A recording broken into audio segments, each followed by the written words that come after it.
Emma, Volume 2, by Jane Austen, narrated by Sam Kusi. Chapter 1. Emma and Harriet had been walking together one morning and, in Emma's opinion, had been talking enough of Mr. Elton for that day. She could not think that Harriet's solace or her own sins required more, and she was therefore industriously getting rid of the subject as they returned.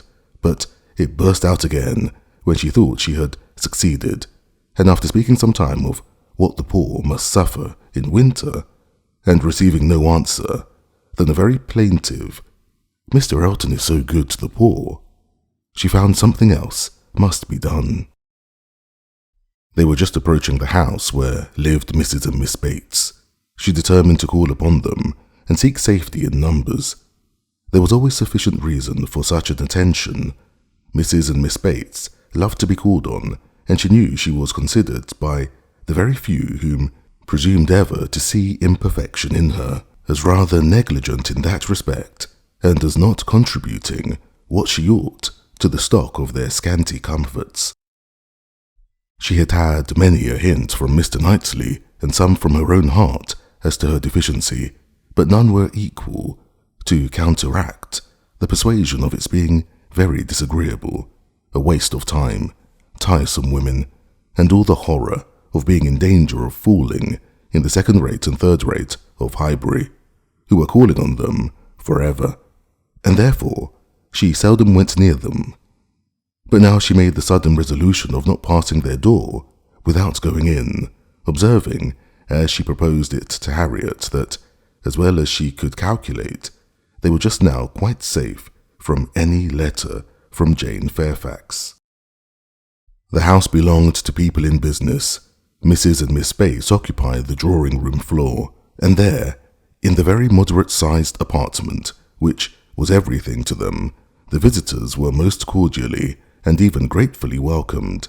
The quiet, neat old lady, who, with her knitting, was seated in the warmest corner, wanting even to give up her place to Miss Woodhouse and her more active, talking daughter, almost ready to overpower them with care and kindness, thanks for their visit, solicitude for their shoes, anxious inquiries after Mr. Woodhouse's health, cheerful communications about her mother's, and sweet cake from the buffet.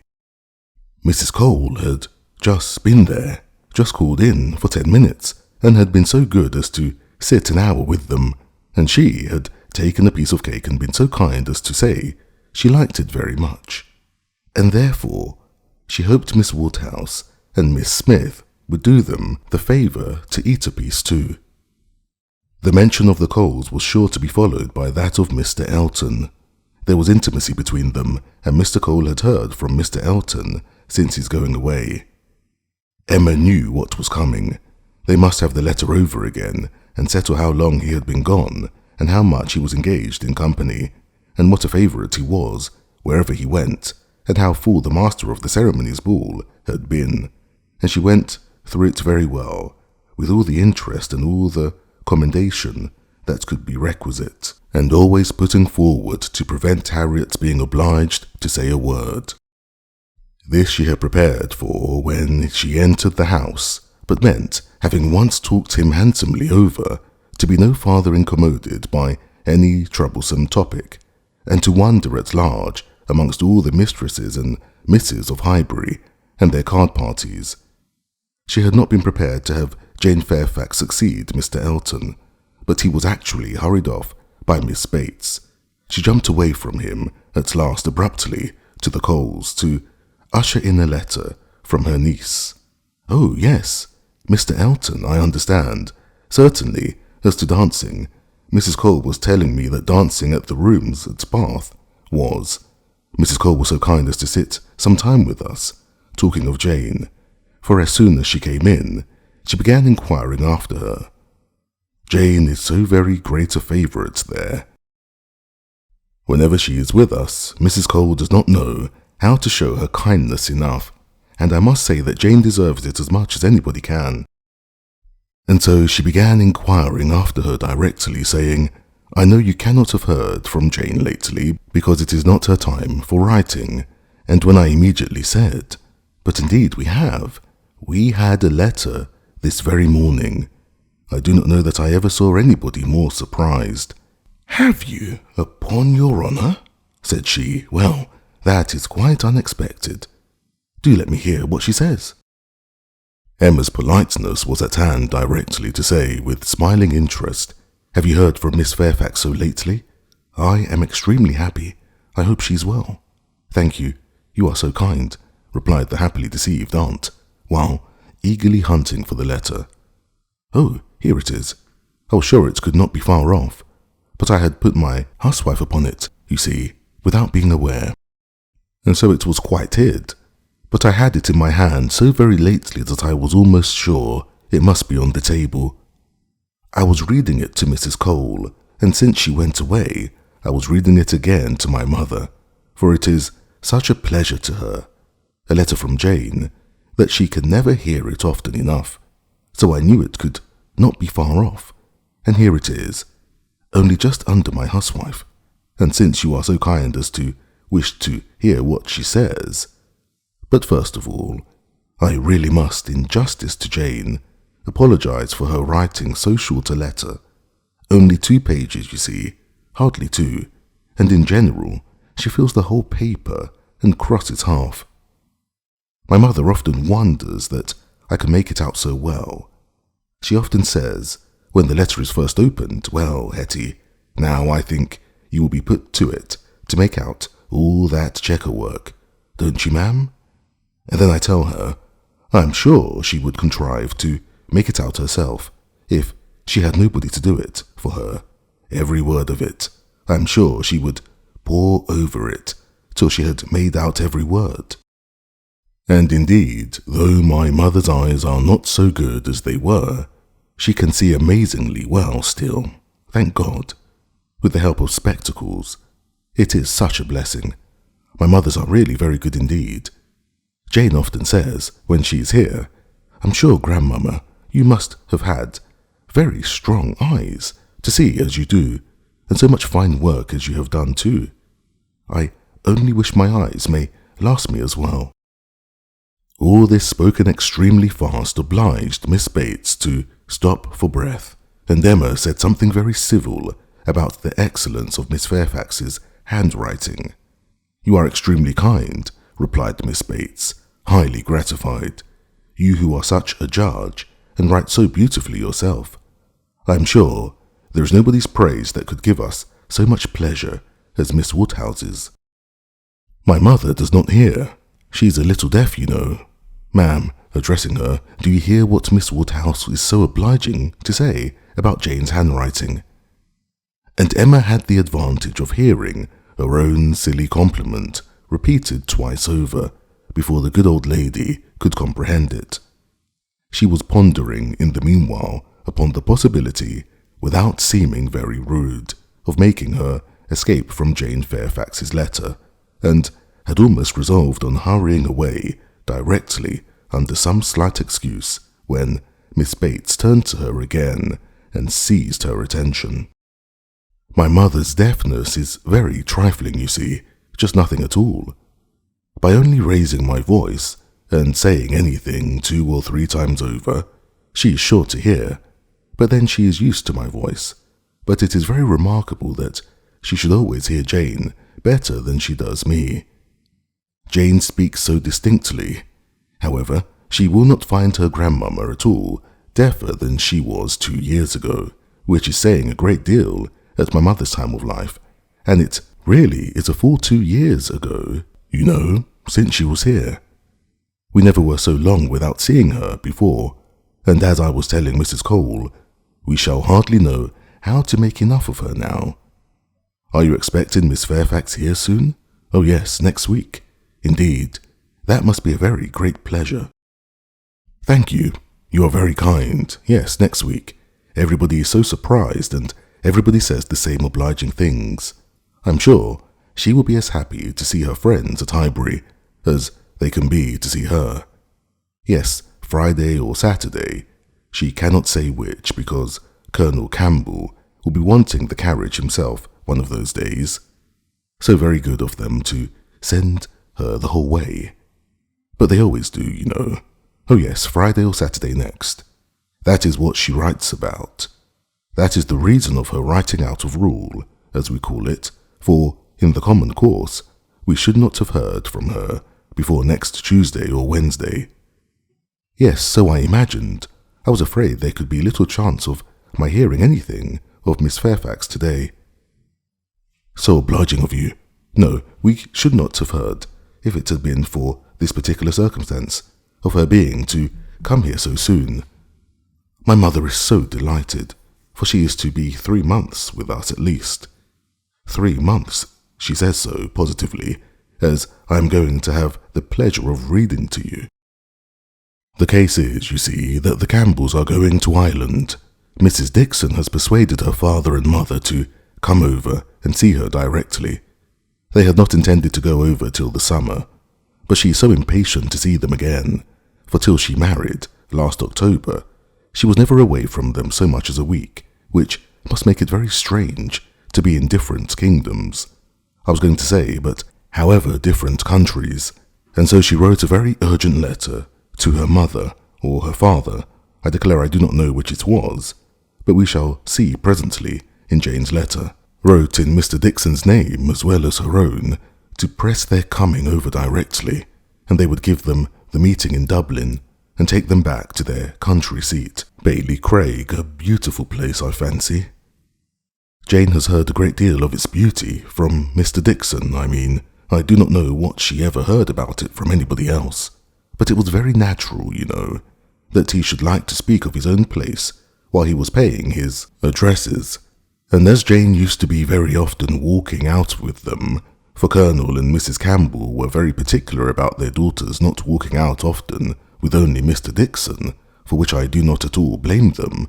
Of course she heard everything he might be telling Miss Campbell about his own home in Ireland, and I think she wrote us word that he had shown them some drawings of the place, views that he had taken himself.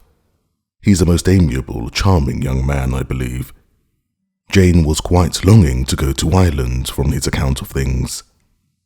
At this moment, an ingenious and animating suspicion entered in Emma's brain with regard to Jane Fairfax. This charming Mr. Dixon, and the not going to Ireland, she said, with the insidious design of farther discovery. You must feel it very fortunate that Miss Fairfax should be allowed to come to you at such a time. Considering the very particular friendship between her and Mrs. Dixon, you could hardly have expected her to be excused from accompanying Colonel and Mrs. Campbell. Very true indeed. The very thing that we have always been rather afraid of, for we should not have liked to have her at such a distance from us for months together, not able to come if anything was to happen. But you see, everything turned out for the best. They want her, Mr. and Mrs. Dixon, excessively to come over from Colonel and Mrs. Campbell. Quite depend upon it. Nothing can be more kind or pressing than their joint invitation, Jane says, as you will hear presently. Mr. Dixon does not seem in the least backward in any attention. He is a most charming young man, ever since the service he rendered Jane at Weymouth, when they were out in that party on the water, and she, by the sudden whirling round of something or other among the sails, would have been dashed into the sea at once, and actually was all but gone, if he had not, with the greatest presence of mind, caught hold of her habit. I can never think of it without trembling, but ever since we had the history of that day, I have been so fond of Mr. Dixon. But in spite of all her friend's urgency, and her own wish of seeing Ireland, Miss Fairfax prefers devoting the time to you and Mrs. Bates. Yes, entirely her own doing, entirely her own choice, and Colonel and Mrs. Campbell think she does quite right, just what they should recommend, and indeed they particularly wish her to try her native air, as she has not been quite so well as usual lately. I am concerned to hear of it. I think they judge wisely, but Mrs. Dixon must be very much disappointed. Mrs. Dixon, I understand, has no remarkable degree of personal beauty, is not by any means to be compared with Miss Fairfax. Oh no, You are very obliging to say such things, but certainly not. There is no comparison between them. Miss Campbell always was absolutely plain, but extremely elegant and amiable. Yes, that of course. Jane caught a bad cold, poor thing, so long ago as the 7th of November, as I am going to read to you, and has never been well since. A long time, is it not, for a cold to hang upon her? She never mentioned it before because she would not alarm us. Just like her, so considerate. But, however, she's so far from well that her kind friends, the Campbells, think she had better come home and try an air that always agrees with her, and they have no doubt that 3 or 4 months at Highbury will entirely cure her, and it is certainly a great deal better that she should come here than go to Ireland if she is unwell. Nobody could nurse her, as we should do. It appears to me the most desirable arrangement in the world. And so she is to come to us next Friday or Saturday, and the Campbells leave town in their way to Holyhead the Monday following, as you will find from Jane's letter. So sudden, you may guess. Dear Miss Woodhouse, what a flurry it has thrown me in, if it was not for the drawback of her illness. But I am afraid we must expect to see her grown thin, and looking very poorly. I must tell you what an unlucky thing happened to me as to that. I always make a point of reading Jane's letters through to myself first, before I read them aloud to my mother, for fear of there being anything in them to distress her. Jane desired me to do it, so I always do, and so I began today with my usual caution. But no sooner did I come to the mention of her being unwell than I burst out quite frightened with, "Bless me, poor Jane is ill," which my mother, being on the watch, heard distinctly and was sadly alarmed at.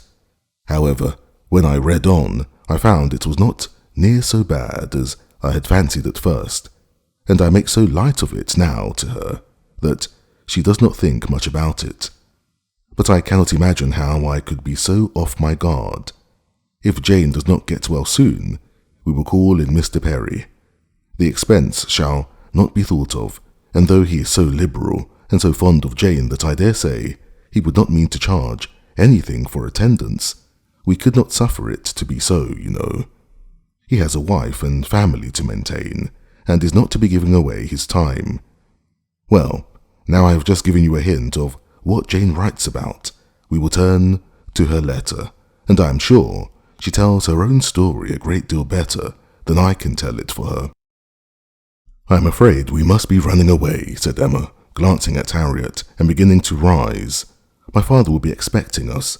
I had no intention, I thought I had no power of staying more than 5 minutes when I first entered the house. I merely called because I would not pass the door, without inquiring after Mrs. Bates, but I have been so pleasantly detained. Now, however, we must wish you and Mrs. Bates good morning." And not all that could be urged to detain her succeeded. She regained the street, happy in this that though much had been forced on her against her will, though she had in fact heard the whole substance of Jane Fairfax's letter, she had been able to escape the letter itself. Chapter 2. Jane Fairfax was an orphan, the only child of Mrs. Bates's youngest daughter.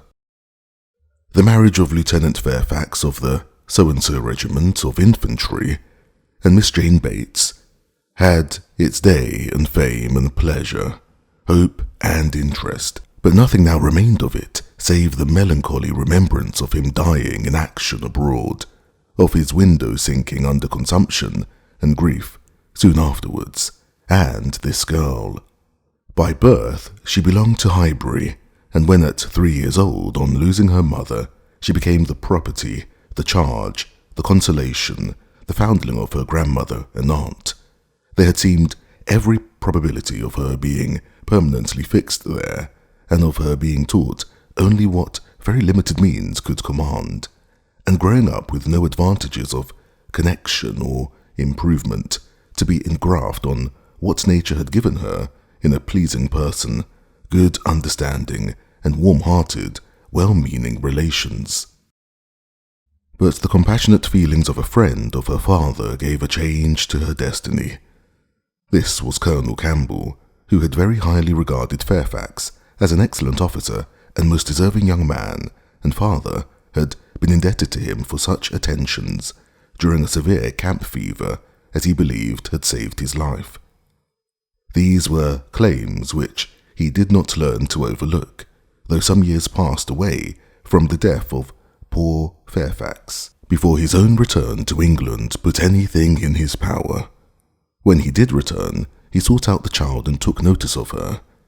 He was a married man with only one living child, a girl about Jane's age, and Jane became their guest, paying them long visits and growing a favourite with all. And before she was 9 years old, his daughter's great fondness for her, and his own wish of being a real friend, united to produce an offer from Colonel Campbell of undertaking the whole charge of her education. It was accepted, and from that period Jane had belonged to Colonel Campbell's family and had lived with them entirely, only visiting her grandmother from time to time. The plan was that she should be brought up for educating others, the very few £100 which she inherited from her father making independence impossible. To provide for her otherwise was out of Colonel Campbell's power, for though his income, by pay and appointments, was handsome, his fortune was moderate and must be all his daughter's, but by giving her an education, he hoped to be supplying the means of respectable subsistence hereafter. Such was Jane Fairfax's history. She had fallen into good hands, known nothing but kindness from the Campbells, and been given an excellent education. Living constantly with right-minded and well-informed people, her heart and understanding had received every advantage of discipline and culture, and Colonel Campbell's residence being in London, every lighter talent had been done full justice to by the attendance of first-rate masters. Her disposition and abilities were equally worthy of all that friendship could do, and at 18 or 19 she was, as far as such an early age can be qualified for the care of children, fully competent to the office of instruction herself. But she was too much beloved to be parted with. Neither father nor mother could promote, and the daughter could not endure it. The evil day was put off. It was easy to decide that she was still too young, and Jane remained with them, sharing, as another daughter, in all the rational pleasures of an elegant society, and a judicious mixture of home and amusement, with only the drawback of the future, the sobering suggestions of her own good understanding, to remind her that all this might soon be over. The affection of the whole family, the warm attachment of Miss Campbell in particular, was the more honourable to each party from the circumstance of Jane's decided superiority both in beauty and acquirements. That nature had given it in feature could not be unseen by the young woman, nor could her higher powers of mind be unfelt by the parents.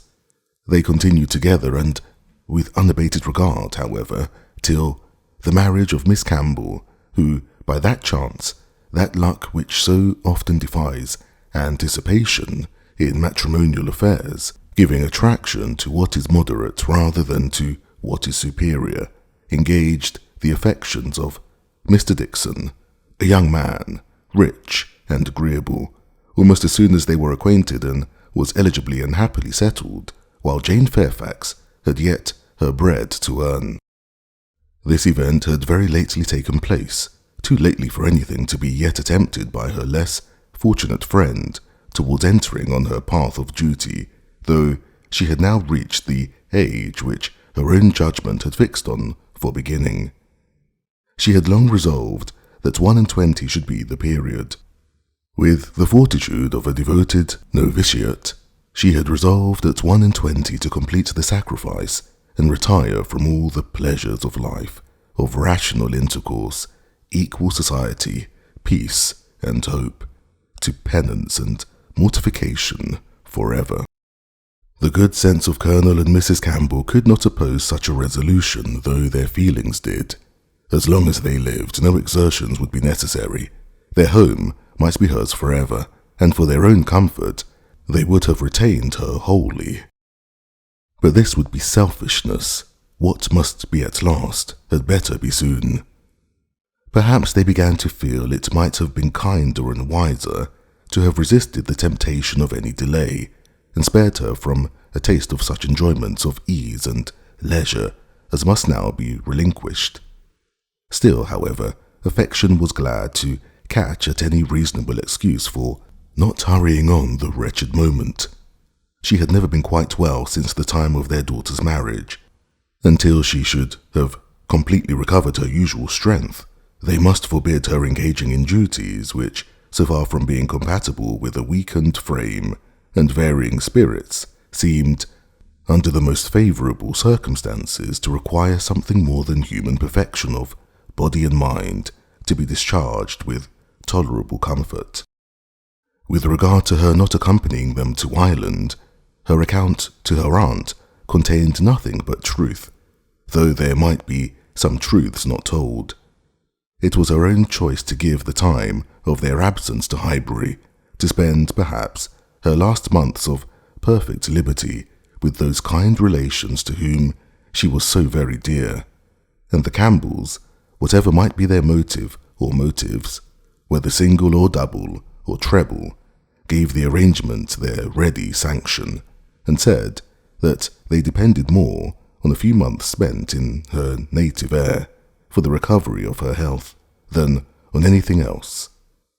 Certain it was that she was to come, and that Highbury, instead of welcoming that perfect novelty which had been so long promised it, Mr. Frank Churchill must put up for the present with Jane Fairfax, who could bring only the freshness of a 2 years' absence.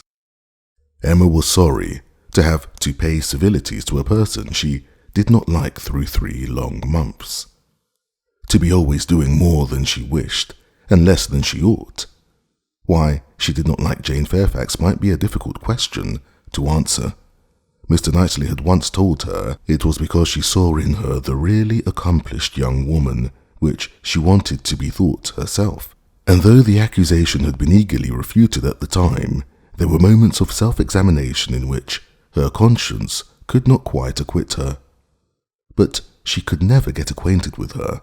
She did not know how it was, but there was such coldness and reserve, such apparent indifference, whether she pleased or not, and then her aunt was such an eternal talker, and she was made such a fuss with by everybody, and it had been always imagined that they were to be so intimate because their ages were the same.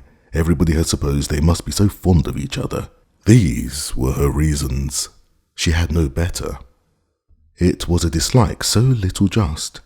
Every imputed fault was so magnified by fancy that she never saw Jane Fairfax the first time after any considerable absence without feeling that she had injured her, and now, when the due visit was paid, on her arrival after a 2 years' interval, she was particularly struck with the very appearance and manners which, for those 2 whole years, she had been depreciating. Jane Fairfax was very elegant, remarkably elegant, and she had herself the highest value for elegance. Her height was pretty, just such as almost everybody would think tall, and nobody could think very tall. Her figure particularly graceful, her size a most becoming medium, between fat and thin, though a slight appearance of ill health seemed to point out the likeliest evil of the two.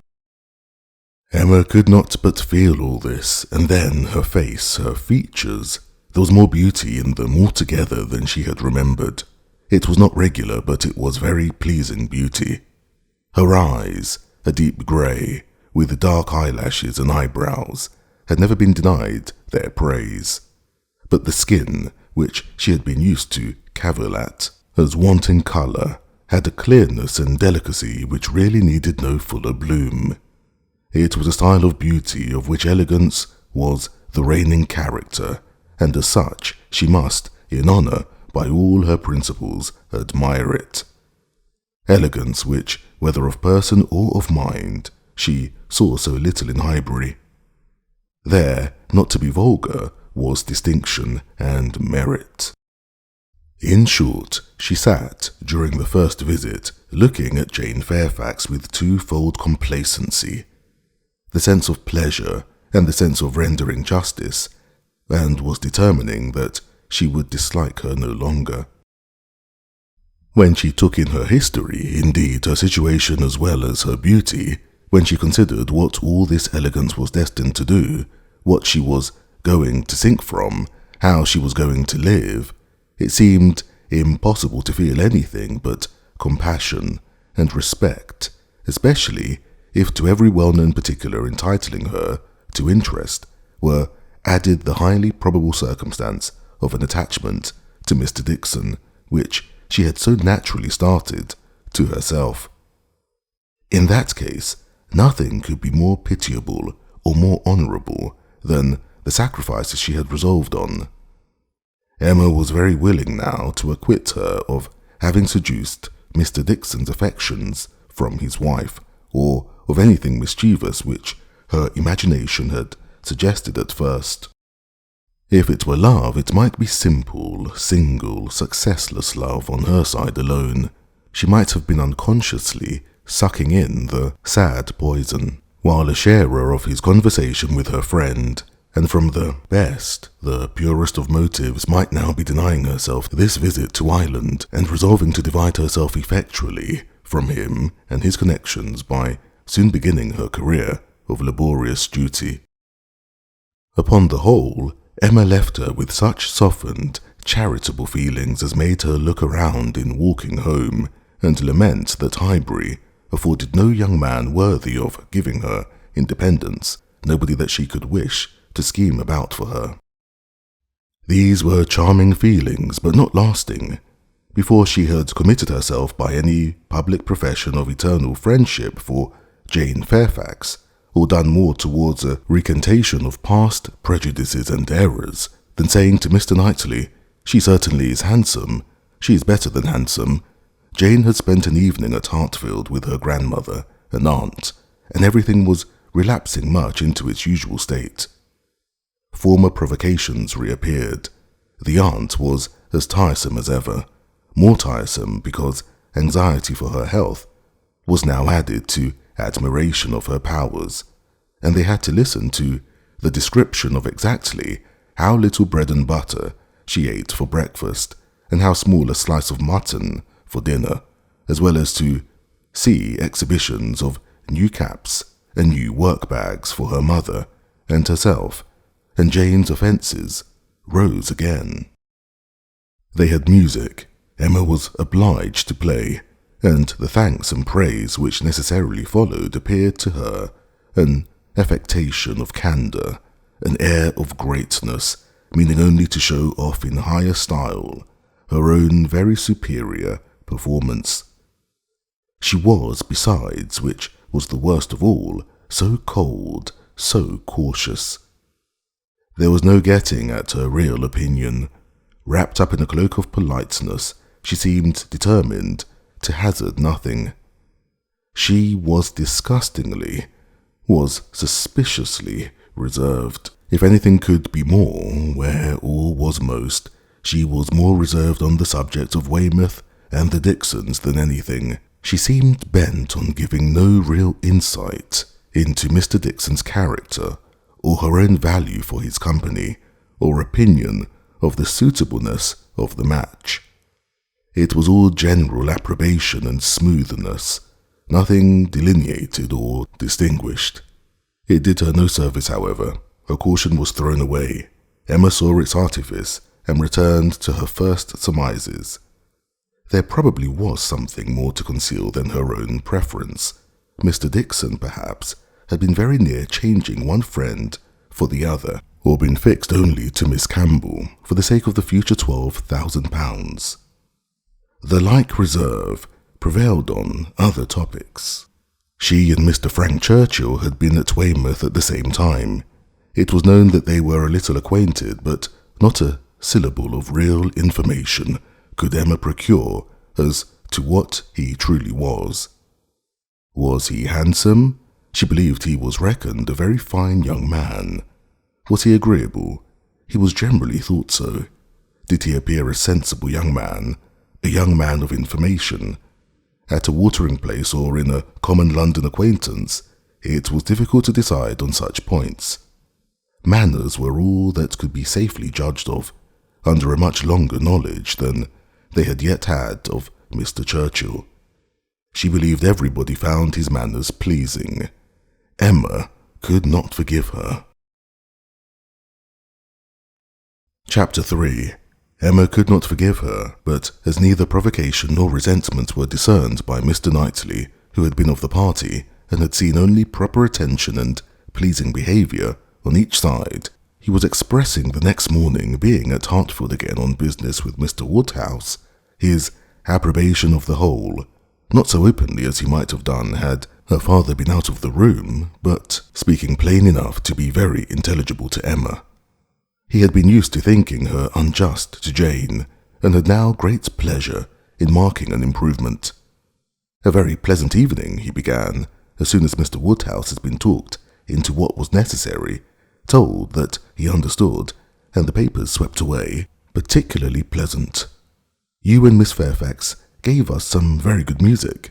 I do not know a more luxurious state, sir, than sitting at one's ease to be entertained a whole evening by two such young women, sometimes with music and sometimes with conversation.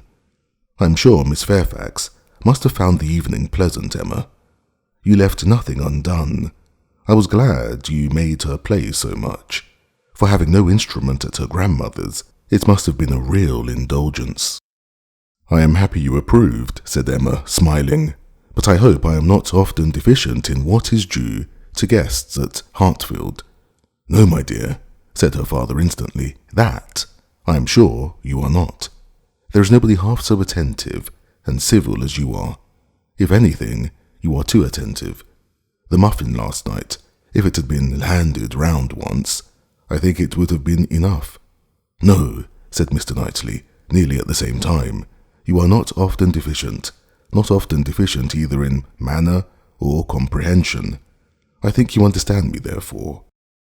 An arch look expressed, I understand you well enough, but she only said, Miss Fairfax is reserved. I always told you she was a little, but you will soon overcome all that part of her reserve which ought to be overcome, all that has its foundation in diffidence. What arises from discretion must be honoured. You think her diffident? I do not see it. My dear Emma, said he, moving from his chair into one close by her, you are not going to tell me, I hope, that you had not a pleasant evening. Oh, no, I was pleased with my own perseverance in asking questions and amused to think how little information I obtained. I am disappointed, was his only answer. I hope everybody had a pleasant evening, said Mr. Woodhouse in his quiet way. I had. Once I felt the fire rather too much, but then I moved back my chair a very little, and it did not disturb me. Miss Bates was very chatty and good-humoured, as she always is, though she speaks rather too quick. However, she is very agreeable, and Mrs. Bates too, in a different way.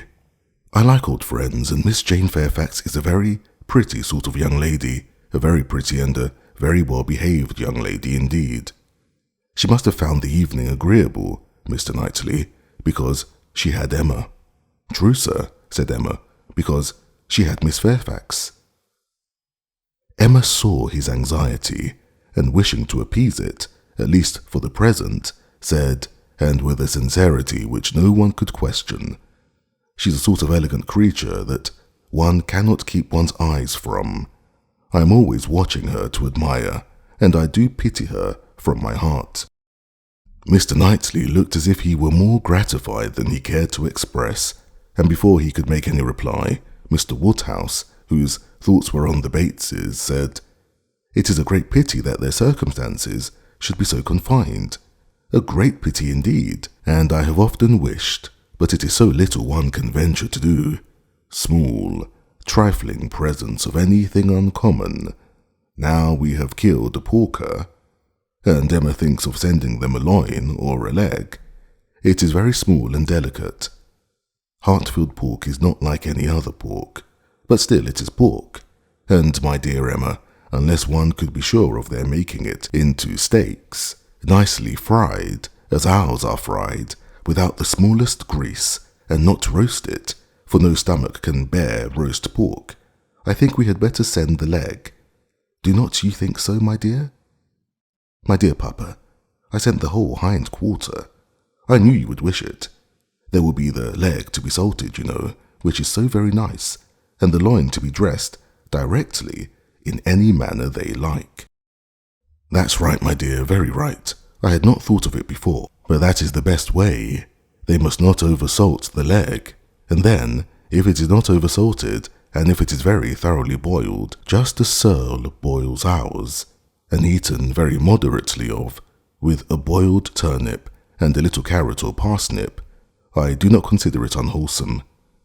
Emma, said Mr. Knightley presently, I have a piece of news for you. You like news, and I heard an article in my way hither that I think will interest you. News, oh yes, I always like news. What is it?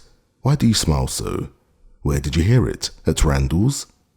He had time only to say, No, not at Randalls. I have not been near Randalls, when the door was thrown open, and Miss Bates and Miss Fairfax walked into the room. Full of thanks and full of news, Miss Bates knew not which to give quickest. Mr. Knightley soon saw that he had lost his moment, and that not another syllable of communication would rest with him. Oh, my dear sir, how are you this morning? My dear Miss Woodhouse, I come quite overpowered. Such a beautiful hind quarter of pork. You are too bountiful. Have you heard the news? Mr. Elton is going to be married. Emma had not had time even to think of Mr. Elton, and she was so completely surprised that she could not avoid a little start and a little blush at the sound. There is my news. I thought it would interest you, said Mr. Knightley, with a smile which implied a conviction of some part of what had passed between them. But where could you hear it? Cried Miss Bates. Where could you possibly hear it, Mr. Knightley? For it is not 5 minutes since I received Mrs. Cole's note. No, it cannot be more than 5, or at least 10, for I had got my bonnet and spencer on, just ready to come out. I was only gone down to speak to Patty again about the pork. Jane was standing in the passage, were you not, Jane? For my mother was so afraid that we had not any salting pan large enough. So I said I would go down and see, and Jane said, Shall I go down instead? For I think you have a little cold, and Patty has been washing the kitchen. Oh, my dear, said I. Well, and just then came the note. A Miss Hawkins, that's all I know. A Miss Hawkins of Bath. But, Mr. Knightley, how could you possibly have heard it? For the very moment Mr. Cole told Mrs. Cole of it, she sat down and wrote to me. A Miss Hawkins. I was with Mr. Cole on business an hour and a half ago. He had just read Elton's letter as I was shown in, and handed it to me directly. Well, that is quite. I suppose there never was a piece of news more generally interesting. My dear sir, you really are too bountiful. My mother desires her very best compliments and regards, and 1,000 thanks, and says you really quite oppress her. We consider our Hartfield pork, replied Mr. Woodhouse. Indeed, it certainly is, so very superior to all other pork, that Emma and I cannot have a greater pleasure than— Oh, my dear sir, as my mother says, our friends are only too good to us. If ever there were people who, without having great wealth themselves, had everything they could wish for, I am sure it is us. We may well say that our lot is cast in a goodly heritage. Well, Mr. Knightley, and so you actually saw the letter? Well? It was short, merely to announce, but cheerful, exulting, of course. Here was a sly glance at Emma. He had been so fortunate as to, I forget the precise words, one has no business to remember them. The information was, as you state, that he was going to be married to a Miss Hawkins. By his style, I should imagine it just settled. Mr. Elton going to be married, said Emma, as soon as he could speak. He will have everybody's wishes for his happiness. He is very young to settle, was Mr. Woodhouse's observation. He had better not be in a hurry. He seemed to me very well off as he was. We were always glad to see him at Hartfield. A new neighbour for us all, Miss Woodhouse, said Miss Bates joyfully. My mother is so pleased. She says she cannot bear to have the poor old vicarage without a mistress. This is great news indeed. Jane, you never have seen Mr. Elton. No wonder that you have such a curiosity to see him. Jane's curiosity did not appear of that absorbing nature as wholly to occupy her. No, I have never seen Mr. Elton, she replied, starting on this appeal. Is he a tall man? Who shall answer that question? Cried Emma. My father would say yes, Mr. Knightley no, and Miss Bates and I that he is just the happy medium. When you have been here a little longer, Miss Fairfax, you will understand that Mr. Elton is the standard of perfection in Highbury, both in person and mind. Very true, Miss Woodhouse, so she will. He is the very best young man, but, my dear Jane, if you remember, I told you yesterday he was precisely the height of Mr. Perry. Miss Hawkins, I dare say, an excellent young woman. His extreme attention to my mother, wanting her to sit in the vicarage pew, that she might hear the better, for my mother is a little deaf, you know. It is not much, but she does not hear quite quick. Jane says that Colonel Campbell is a little deaf. He fancied bathing might be good for it, the warm bath, but she says it did him no lasting benefit. Colonel Campbell, you know, is quite our angel. And Mr. Dixon seems a very charming young man, quite worthy of him. It is such a happiness when good people get together, and they always do. Now, here will be Mr. Elton and Miss Hawkins, and there are the Coles, such very good people, and the Perrys. I suppose there never was a happier or a better couple than Mr. and Mrs. Perry. I say, sir, turning to Mr. Woodhouse, I think there are a few places with such society as Highbury. I always say we are quite blessed in our neighbours. My dear sir, if there is one thing my mother loves better than another, it is pork, a roast loin of pork. As to who or what Miss Hawkins is, or how long he has been acquainted with her, said Emma, nothing, I suppose, can be known. One feels that it cannot be a very long acquaintance. He has been gone only 4 weeks.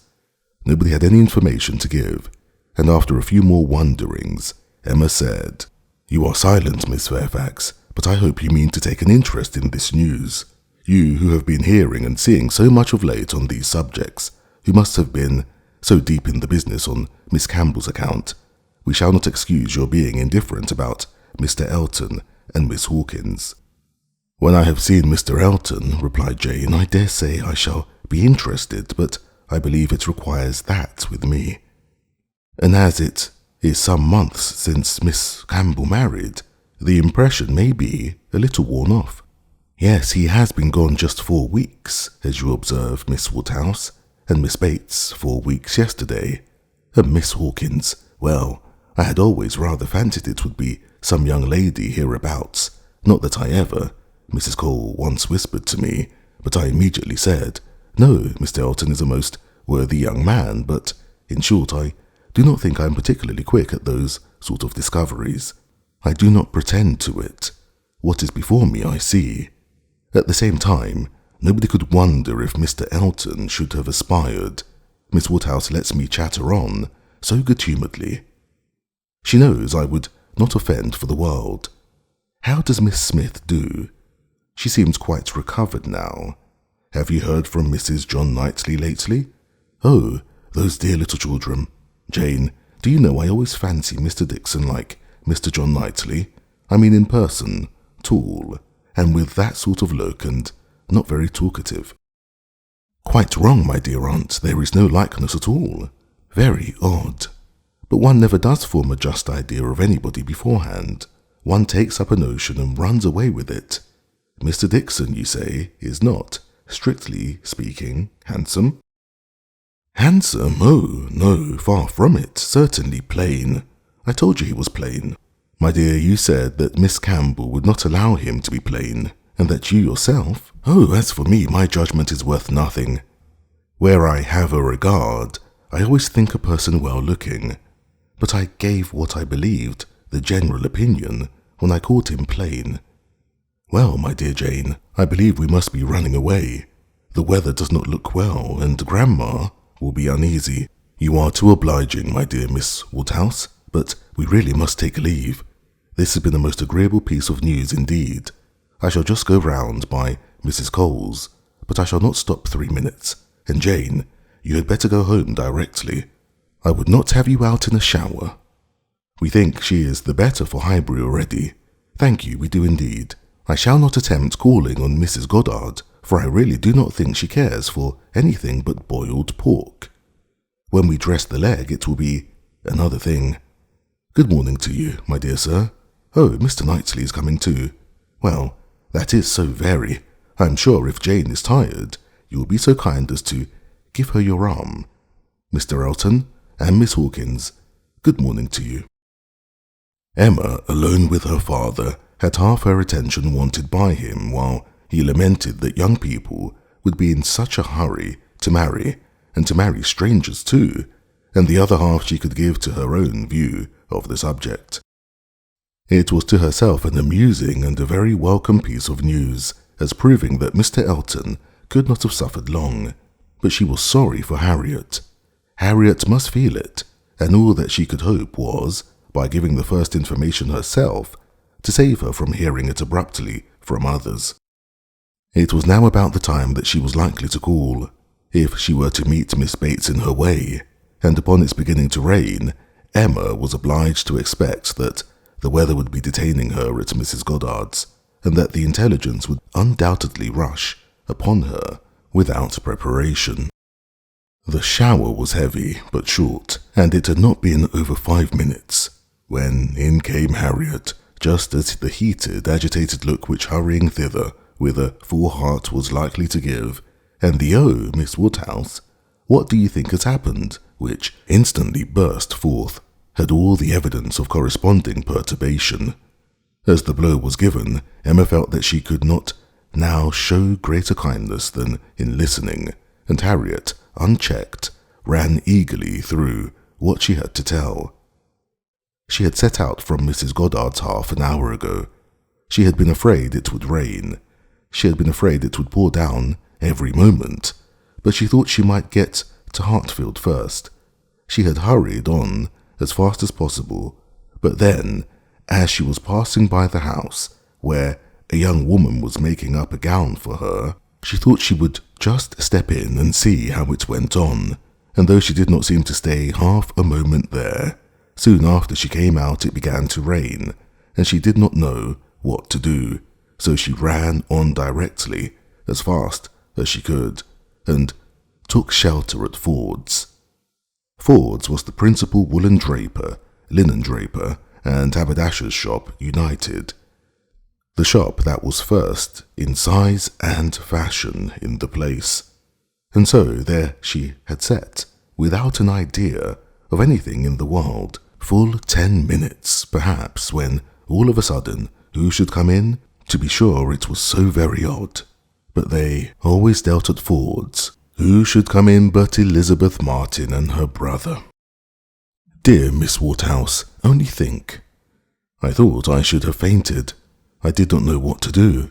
I was sitting near the door. Elizabeth saw me directly, but he did not. He was busy with the umbrella. I am sure she saw me, but she looked away directly and took no notice, and they both went to quite the farther end of the shop, and I kept sitting near the door. Oh dear, I was so miserable. I'm sure I must have been as white as my gown. I could not go away, you know, because of the rain, but I did so wish myself anywhere in the world but there. Oh dear, Miss Woodhouse, well, at last I fancy, he looked round and saw me, for instead of going on with her buyings, they began whispering to one another. I am sure they were talking of me, and I could not help thinking that he was persuading her to speak to me. Do you think he was, Miss Woodhouse? For presently she came forward, came quite up to me, and asked me how I did. and seemed ready to shake hands if I would. She did not do any of it in the same way that she used.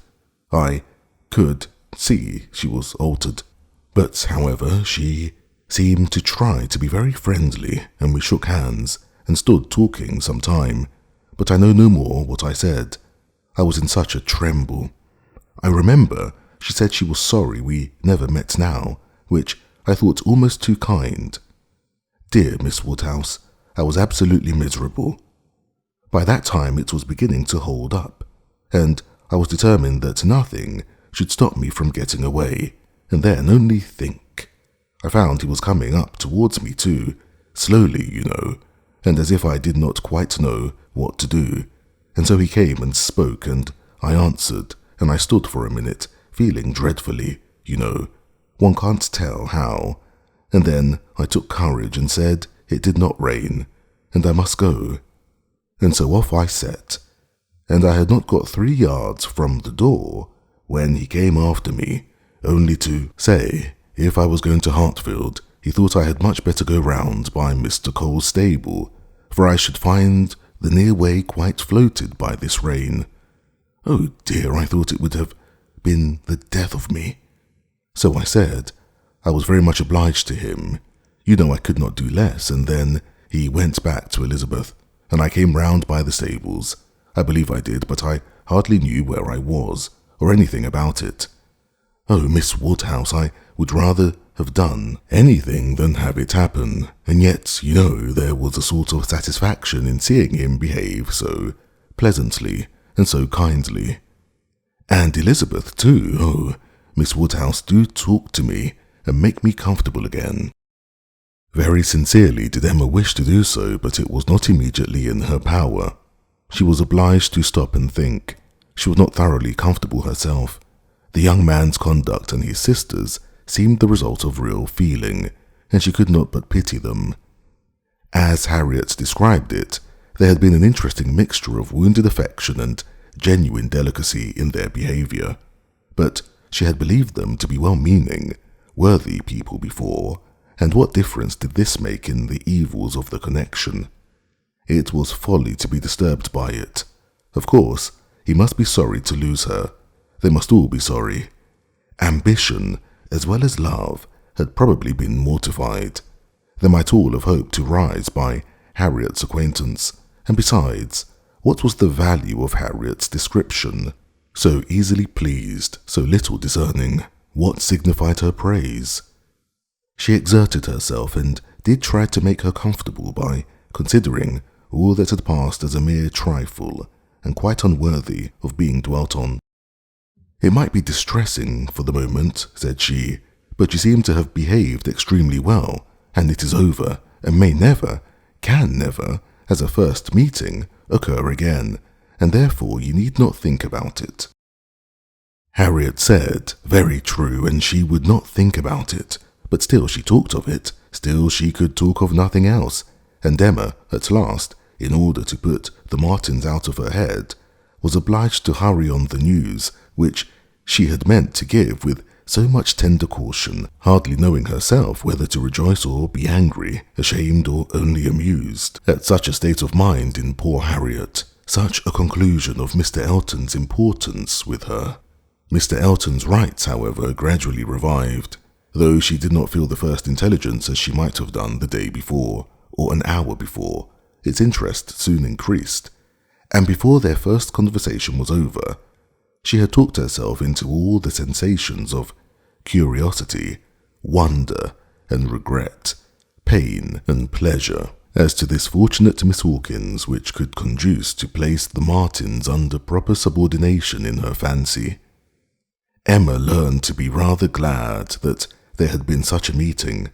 It had been serviceable in deadening the first shock, without retaining any influence to alarm.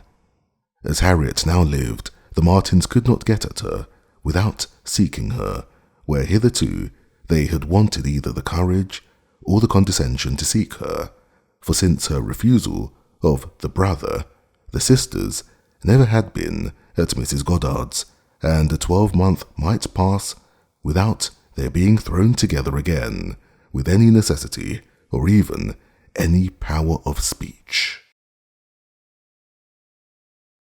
Chapter 4. Human nature is so well disposed towards those who are in interesting situations that a young person who either marries or dies is sure of being kindly spoken of. A week had not passed since Miss Hawkins's name was first mentioned in Highbury before she was, by some means or other, discovered to have every recommendation of person and mind, to be handsome, elegant, highly accomplished, and perfectly amiable. And when Mr. Elton himself arrived to triumph in his happy prospects and circulate the fame of her merits, there was very little more for him to do than to tell her Christian name and say whose music she principally played. Mr. Elton returned, a very happy man. He had gone away rejected and mortified, disappointed in a very sanguine hope, after a series of what appeared to him strong encouragement, and not only losing the right lady, but finding himself debased to the level of a very wrong one. He had gone away deeply offended. He came back, engaged to another, and to another as superior, of course, to the first, as under such circumstances what is gained always is what is lost. He came back gay and self-satisfied, eager and busy, caring nothing for Miss Woodhouse and defying Miss Smith. The charming Augusta Hawkins, in addition to all the usual advantages of perfect beauty and merit, was in possession of an independent fortune of so many thousands as would always be called 10, a point of some dignity as well as some convenience. The story told well, he had not thrown himself away. He had gained a woman of £10,000 or thereabouts, and he had gained her with such delightful rapidity. The first hour of introduction had been so very soon followed by distinguishing notice.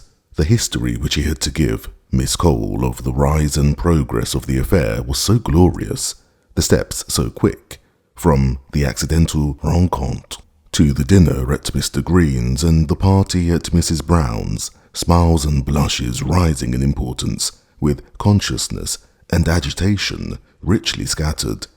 The lady had been so easily impressed, so sweetly disposed, had, in short, to use a most intelligible phrase, been so very ready to have him, that vanity and prudence were equally contented.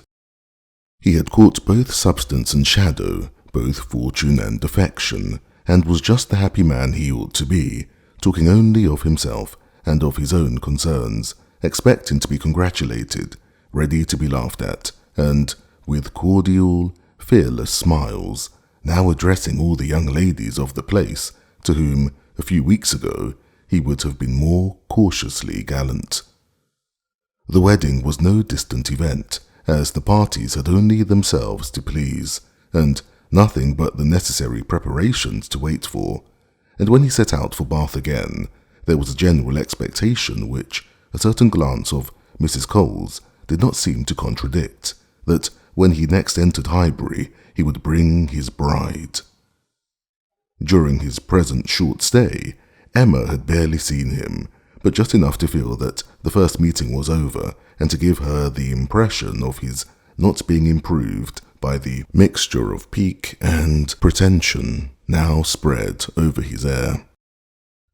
She was, in fact, beginning very much to wonder that she had ever thought him pleasing at all, and his sight was so inseparably connected with some very disagreeable feelings that, except in a moral light, as a penance, a lesson, a source of profitable humiliation to her own mind, she would have been thankful to be assured of never seeing him again.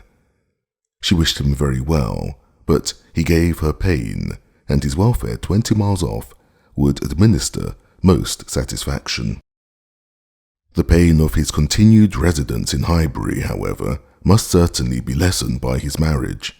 Many vain solicitudes would be prevented, many awkwardnesses smoothed by it.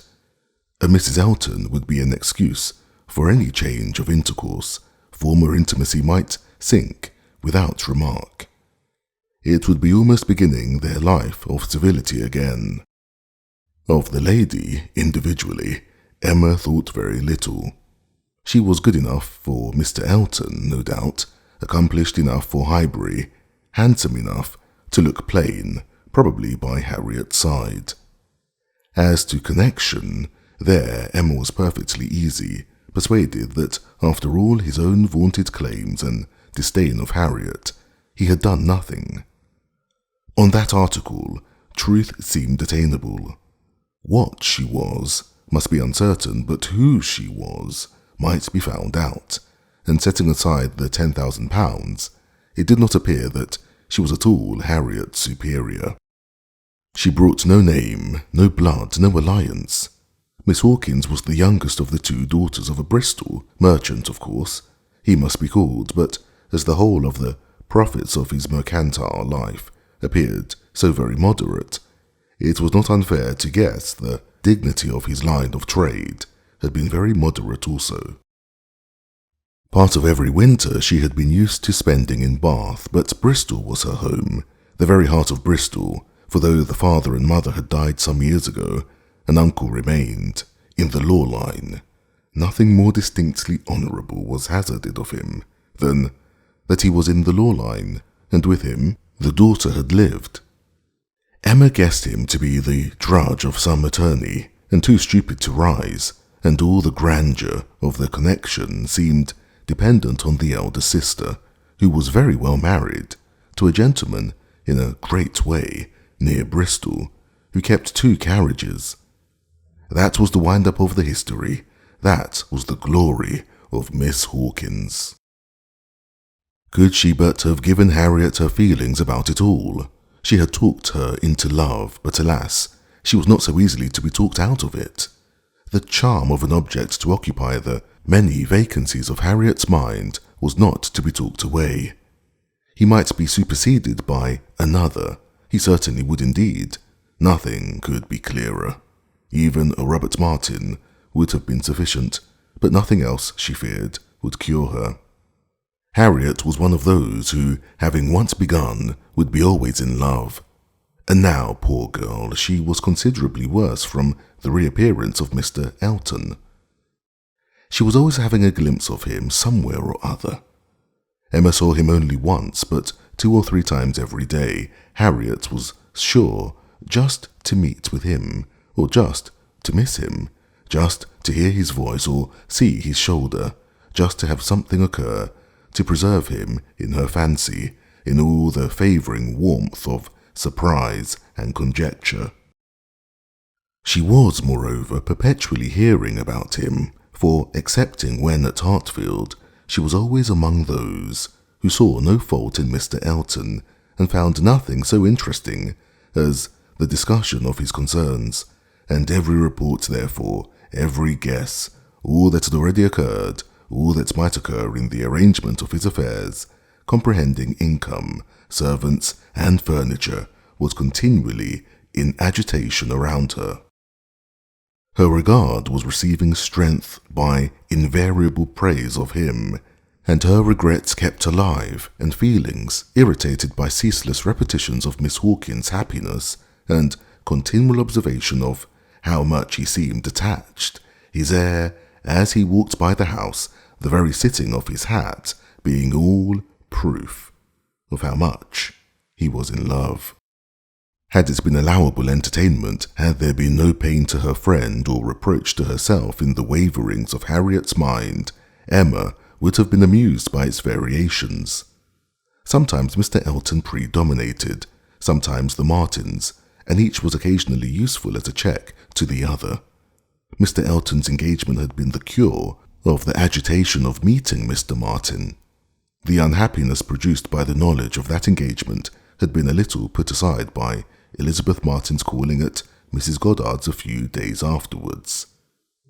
Harriet had not been at home, but a note had been prepared and left for her, written in the very style to touch, a small mixture of reproach with a great deal of kindness.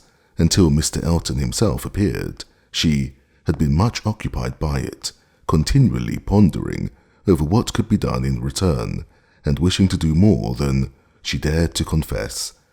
But Mr. Elton, in person, had driven away all such cares.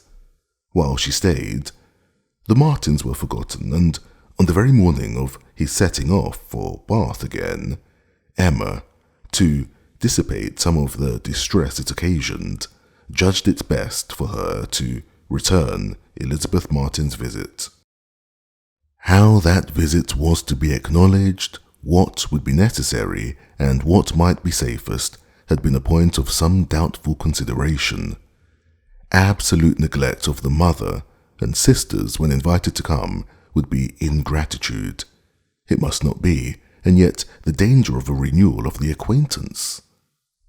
After much thinking, she could determine on nothing better than Harriet's returning the visit, but in a way that, if they had understanding, should convince them that it was to be only a formal acquaintance.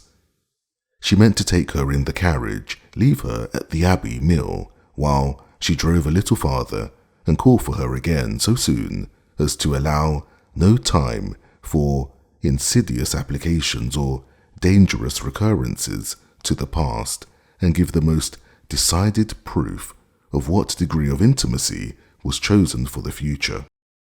She could think of nothing better, and though there was something in it which her own heart could not approve, something of ingratitude merely glossed over, it must be done, or what would become of Harriet? Chapter 5. Small heart had Harriet for visiting. Only half an hour before her friend called for her at Mrs. Goddard's, her evil stars had led her to the very spot where, at that moment, a trunk directed to the Reverend Philip Elton, White Hart, Bath, was to be seen, under the operation of being lifted into the butcher's cart, which was to convey it to where the coaches passed. And everything in this world, excepting that trunk and the direction, was consequently a blank. She went, however, and when they reached the farm, and she was to be put down at the end of the broad, neat gravel walk which led between espalier apple trees to the front door, the sight of everything which had given her so much pleasure the autumn before was beginning to revive a little local agitation, and when they parted, Emma observed her to be looking around with a sort of fearful curiosity, which determined her not to allow the visit to exceed the proposed quarter of an hour. She went on herself to give that portion of time to an old servant who was married and settled in Donwell. The quarter of an hour brought her punctually to the White Gate again, and Miss Smith, receiving her summons, was with her without delay, and unattended by any alarming young man. She came solitarily down the gravel walk, a Miss Martin just appearing at the door, and parting with her seemingly with ceremonious civility. Harriet could not very soon give an intelligible account. She was feeling too much, but at last Emma collected from her enough to understand the sort of meeting and the sort of pain it was creating. She had seen only Mrs. Martin and the two girls. They had received her doubtingly, if not coolly, and nothing beyond the merest commonplace had been talked almost all the time, till just at last, when Mrs. Martin, saying all of a sudden that she thought Miss Martin was grown, had brought on a more interesting subject and a warmer manner. In that very room she had been measured last September with her two friends. There were the pencilled marks and memorandums on the wainscot by the window. He had done it. They all seemed to remember the day, the hour, the party, the occasion, to feel the same consciousness, the same regrets, to be ready to return to the same good understanding, and they were just growing again, like themselves, Harriet, as Emma must suspect, as ready as the best of them to be cordial and happy, when the carriage reappeared, and all was over. The style of the visit and the shortness of it were then felt to be decisive. 14 minutes to be given to those with whom she had thankfully passed 6 weeks, not 6 months ago. Emma could not but picture it all, and feel how justly they might resent how naturally Harriet must suffer. It was a bad business. She would have given a great deal or endured a great deal to have had the Martins in a higher rank of life. They were so deserving that a little higher should have been enough, but as it was, how could she have done otherwise? Impossible. She could not repent. They must be separated. But there was a great deal of pain in the process, so much to herself at this time that she soon felt the necessity of a little consolation, and resolved on going home by way of Randalls to procure it. Her mind was quite sick of Mr. Elton and the Martins. The refreshment of Randalls was absolutely necessary. It was a good scheme, but on driving to the door they heard that neither master nor mistress was at home. They had both been out some time. The man believed they were gone to Hartfield. "This is too bad," cried Emma as they turned away. "And now we shall just miss them. Too provoking. I do not know when I have been so disappointed." And she leaned back in the corner to indulge her murmurs or to reason them away, probably a little of both, such being the commonest process of a not ill-disposed mind. Presently the carriage stopped. She looked up. It was stopped by Mr. and Mrs. Weston, who were standing to speak to her. There was instant pleasure in the sight of them, and still greater pleasure was conveyed in sound, for Mr. Weston immediately accosted her with, "How d'you do? How d'you do? We have been sitting with your father, glad to see him so well. Frank comes tomorrow. I had a letter this morning. We see him tomorrow by dinner-time, to a certainty. He is at Oxford today, and he comes for a whole fortnight. I knew it would be so. If he had come at Christmas, he could not have stayed 3 days. I was always glad he did not come at Christmas. Now we are going to have just the right weather for him. Fine, dry, settled weather. We shall enjoy him completely. Everything has turned out exactly as we could wish." There was no resisting such news, no possibility of avoiding the influence of such a happy face as Mr. Weston's, confirmed as it all was by the words and the countenance of his wife, fewer and quieter, but not less to the purpose. To know that she thought his coming certain was enough to make Emma consider it so, and sincerely did she rejoice in their joy. It was a most delightful reanimation of exhausted spirits. The worn-out past was sunk in the freshness of what was coming, and in the rapidity of half a moment's thought. She hoped Mr. Elton would now be talked of no more. Mr. Weston gave her the history of the engagements at Enscombe, which allowed his son to answer for having an entire fortnight at his command, as well as the route and the method of his journey, and she listened and smiled and congratulated. "I shall soon bring him over to Hartfield," said he at the conclusion. Emma could imagine she saw a touch of the arm at this speech from his wife. "We had better move on, Mr. Weston," said she. "We are detaining the girls." "Well, well, I am ready," and turning again to Emma, "but you must not be expecting such a very fine young man. You have only had my account, you know. I dare say he is really nothing extraordinary, though his own sparkling eyes at the moment were speaking a very different conviction." Emma could look perfectly unconscious and innocent, and answer in a manner that appropriated nothing.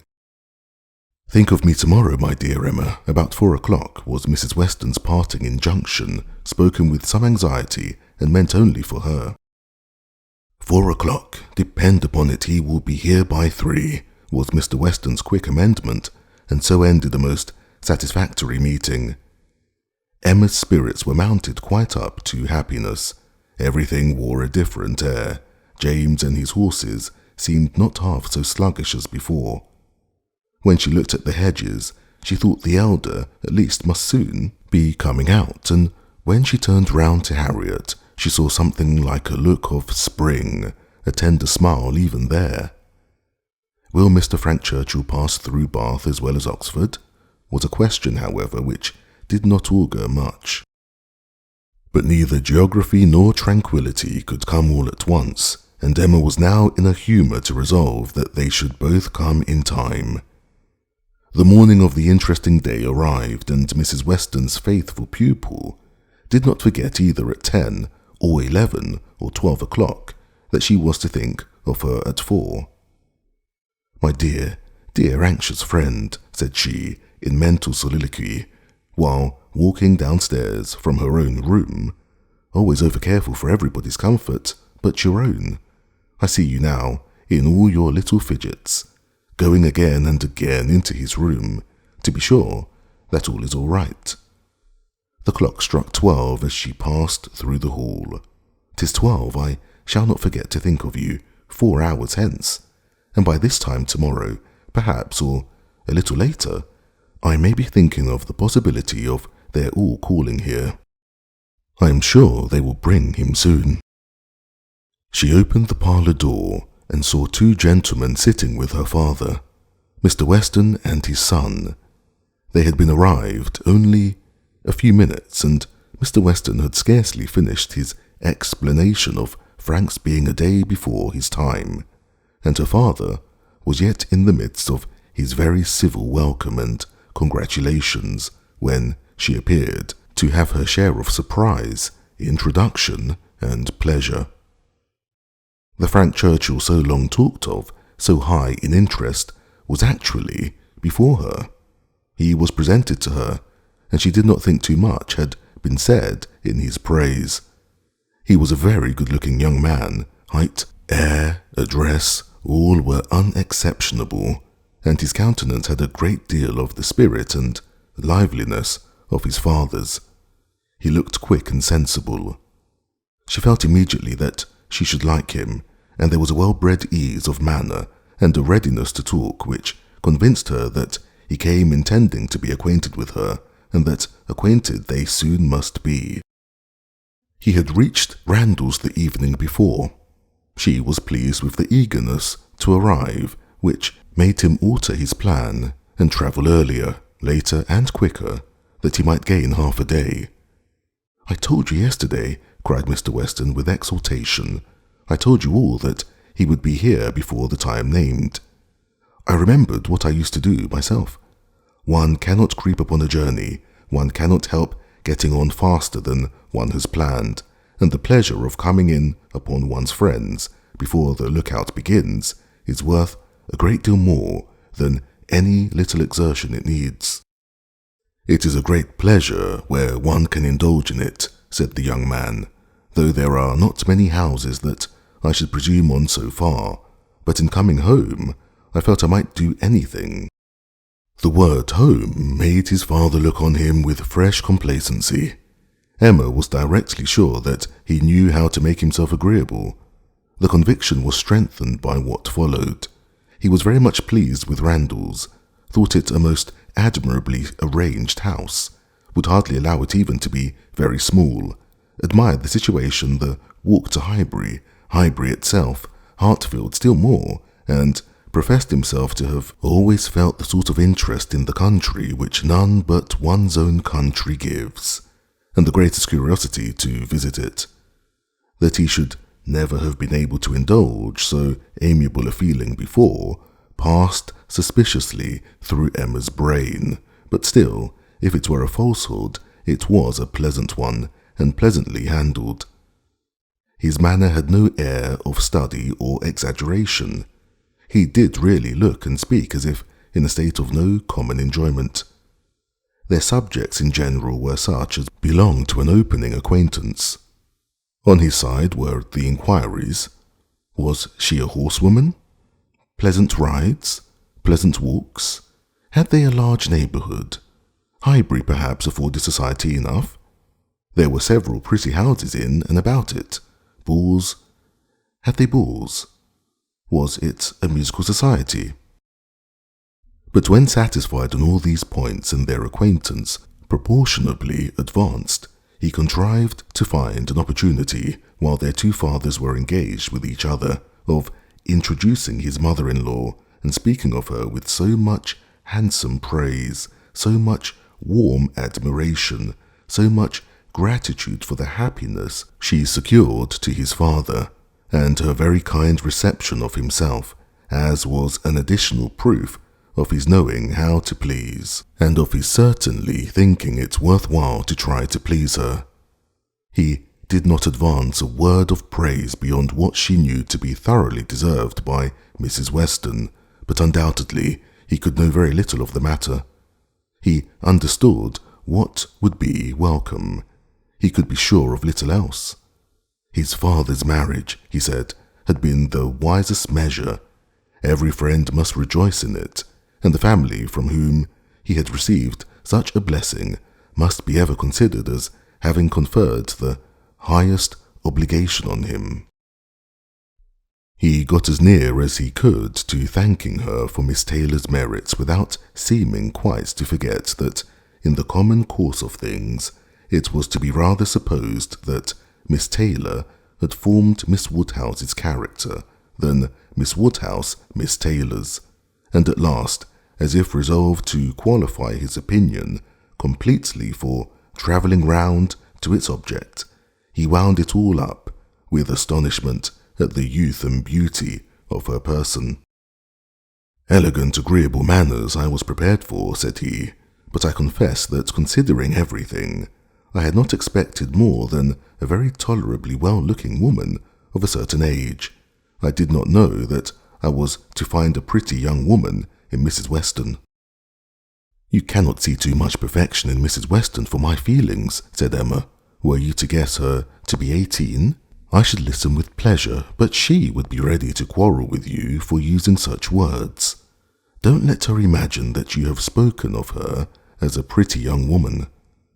"I hope I should know better," he replied. "No, depend upon it," with a gallant bow, "that in addressing Mrs. Weston, I should understand whom I might praise without any danger of being thought extravagant in my terms." Emma wondered whether the same suspicion of what might be expected from their knowing each other, which had taken strong possession of her mind, had ever crossed his, and whether his compliments were to be considered as marks of acquiescence or proofs of defiance. She must see more of him to understand his ways. At present she only felt they were agreeable.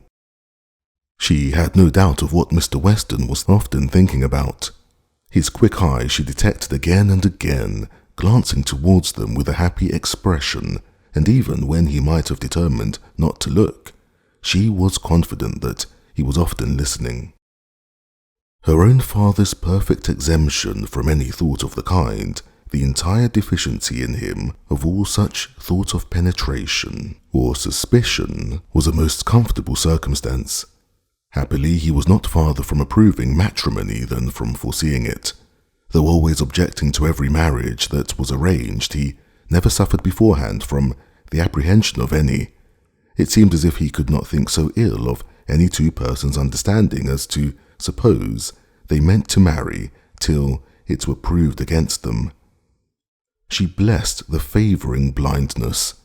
He could now, without the drawback of a single unpleasant surmise, without a glance forward at any possible treachery in his guest, give way to all his natural kind-hearted civility in solicitous inquiries after Mr. Frank Churchill's accommodation on his journey, through the sad evils of sleeping 2 nights on the road, and express very genuine unmixed anxiety to know that he had certainly escaped catching cold, which, however, he could not allow him to feel quite assured of himself till after another night. A reasonable visit paid, Mr. Weston began to move. He must be going. He had business at the Crown about his hay, and a great many errands for Mrs. Weston at Ford's, but he need not hurry anybody else. His son, too well bred to hear the hint, rose immediately also, saying, "As you are going farther on business, sir, I will take the opportunity of paying a visit, which must be paid some day or other, and therefore may as well be paid now. I have the honour of being acquainted with a neighbour of yours," turning to Emma, "a lady residing in or near Highbury, a family of the name of Fairfax. I shall have no difficulty, I suppose, in finding the house, though Fairfax, I believe, is not the proper name. I should rather say Barnes or Bates. Do you know any family of that name? To be sure we do, cried his father. Mrs. Bates, we passed her house. I saw Miss Bates at the window. True, true, you are acquainted with Miss Fairfax. I remember you knew her at Weymouth, and a fine girl she is. Call upon her by all means. There is no necessity for my calling this morning, said the young man. Another day would do as well, but there was that degree of acquaintance at Weymouth which— Oh, go today, go today. Do not defer it. What is right to be done cannot be done too soon. And besides, I must give you a hint, Frank. Any want of attention to her, here, should be carefully avoided. You saw her with the Campbells when she was the equal of everybody she mixed with, but here she is with a poor old grandmother, who has barely enough to live on. If you do not call early, it will be a slight. The son looked convinced. I have heard her speak of the acquaintance, said Emma. She is a very elegant young woman. He agreed to it, but with so quiet a yes as inclined her almost to doubt his real concurrence. And yet there must be a very distinct sort of elegance for the fashionable world if Jane Fairfax could be thought only ordinarily gifted with it. If you were never particularly struck by her manners before, said she, I think you will today. You will see her to advantage, see her and hear her. No, I'm afraid you will not hear her at all, for she has an aunt who never holds her tongue. You are acquainted with Miss Jane Fairfax, sir, are you? Said Mr. Woodhouse, always the last to make his way in conversation. Then give me leave to assure you that you will find her a very agreeable young lady. She is staying here on a visit to her grandmamma and aunt, very worthy people. I have known them all my life. They will be extremely glad to see you, I am sure, and one of my servants shall go with you to show you the way. My dear sir, upon no account in the world. My father can direct me. But your father is not going so far. He is only going to the Crown, quite on the other side of the street, and there are a great many houses. You might be very much at a loss, and it is a very dirty walk, unless you keep on the footpath. But my coachman can tell you where you had best cross the street. Mr. Frank Churchill still declined it, looking as serious as he could, and his father gave his hearty support by calling out, My good friend, this is quite necessary. Frank knows a puddle of water when he sees it, and as to Mrs. Bates, he may get there from the Crown in a hop, step, and jump. They were permitted to go alone, and with a cordial nod from one and a graceful bow from the other, the two gentlemen took leave.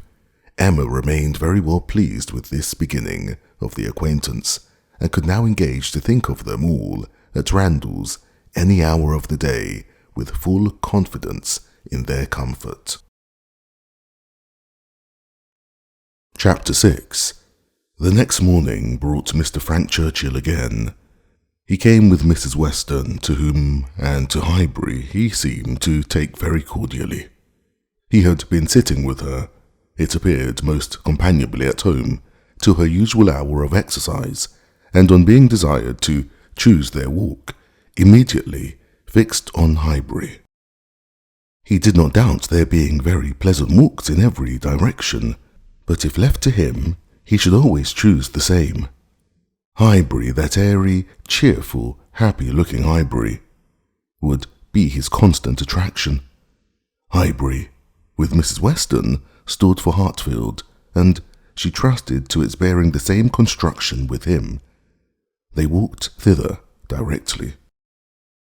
Emma had hardly expected them, for Mr. Weston, who had called in for half a minute in order to hear that his son was very handsome, knew nothing of their plans, and it was an agreeable surprise to her, therefore, to perceive them walking up to the house together, arm in arm. She was wanting to see him again, and especially to see him in company with Mrs. Weston, upon his behaviour, to whom her opinion of him was to depend.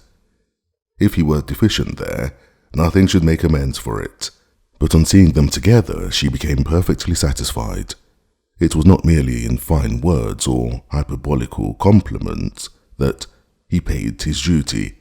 Nothing could be more proper or pleasing than his whole manner to her. Nothing could more agreeably denote his wish of considering her as a friend and securing her affection. And there was time enough for Emma to form a reasonable judgment as their visit included all the rest of the morning.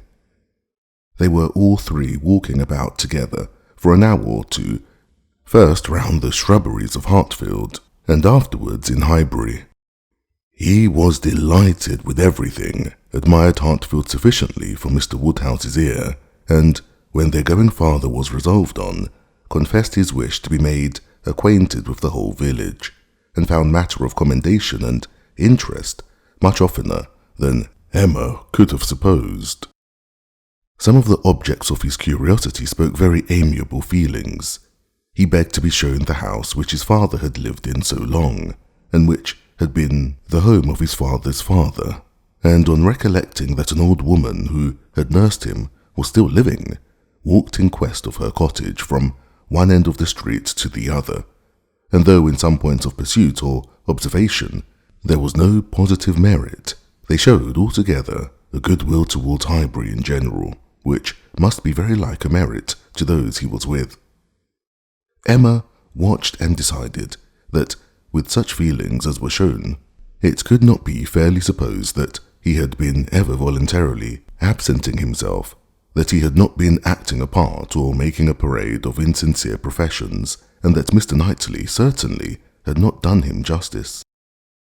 Their first pause was at the Crown Inn, a considerable house, though the principal one of the sort, where a couple of pair of post horses were kept, more for the convenience of the neighbourhood than from any run on the road, and his companions had not expected to be detained by any interest excited there, but in passing it they gave the history of the large room visibly added. It had been built many years ago for a ballroom, and while the neighbourhood had been in a particularly populous dancing state, had been occasionally used as such, but such brilliant days had long passed away, and now the highest purpose for which it was ever wanted was to accommodate a whist club established among the gentlemen and half-gentlemen of the place. He was immediately interested.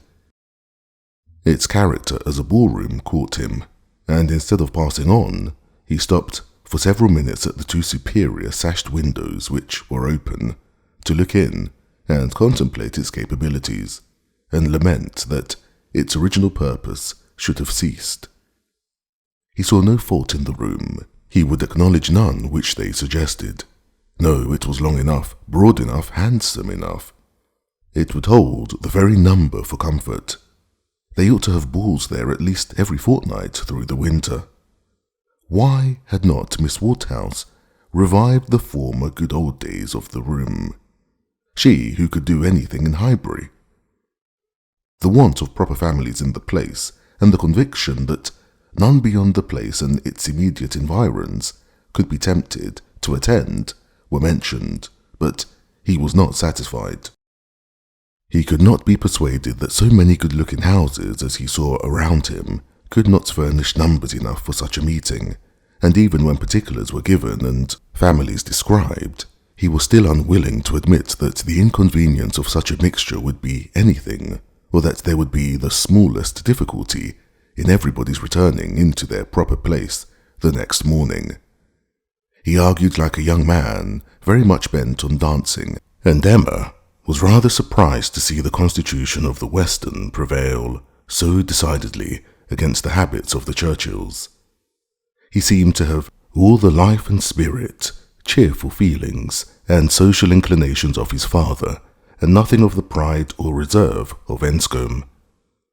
Of pride, indeed, there was, perhaps, scarcely enough. His indifference to a confusion of rank bordered too much on inelegance of mind. He could be no judge, however, of the evil he was holding cheap. It was but an effusion of lively spirits. At last he was persuaded to move on from the front of the Crown, and being now almost facing the house where the Bateses lodged, Emma recollected his intended visit the day before, and asked him if he had paid it. "Yes, oh yes," he replied. "I was just going to mention it. A very successful visit. I saw all 3 ladies and felt very much obliged to you for your preparatory hint." If the talking aunt had taken me quite by surprise, it must have been the death of me. As it was, I was only betrayed into paying a most unreasonable visit. 10 minutes would have been all that was necessary, perhaps all that was proper, and I had told my father I should certainly be at home before him. But there was no getting away, no pause, and, to my utter astonishment, I found, when he, finding me nowhere else, joined me there at last, that I had been actually sitting with them very nearly 3/4 of an hour. The good lady had not given me the possibility of escape before. "And how did you think Miss Fairfax looking?" "Ill, very ill, that is, if a young lady can ever be allowed to look ill. But the expression is hardly admissible, Mrs. Weston, is it? Ladies can never look ill, and seriously, Miss Fairfax is naturally so pale as almost always to give the appearance of ill health. A most deplorable want of complexion." Emma would not agree to this, and began a warm defence of Miss Fairfax's complexion. It was certainly never brilliant, but she would not allow it to have a sickly hue in general, and there was a softness and delicacy in her skin which gave peculiar elegance to the character of her face. He listened with all due deference, acknowledged that he had heard many people say the same, but yet he must confess that to him nothing could make amends for the want of the fine glow of health. Where features were indifferent, a fine complexion gave beauty to them all, and where they were good, the effect was, fortunately, he need not attempt to describe what the effect was. "Well," said Emma, "there is no disputing about taste. At least you admire her except her complexion." He shook his head and laughed. "I cannot separate Miss Fairfax and her complexion. Did you see her often at Weymouth? Were you often in the same society?" At this moment they were approaching Ford's, and he hastily exclaimed, "Ah, this must be the very shop that everybody attends every day of their lives, as my father informs me. He comes to Highbury himself, he says, 6 days out of 7, and has always business at Ford's. If it be not inconvenient to you, pray let us go in, that I may prove myself to belong to the place, to be a true citizen of Highbury. I must buy something at Ford's. It will be taken out my freedom. I dare say they sell gloves. Oh yes, gloves and everything. I do admire your patriotism. You will be adored in Highbury. You were very popular before you came, because you were Mr. Weston's son, but lay out half a guinea at Ford's and your popularity will stand upon your own virtues." They went in, and while the sleek, well-tied parcels of men's beavers and York tan were bringing down and displaying on the counter, he said, "But I beg your pardon, Miss Woodhouse. You were speaking to me. You were saying something at the very moment of this burst of my amour patriae. Do not let me lose it. I assure you the utmost stretch of public fame would not make me amends for the loss of any happiness in private life. I merely asked whether you had known much of Miss Fairfax and her party at Weymouth. And now that I understand your question, I must pronounce it to be a very unfair one. It is always the lady's right to decide on the degree of acquaintance. Miss Fairfax must already have given her account. I shall not commit myself by claiming more than she may choose to allow. Upon my word, you answer as discreetly as she could do herself, but her account of everything leaves so much to be guessed. She is so very reserved, so very unwilling to give the least information about anybody, that I really think you may say what you like of her acquaintance with her." "May I indeed? Then I will speak the truth, and nothing suits me so well. I met her frequently at Weymouth. I had known the Campbells a little in town, and at Weymouth we were very much in the same set. Colonel Campbell is a very agreeable man, and Mrs. Campbell a friendly, warm-hearted woman. I like them all. You know Miss Fairfax's situation in life, I conclude. What she is destined to be? Yes, rather hesitatingly, I believe I do. You get upon delicate subjects, Emma, said Mrs. Weston, smiling. Remember that I am here. Mr. Frank Churchill hardly knows what to say when you speak of Miss Fairfax's situation in life. I will move a little farther off. I certainly do forget to think of her, said Emma, as having ever been anything about my friend and my dearest friend. He looked as if he fully understood and honoured such a sentiment. When the gloves were bought, and they had quitted the shop again, "Did you ever hear the young lady we were speaking of play?" said Frank Churchill. "Ever hear her?" repeated Emma. "You forget how much she belongs to Highbury.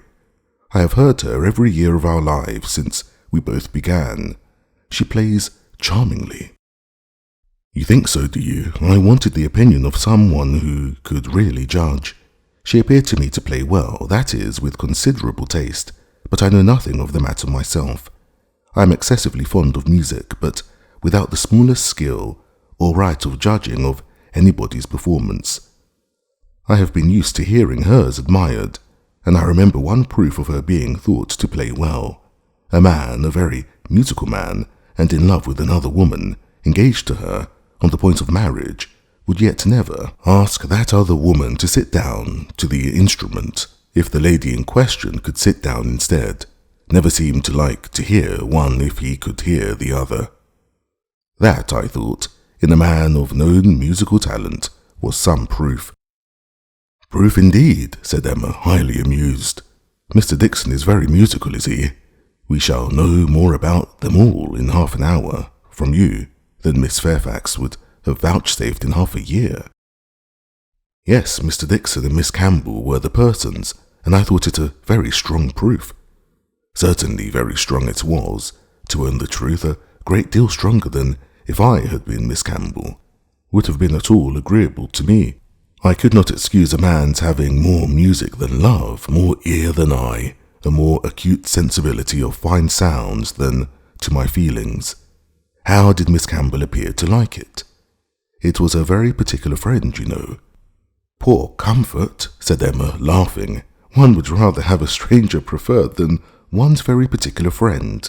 With a stranger, it might not recur again, but the misery of having a very particular friend always at hand to do everything better than one does oneself.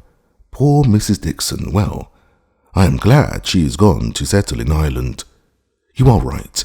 It was not very flattering to Miss Campbell, but she really did not seem to feel it. So much the better, or so much the worse. I don't know which one. But be it sweetness or be it stupidity in her, quickness of friendship or dullness of feeling, there was one person, I think, who must have felt it. Miss Fairfax herself. She must have felt the improper and dangerous distinction. As to that, I do not." "Oh, do not imagine that I expect an account of Miss Fairfax's sensations from you or from anybody else. They are known to no human being, I guess, but herself. But if she continued to play whenever she was asked by Mr. Dixon, one may guess what one chooses." There appeared such a perfectly good understanding among them all. He began rather quickly, but, checking himself, added, "However, it is impossible for me to say on what terms they really were, how it might all be behind the scenes. I can only say that there was smoothness outwardly. But you, who have known Miss Fairfax from a child, must be a better judge of her character, and of how she is likely to conduct herself in critical situations than I can be. I have known her from a child, undoubtedly. We have been children and women together, and it is natural to suppose that we should be intimate, that we should have taken to each other whenever she visited her friends, but we never did. I hardly know how it has happened, a little perhaps from that wickedness on my side which was prone to take disgust towards a girl so idolized and so cried up as she always was, by her aunt and grandmother and all their set. And then her reserve. I never could attach myself to anyone so completely reserved." "It is a most repulsive quality indeed," said he. oftentimes very convenient, no doubt, but never pleasing. There is safety in reserve, but no attraction. One cannot love a reserved person, not till the reserve ceases towards oneself, and then the attraction may be the greater. But I must be more in want of a friend or an agreeable companion than I have yet been to take the trouble of conquering anybody's reserve to procure one. Intimacy between Miss Fairfax and me is quite out of the question. I have no reason to think ill of her, not the least, except that such extreme and perpetual cautiousness of word and manner, such a dread of giving a distinct idea about anybody, is apt to suggest suspicions of there being something to conceal. He perfectly agreed with her, and after walking together so long and thinking so much alike, Emma felt herself so well acquainted with him that she could hardly believe it to be only their second meeting. He was not exactly what she had expected, less of the man of the world in some of his notions, less of the spoiled child of fortune, therefore better than she had expected. His ideas seemed more moderate, his feelings warmer. She was particularly struck by his manner of considering Mr. Elton's house, which, as well as the church, he would go and look at, and would not join them in finding much fault with. No, he could not believe it a bad house, not such a house as a man was to be pitied for having. If it were to be shared with the woman he loved, he could not think any man to be pitied for having that house. There must be ample room in it for every real comfort. The man must be a blockhead who wanted more. Mrs. Weston laughed and said he did not know what he was talking about. Used only to a large house himself, and without ever thinking how many advantages and accommodations were attached to its size, he could be no judge of the privations inevitably belonging to a small one. But Emma, in her own mind, determined that he did know what he was talking about, and that he showed a very amiable inclination to settle early in life and to marry from worthy motives. He might not be aware of the inroads on domestic peace to be occasioned by no housekeeper's room or a bad butler's pantry, but no doubt he did perfectly feel that Enscombe could not make him happy, and that wherever he were attached, he would willingly give up much of wealth to be allowed an early establishment. Chapter 7. Emma's very good opinion of Frank Churchill was a little shaken the following day by hearing that he was gone off to London merely to have his hair cut. A sudden freak seemed to have seized him at breakfast, and he had sent for a chaise and set off, intending to return to dinner, but with no more important view that appeared than having his hair cut. There was certainly no harm in his travelling 16 miles twice over on such an errand, but there was an air of foppery and nonsense in it which she could not approve. It did not accord with the rationality of plan, the moderation in expense, or even the unselfish warmth of heart, which she had believed herself to discern in him yesterday. Vanity, extravagance, love of change, restlessness of temper, which must be doing something, good or bad, heedlessness as to the pleasure of his father and Mrs. Weston, indifferent as to how his conduct might appear in general. He became liable to all these charges.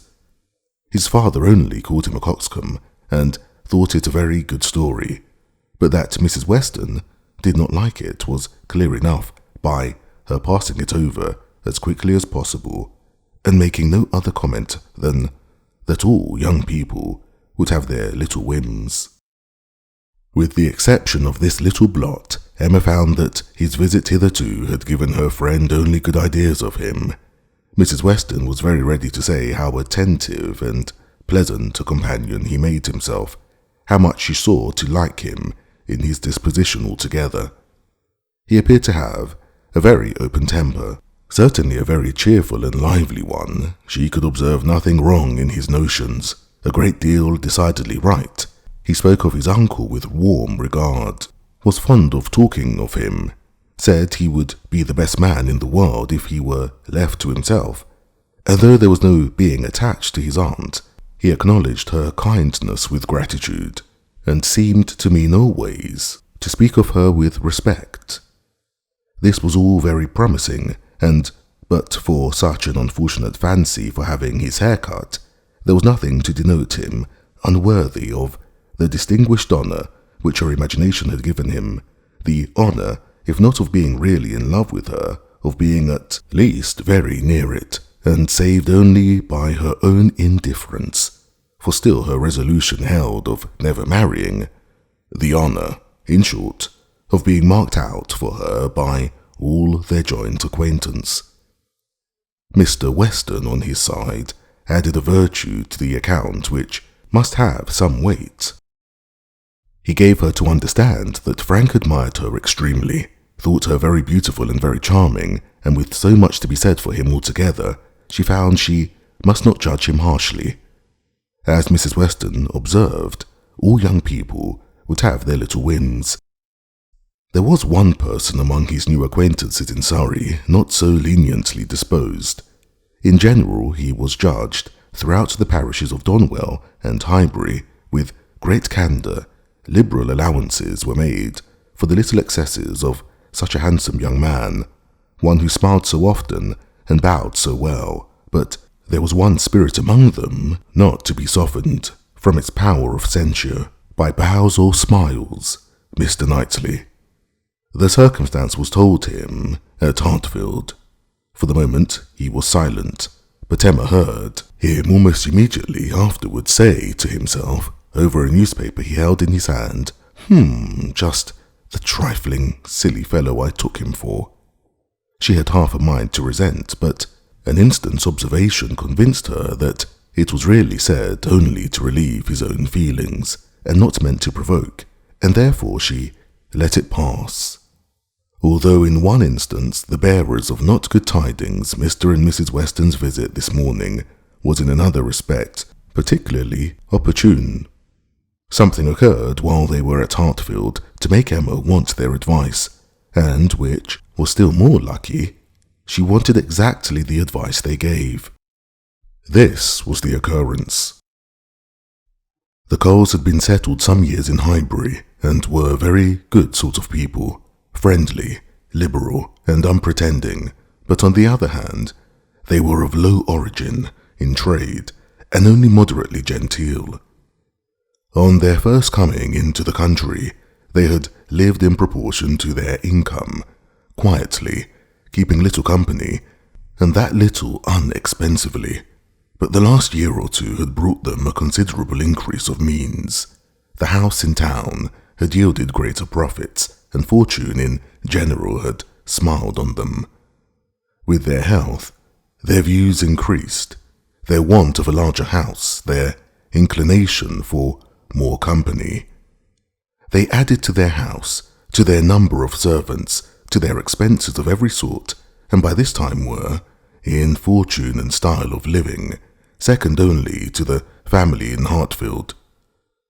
Their love of society and their new dining room prepared everybody for their keeping dinner company, and a few parties, chiefly among the single men, had already taken place. The regular and best families Emma could hardly suppose they would presume to invite, neither Donwell nor Hartfield nor Randalls. Nothing should tempt her to go.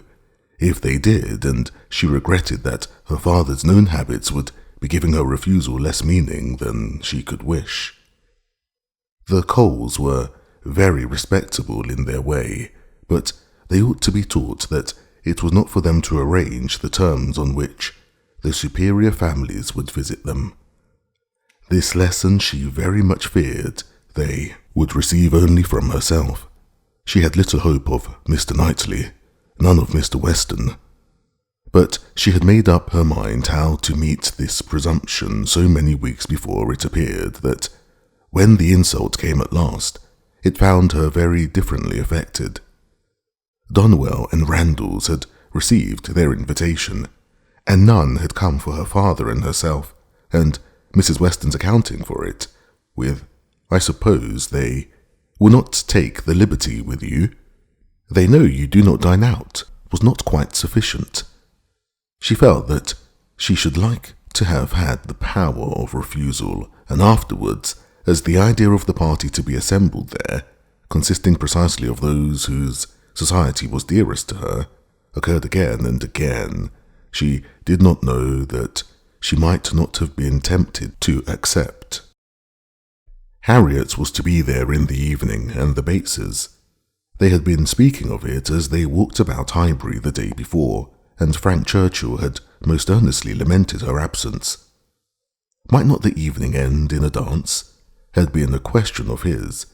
The bare possibility of it acted as a farther irritation on her spirits, and her being left in solitary grandeur, even supposing the omission to be intended as a compliment, but was poor comfort. It was the arrival of this very invitation while the Westons were at Hartfield which made their presence so acceptable, for though her first remark on reading it was that of course it must be declined, she so very soon proceeded to ask them what they advised her to do, that their advice for her going was most prompt and successful. She owned that, considering everything, she was not absolutely without inclination for the party. The Coles expressed themselves so properly, there was so much real attention in the manner of it, so much consideration for her father. They would have solicited the honour earlier, but had been waiting the arrival of a folding screen from London, which they hoped might keep Mr. Woodhouse from any draught of air, and therefore induce him the more readily to give them the honour of his company. Upon the whole, she was very persuadable, and it briefly settled among themselves how it might be done without neglecting his comfort, how certainly Mrs. Goddard, if not Mrs. Bates, might be depended on for bearing him company. Mr. Woodhouse was to be talked into an acquiescence of his daughter's going out to dinner on a day now near at hand, and spending the whole evening away from him. As for his going, Emma did not wish to think it possible. The hours would be too late, and the party too numerous. He was soon pretty well resigned. "I am not fond of dinner visiting," said he. "I never was. No more is Emma. Late hours do not agree with us. I am sorry Mr. and Mrs. Cole should have done it. I think it would be much better if they would come in one afternoon next summer and take their tea with us, take us in their afternoon walk, which they might do, as our hours are so reasonable, and yet get home without being out in the damp of the evening. The dews of a summer evening are what I would not expose anybody to. However, as they are so very desirous to have dear Emma dine with them, and as you will both be there, and Mr. Knightley too, to take care of her, I cannot wish to prevent it, provided the weather be what it ought, neither damp, nor cold, nor windy." Then, turning to Mrs. Weston, with a look of gentle reproach, "Ah, Miss Taylor, if you had not married, you would have stayed at home with me." "Well, sir," cried Mr. Weston, "as I took Miss Taylor away, it is incumbent on me to supply her place, if I can, and I will step to Mrs. Goddard in a moment, if you wish it." But the idea of anything to be done in a moment was increasing, not lessening, Mr. Woodhouse's agitation. The ladies knew better how to allay it. Mr. Weston must be quiet, and everything deliberately arranged. With this treatment, Mr. Woodhouse was soon composed enough for talking as usual. He should be so happy to see Mrs. Goddard. He had a great regard for Mrs. Goddard, and Emma should write a line and invite her. James could take the note, but first of all, there must be an answer written to Mrs. Cole. "You will make my excuses, my dear, as civilly as possible. You will say that I am quite an invalid and go nowhere, and therefore must decline their obliging invitation, beginning with my compliments, of course. But you will do everything right. I need not tell you what is to be done. We must remember to let James know that the carriage will be wanted on Tuesday. I shall have no fears for you with him. We have never been there above once since the new approach was made. But still I have no doubt that James will take you very safely. And when you get there, you must tell him at what time you would have him come for you again, and you had better name an early hour. You will not like staying late. You will get very tired when tea is over.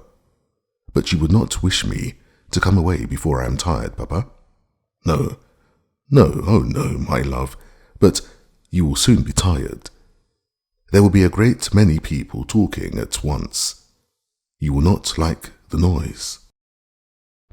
But, my dear sir, cried Mr. Weston, if Emma comes away early, it will be breaking up the party, and no great harm if it does, said Mr. Woodhouse. The sooner every party breaks up, the better. But you do not consider how it may appear to the Coles. Emma's going away directly after tea might be giving offence. They are good-natured people and think little of their own claims. But still they must feel that anybody's hurrying away is no great compliment, and Miss Woodhouse's doing it would be more thought of than any other person's in the room. You would not wish to disappoint and mortify the Coles, I'm sure, sir, friendly, good sort of people as ever lived, and who have been your neighbours these 10 years. No, upon no account in the world, Mr. Weston. I am much obliged to you for reminding me. I should be extremely sorry to be giving them any pain. I know what worthy people they are. Perry tells me that Mr. Cole never touches malt liquor.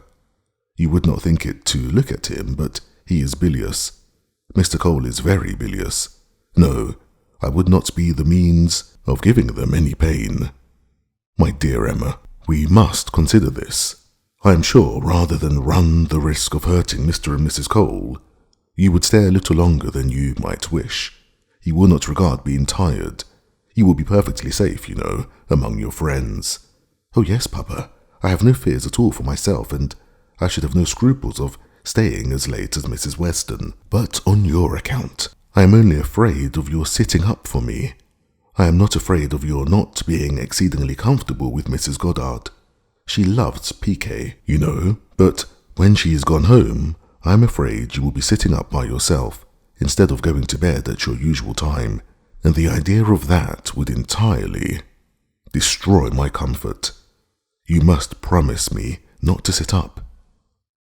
He did, on the condition of some promises on her side, such as that, if she came home cold, she would be sure to warm herself thoroughly.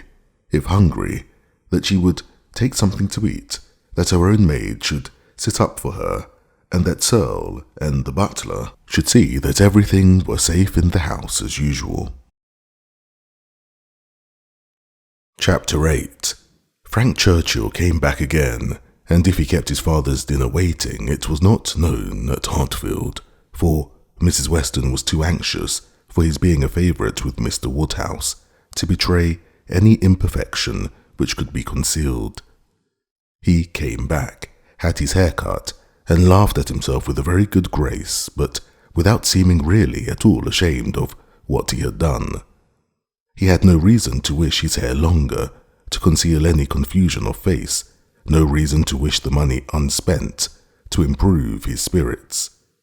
He was quite as undaunted and as lively as ever, and after seeing him, Emma thus moralized to herself. I do not know whether it ought to be so, but certainly silly things do cease to be silly if they are done by sensible people in an impudent way. Wickedness is always wickedness, but folly is not always folly. It depends upon the character of those who handle it. Mr. Knightley, he is not a trifling, silly young man. If he were, he would have done this differently. He would either have gloried in the achievement or been ashamed of it. There would have been either the ostentation of a coxcomb or the evasions of a mind too weak to defend its own vanities. No, I am perfectly sure that he is not trifling or silly. With Tuesday came the agreeable prospect of seeing him again, and for a long time then hitherto, of judging of his general manners and by inference of the meaning of his manners towards herself, of guessing how soon it might be necessary for her to throw coldness into her air, and of fancying what the observations of all those might be who were now seeing them together for the first time. She meant to be very happy, in spite of the scene being laid at Mr. Cole's, and without being able to forget that among the failings of Mr. Elton, even in the days of his favour, none had disturbed her more than his propensity to dine with Mr. Cole. Her father's comfort was amply secured, Mrs. Bates as well as Mrs. Goddard being able to come, and her last pleasing duty before she left the house was to pay her respects to them as they sat together after dinner, and while her father was fondly noticing the beauty of her dress, to make the two ladies all the amends in her power by helping them to large slices of cake and full glasses of wine, for whatever unwilling self-denial his care of their constitution might have obliged them to practice during the meal. She had provided a plentiful dinner for them. She wished she could know that they had been allowed to eat. She followed another carriage to Mr. Cole's door, and was pleased to see that it was Mr. Knightley's, for Mr. Knightley, keeping no horses, having little spare money, and a great deal of health, activity, and independence, was too apt, in Emma's opinion, to get about as he could, and not use his carriage so often as became the owner of Donwell Abbey.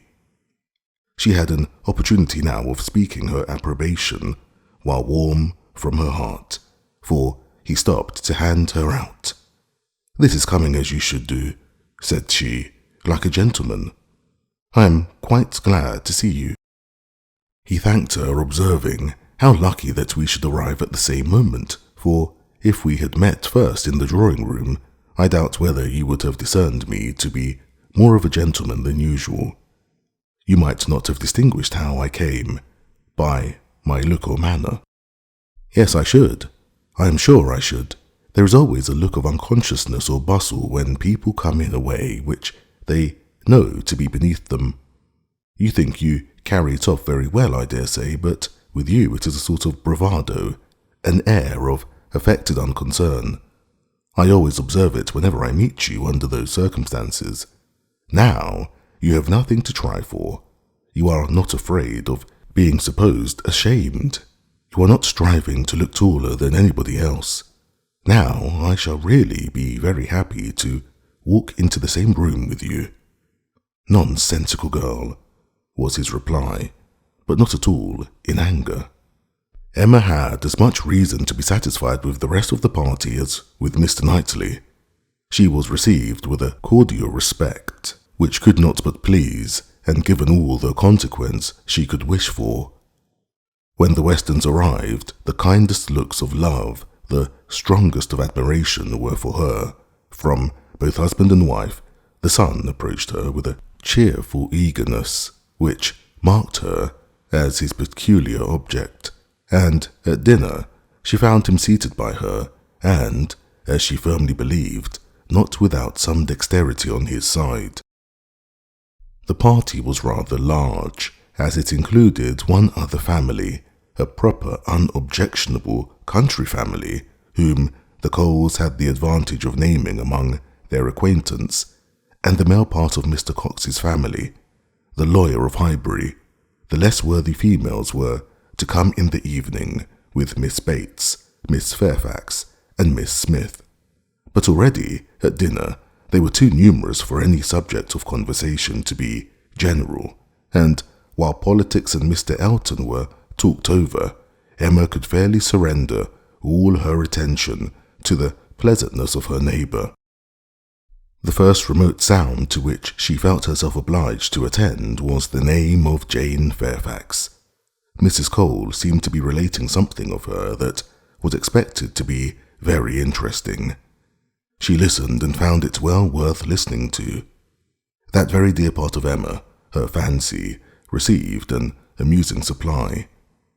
Mrs. Cole was telling that she had been calling on Miss Bates, and as soon as she entered the room had been struck by the sight of the pianoforte, a very elegant-looking instrument, not a grand but a large-sized square pianoforte, and the substance of the story, the end of all the dialogue which ensued of surprise and inquiry and congratulations on her side and explanations on Miss Bates's was that this pianoforte had arrived from Broadwoods the day before, to the great astonishment of both aunt and niece, entirely unexpected, that at first, by Miss Bates's account, Jane herself was quite at a loss, quite bewildered to think who could possibly have ordered it. But now they were both perfectly satisfied that it could be from only one quarter. Of course, it must be from Colonel Campbell. One can suppose nothing else, added Mrs. Cole, and I was only surprised that there could ever have been a doubt. But Jane, it seems, had a letter from them very lately, and not a word was said about it. She knows their best ways, but I should not consider their silence as any reason for their not meaning to make the present. They might choose to surprise her. Mrs. Cole had many to agree with her. Everybody who spoke on the subject was equally convinced that it must come from Colonel Campbell, and equally rejoiced that such a present had been made, and there were enough ready to speak to allow Emma to think her own way and still listen to Mrs. Cole. I declare I do not know when I have heard anything that has given me more satisfaction. It always has quite hurt me that Jane Fairfax, who plays so delightfully, should not have an instrument. It seemed quite a shame, especially considering how many houses there are where fine instruments are absolutely thrown away. This is like giving ourselves a slap, to be sure, and it was but yesterday I was telling Mr. Cole I really was ashamed to look at our grand pianoforte in the drawing-room, while I do not know one note from another, and our little girls who are but just beginning, perhaps may never make anything of it. And there is poor Jane Fairfax, who is mistress of music, has not anything of the nature of an instrument, not even the pitifullest old spinet in the world, to amuse herself with. I was saying this to Mr. Cole but yesterday, and he quite agreed with me, only he is so particularly fond of music that he could not help indulging himself in the purchase, hoping that some of our good neighbours might be so obliging occasionally to put it to a better use than we can. And that really is the reason why the instrument was bought, or else I am sure we ought to be ashamed of it. We are in great hopes that Miss Woodhouse may be prevailed with to try it this evening. Miss Woodhouse made the proper acquiescence, and finding that nothing more was to be entrapped from any communication of Mrs. Cole's, turned to Frank Churchill. "Why do you smile?" said she. "Nay, why do you? Me? I suppose I smile for pleasure at Colonel Campbell's being so rich and so liberal. It is a very handsome present. Very. I rather wonder that it was never made before. Perhaps Miss Fairfax has never been staying here so long before, or that he did not give her the use of their own instrument, which must now be shut up in London, untouched by anybody. That is a grand pianoforte, and he might think it too large for Mrs. Bates's house. You may say what you choose, but your countenance testifies that your thoughts on this subject are very like mine. I do not know, I rather believe you are giving me more credit for acuteness than I deserve. I smile because you smile, and shall probably suspect whatever I find you suspect. But at present I do not see what there is to question. If Colonel Campbell is not the person, who can be? What do you say, Mrs. Dixon?" "Mrs. Dixon, very true indeed. I had not thought of Mrs. Dixon. She must know as well as her father how acceptable an instrument would be, and perhaps the mode of it. The mystery, the surprise, is more like a young woman's scheme than an elderly man's. It is Mrs. Dixon, I dare say. I told you that your suspicions would guide mine. If so, you must extend your suspicions and comprehend Mr. Dixon in them." "Mr. Dixon, very well. Yes, I immediately perceive that it must be the joint present of Mr. and Mrs. Dixon. We were speaking the other day, of his being so warm an admirer of her performance.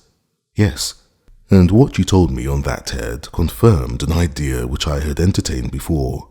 I do not mean to reflect upon the good intentions of either Mr. Dixon or Miss Fairfax, but I cannot help suspecting either that, after making his proposals to her friend, he had the misfortune to fall in love with her, or that he became conscious of a little attachment on her side.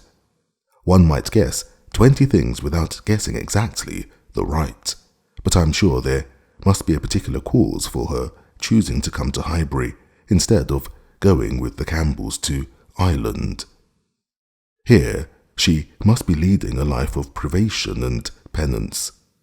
There it would have been all enjoyment. As to the pretense of trying her native air, I look upon that as a mere excuse. In the summer it might have passed, but what can anybody's native air do for them in the months of January, February, and March? Good fires and carriages would be much more to the purpose in most cases of delicate health, and I dare say in hers.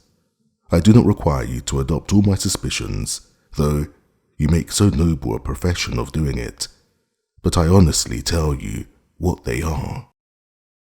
And upon my word, they have an air of great probability. Mr. Dixon's preference of her music to her friends I can answer for being very decided, and then he saved her life. Did you ever hear of that? A water party, and by some accident she was falling overboard. He caught her. He did. I was there, one of the party. Were you really? Well, but you observed nothing, of course, for it seems to be a new idea to you. If I had been there, I think I should have made some discoveries. I dare say you would, but simple I, saw nothing but the fact that Miss Fairfax was nearly dashed from the vessel and that Mr. Dixon caught her. It was the work of a moment, and though the consequent shock and alarm was very great and much more durable, indeed I believe it was half an hour before any of us were comfortable again, yet that was too general a sensation for anything of peculiar anxiety to be observable. I do not mean to say, however, that you might not have made discoveries. The conversation was here interrupted. They were called on to share in the awkwardness of a rather long interval between the courses, and obliged to be as formal and as orderly as the others.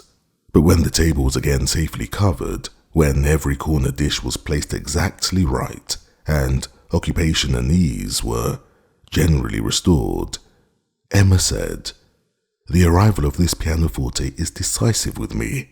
I wanted to know a little more, and this tells me quite enough. Depend upon it, we shall soon hear that it is a present from Mr. and Mrs. Dixon. And if the Dixons should absolutely deny all knowledge of it, we must conclude it to come from the Campbells. No, I am sure it is not from the Campbells. Miss Fairfax knows it is not from the Campbells, or they would have been guessed at first. She would not have been puzzled had she dared fix on them. I may not have convinced you, perhaps, but I am perfectly convinced myself that Mr. Dixon is a principal in the business. Indeed, you injure me if you suppose me unconvinced. Your reasonings carry my judgment along with them entirely. At first, while I supposed you satisfied that Colonel Campbell was the giver, I saw it only as paternal kindness, and thought it the most natural thing in the world. But when you mentioned Mrs. Dixon, I felt how much more probable that it should be the tribute of warm female friendship, and now I can see it in no other light than as an offering of love." There was no occasion to press the matter farther. The conviction seemed real. He looked as if he felt it.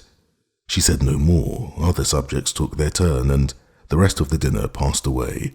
The desserts succeeded. The children came in and were talked to and admired amid the usual rate of conversation. A few clever things said, a few downright silly, but by much the larger proportion, neither the one nor the other. Nothing worse than everyday remarks, dull repetitions, old news, and heavy jokes. The ladies had not been long in the drawing room before the other ladies in their different divisions arrived. Emma watched the entree of her own particular little friend, and if she could not exult in her dignity and grace, she could not only love the blooming sweetness and the artless manner, but could most heartily rejoice in that light, cheerful, unsentimental disposition which allowed her so many alleviations of pleasure in the midst of the pangs of disappointed affection.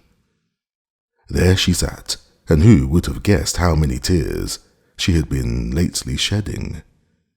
To be in company, nicely dressed herself and seeing others nicely dressed, to sit and smile and look pretty and say nothing was enough for the happiness of the present hour. Jane Fairfax did look and move superior, but Emma suspected she might have been glad to change feelings with Harriet, very glad to have purchased the mortification of having loved, yes, of having loved even Mr. Elton in vain, by the surrender of all the dangerous pleasure of knowing herself beloved by the husband of her friend. In so large a party it was not necessary that Emma should approach her. She did not wish to speak of the pianoforte. She felt too much in the secret herself to think the appearance of curiosity or interest fair, and therefore purposely kept at a distance. But by the others the subject was almost immediately introduced, and she saw the blush of consciousness with which congratulations were received, the blush of guilt which accompanied the name of my excellent friend, Colonel Campbell. Mrs. Weston, kind-hearted and musical, was particularly interested by the circumstance, and Emma could not help being amused by her perseverance in dwelling on the subject, and having so much to ask and say as to tone, touch, and pedal, totally unsuspicious of that wish of saying as little about it as possible, which she plainly read in the fair heroine's countenance. They were soon joined by some of the gentlemen, and the very first of the early was Frank Churchill. In he walked, the first and the handsomest, and after paying his compliments en passant to Miss Bates and her niece, made his way directly to the opposite side of the circle, where sat Miss Woodhouse, until he could find a seat by her, would not sit at all. Emma divined what everybody present must be thinking. She was his object, and everybody must perceive it. She introduced him to her friend, Miss Smith, and at convenient moments afterwards heard what each thought of the other. He had never seen so lovely a face, and was delighted with her naivete. And she, only to be sure it was paying him too great a compliment, but she did think there were some looks a little like Mr. Elton. Emma restrained her indignation, and only turned from her in silence. Smiles of intelligence passed between her and the gentleman on first glancing towards Miss Fairfax, but it was most prudent to avoid speech.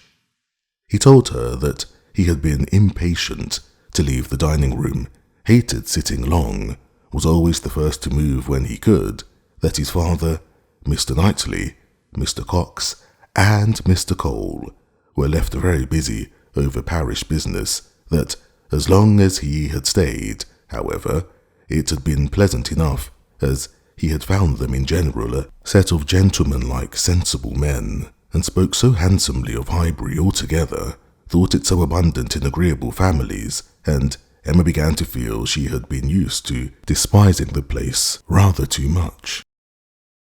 She questioned him as to the society in Yorkshire, the extent of the neighbourhood about Enscombe, and the sort, and could make out from his answers that as far as Enscombe was concerned, there was very little going on, that their visitings were among a range of great families, none very near, and that even when days were fixed, and invitations accepted, it was an even chance that Mrs. Churchill were not in health and spirits for going, that they made a point of visiting no fresh person, and that though he had his separate engagements, it was not without difficulty, without considerable address at times, that he could get away or introduce an acquaintance for a night. She saw that Enscombe could not satisfy, and that Highbury, taken at its best, might reasonably please a young man who had more retirement at home than he liked. His importance at Enscombe was very evident. He did not boast, but it naturally betrayed itself that he had persuaded his aunt where his uncle could do nothing, and on her laughing and noticing it, he owned that he believed, excepting 1 or 2 points, that he could with time persuade her to anything. One of those points on which his influence failed he then mentioned. He had wanted very much to go abroad, had been very eager to be allowed to travel, but she would not hear of it. This had happened the year before. Now he said he was beginning to have no longer the same wish. The unpersuadable point which he did not mention, Emma guessed to be good behaviour to his father. "I have made a most wretched discovery," said he, after a short pause. "I have been here a week tomorrow, half my time. I never knew days fly so fast. A week tomorrow! And I have hardly begun to enjoy myself, but just got acquainted with Mrs. Weston and others. I hate the recollection." "Perhaps you may now begin to regret that you spend one whole day, out of so few, in having your hair cut." "No," said he, smiling. "That is no subject of regret at all. I have no pleasure in seeing my friends unless I can believe myself fit to be seen." The rest of the gentlemen being now in the room, Emma found herself obliged to turn from him for a few minutes and listen to Mr. Cole. When Mr. Cole had moved away, and her attention could be restored as before, she saw Frank Churchill looking intently across the room at Miss Fairfax, who was sitting exactly opposite. "What is the matter?" said she. He started. "Thank you for rousing me," he replied. "I believe I have been very rude, but really Miss Fairfax has done her hair in so odd a way, so very odd a way, that I cannot keep my eyes from her. I never saw anything so outre. Those curls! This must be a fancy of her own. I see nobody else looking like her. I must go and ask her whether it is an Irish fashion. Shall I? Yes, I will. I declare I will, and you shall see how she takes it, whether she colours." He was gone immediately, and Emma soon saw him standing before Miss Fairfax and talking to her, but as to its effect on the young lady, as he had improvidently placed himself exactly between them, exactly in front of Miss Fairfax, she could absolutely distinguish nothing. Before he could return to his chair, it was taken by Mrs. Weston. "This is the luxury of a large party," said she. "One can get near everybody and say everything." "My dear Emma, I am longing to talk to you. I have been making discoveries and forming plans, just like yourself, and I must tell them while the idea is fresh. Do you know how Miss Bates and her niece came here?" "How? They were invited, were they not?" "Oh, yes, but how they were conveyed hither, the manner of their coming." "They walked, I conclude.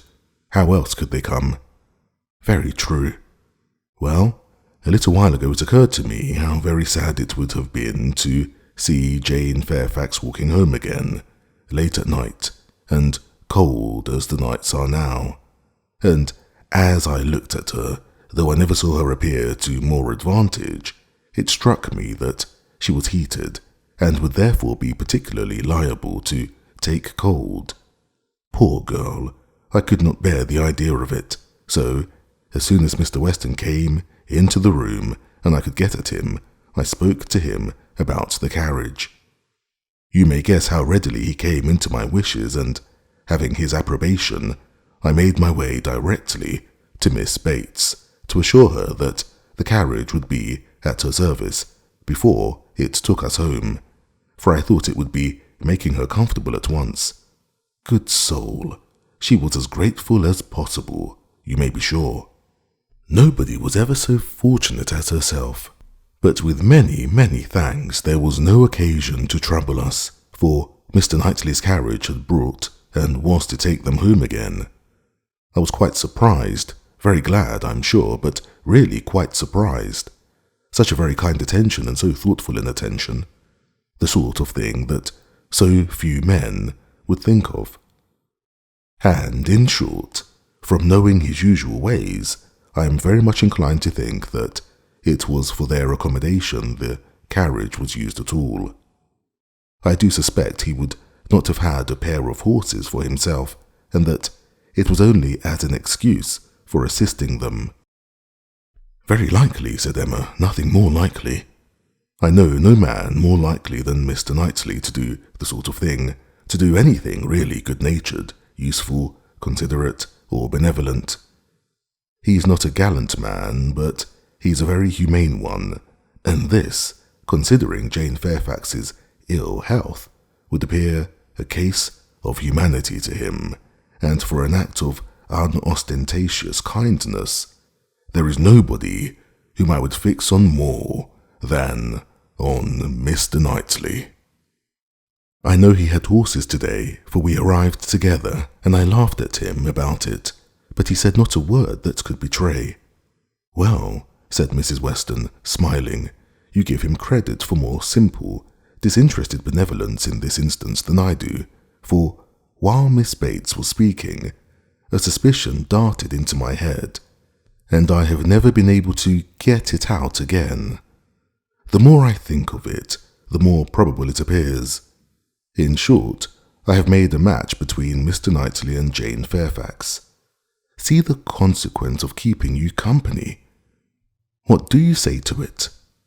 Mr. Knightley and Jane Fairfax, exclaimed Emma. Dear Mrs. Weston, how could you think of such a thing? Mr. Knightley? Mr. Knightley must not marry. You would not have little Henry cut out from Donwell. Oh, no, no. Henry must have Donwell.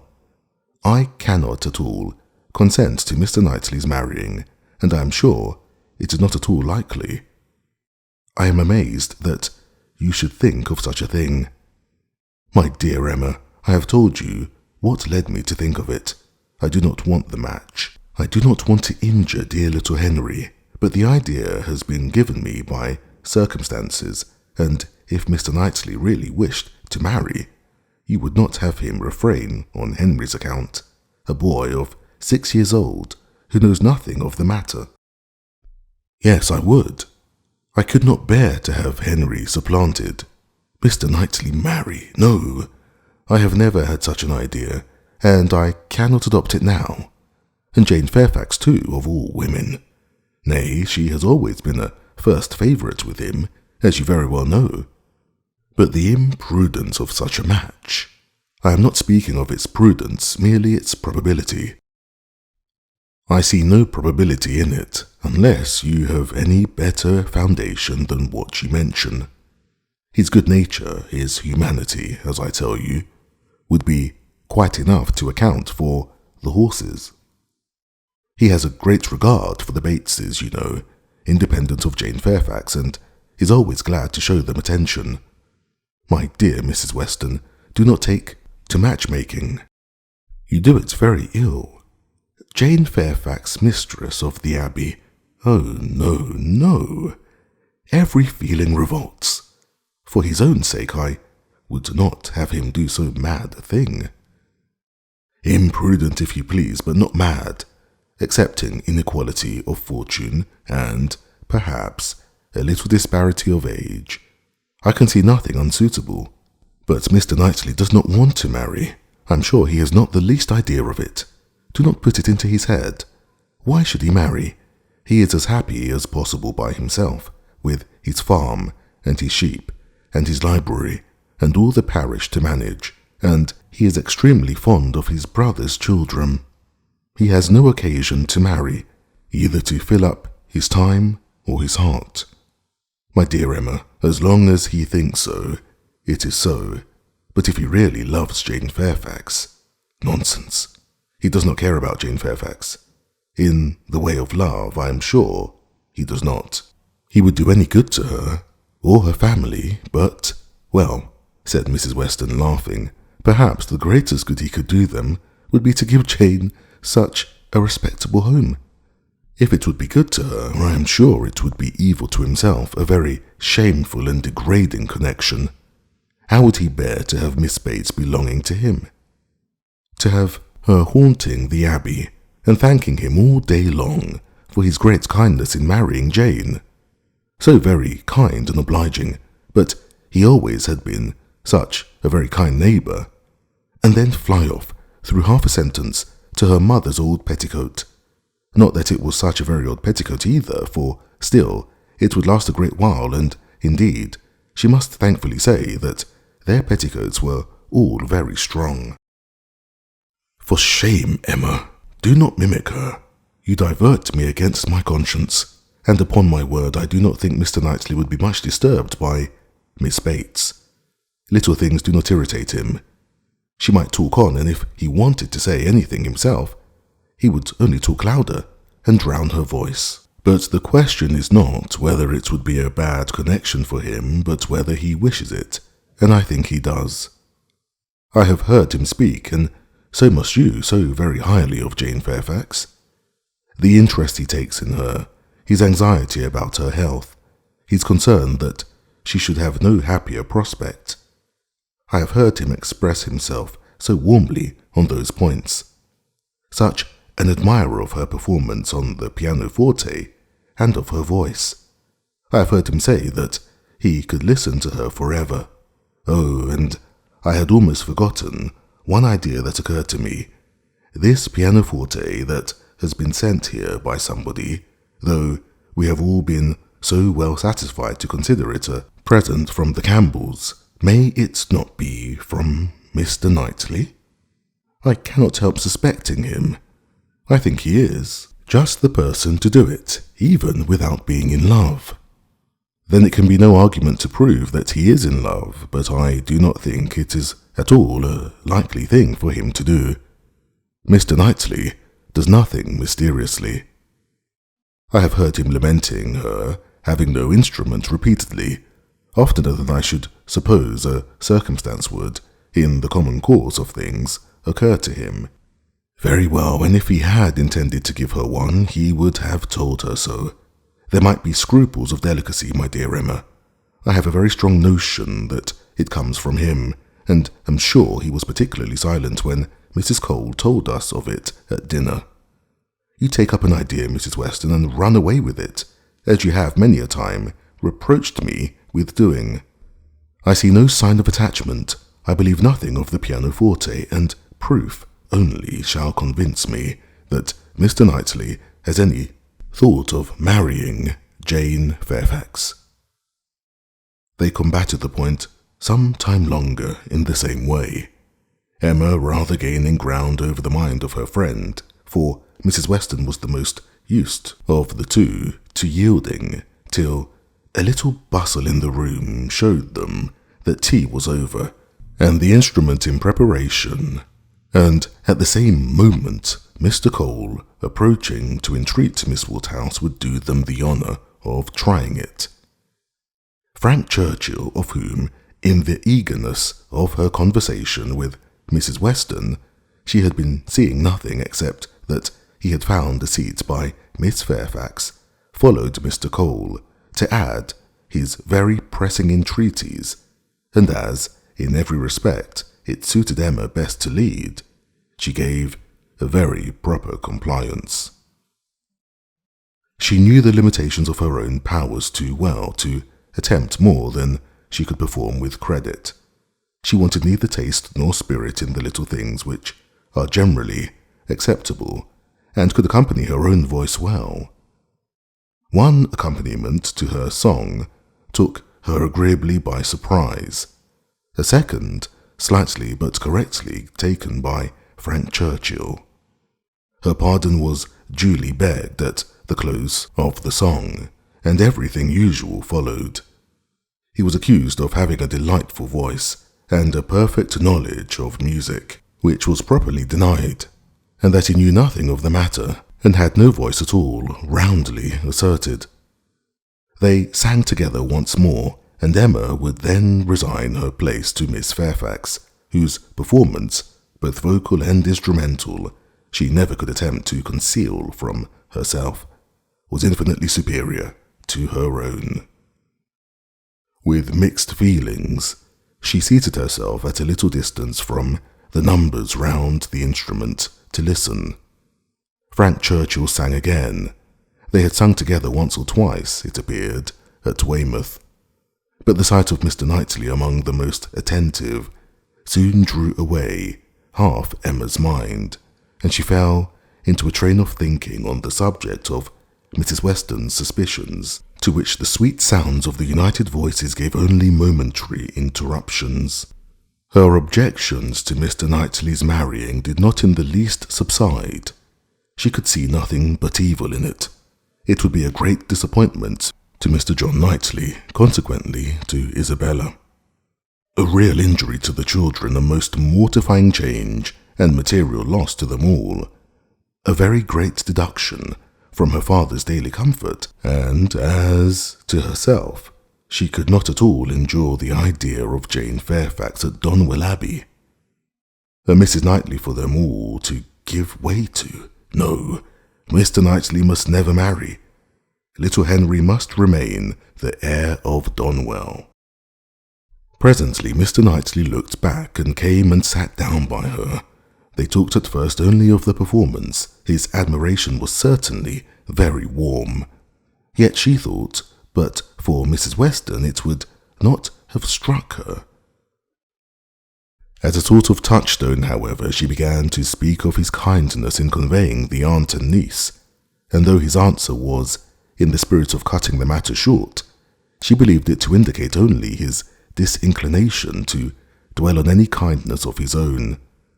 I often feel concern, said she, that I dare not make our carriage more useful on such occasions. It is not that I am without the wish, but you know how impossible my father would deem it that James should put to for such a purpose. Quite out of the question, he replied, but you must often wish it, I'm sure. And he smiled with such seeming pleasure at the conviction that she must proceed another step. This present from the Campbells, said she, this pianoforte is very kindly given. Yes, he replied, and without the smallest apparent embarrassment, but they would have done better had they given her notice of it. Surprises are foolish things. The pleasure is not enhanced, and the inconvenience is often considerable. I should have expected better judgment from Colonel Campbell. From that moment, Emma could have taken her oath that Mr. Knightley had had no concern in giving the instrument, but whether he were entirely free from peculiar attachment, whether there were no actual preference, remained a little longer doubtful. Towards the end of Jane's second song, her voice grew thick. "That will do," said he, when it was finished, thinking aloud. "You have sung quite enough for one evening. Now, be quiet." Another song, however, was soon begged for. One more. They would not fatigue Miss Fairfax on any account, and would only ask for one more. And Frank Churchill was heard to say, "I think you could manage this without effort. The first part is so very trifling. The strength of the song falls on the second." Mr. Knightley grew angry. "That fellow," said he indignantly, "thinks of nothing but showing off his own voice. This must not be." And touching Miss Bates, who at that moment passed near, "Miss Bates, are you mad? To let your niece sing herself hoarse in this manner? Go and interfere. They have no mercy on her." Miss Bates, in her real anxiety for Jane, could hardly stay even to be grateful before she stepped forward and put an end to all farther singing. Here ceased the concert part of the evening, for Miss Woodhouse and Miss Fairfax were the only young lady performers, but soon, within 5 minutes, the proposal of dancing, originating nobody exactly knew where, was so effectually promoted by Mr. and Mrs. Cole that everything was rapidly clearing away to give proper space.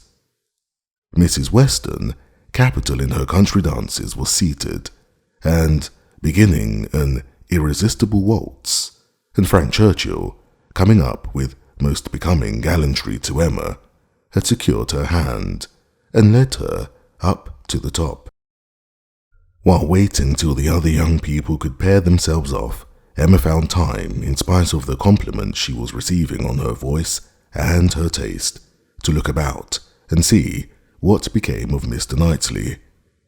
This would be a trial. He was no dancer in general. If he were to be very alert in engaging Jane Fairfax now, it might augur something. There was no immediate appearance. No.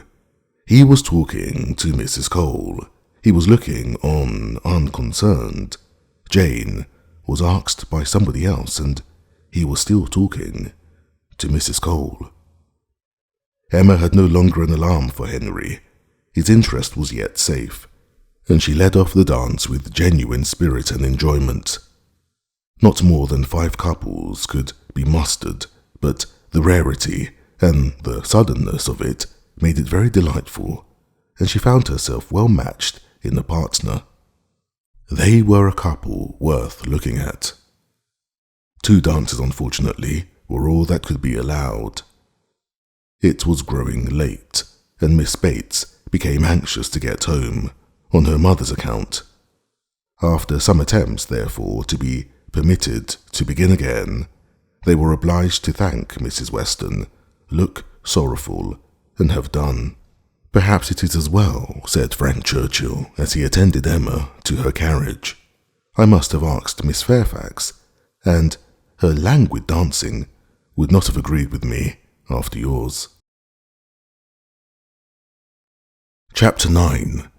Emma did not repent her condescension in going to the Coles.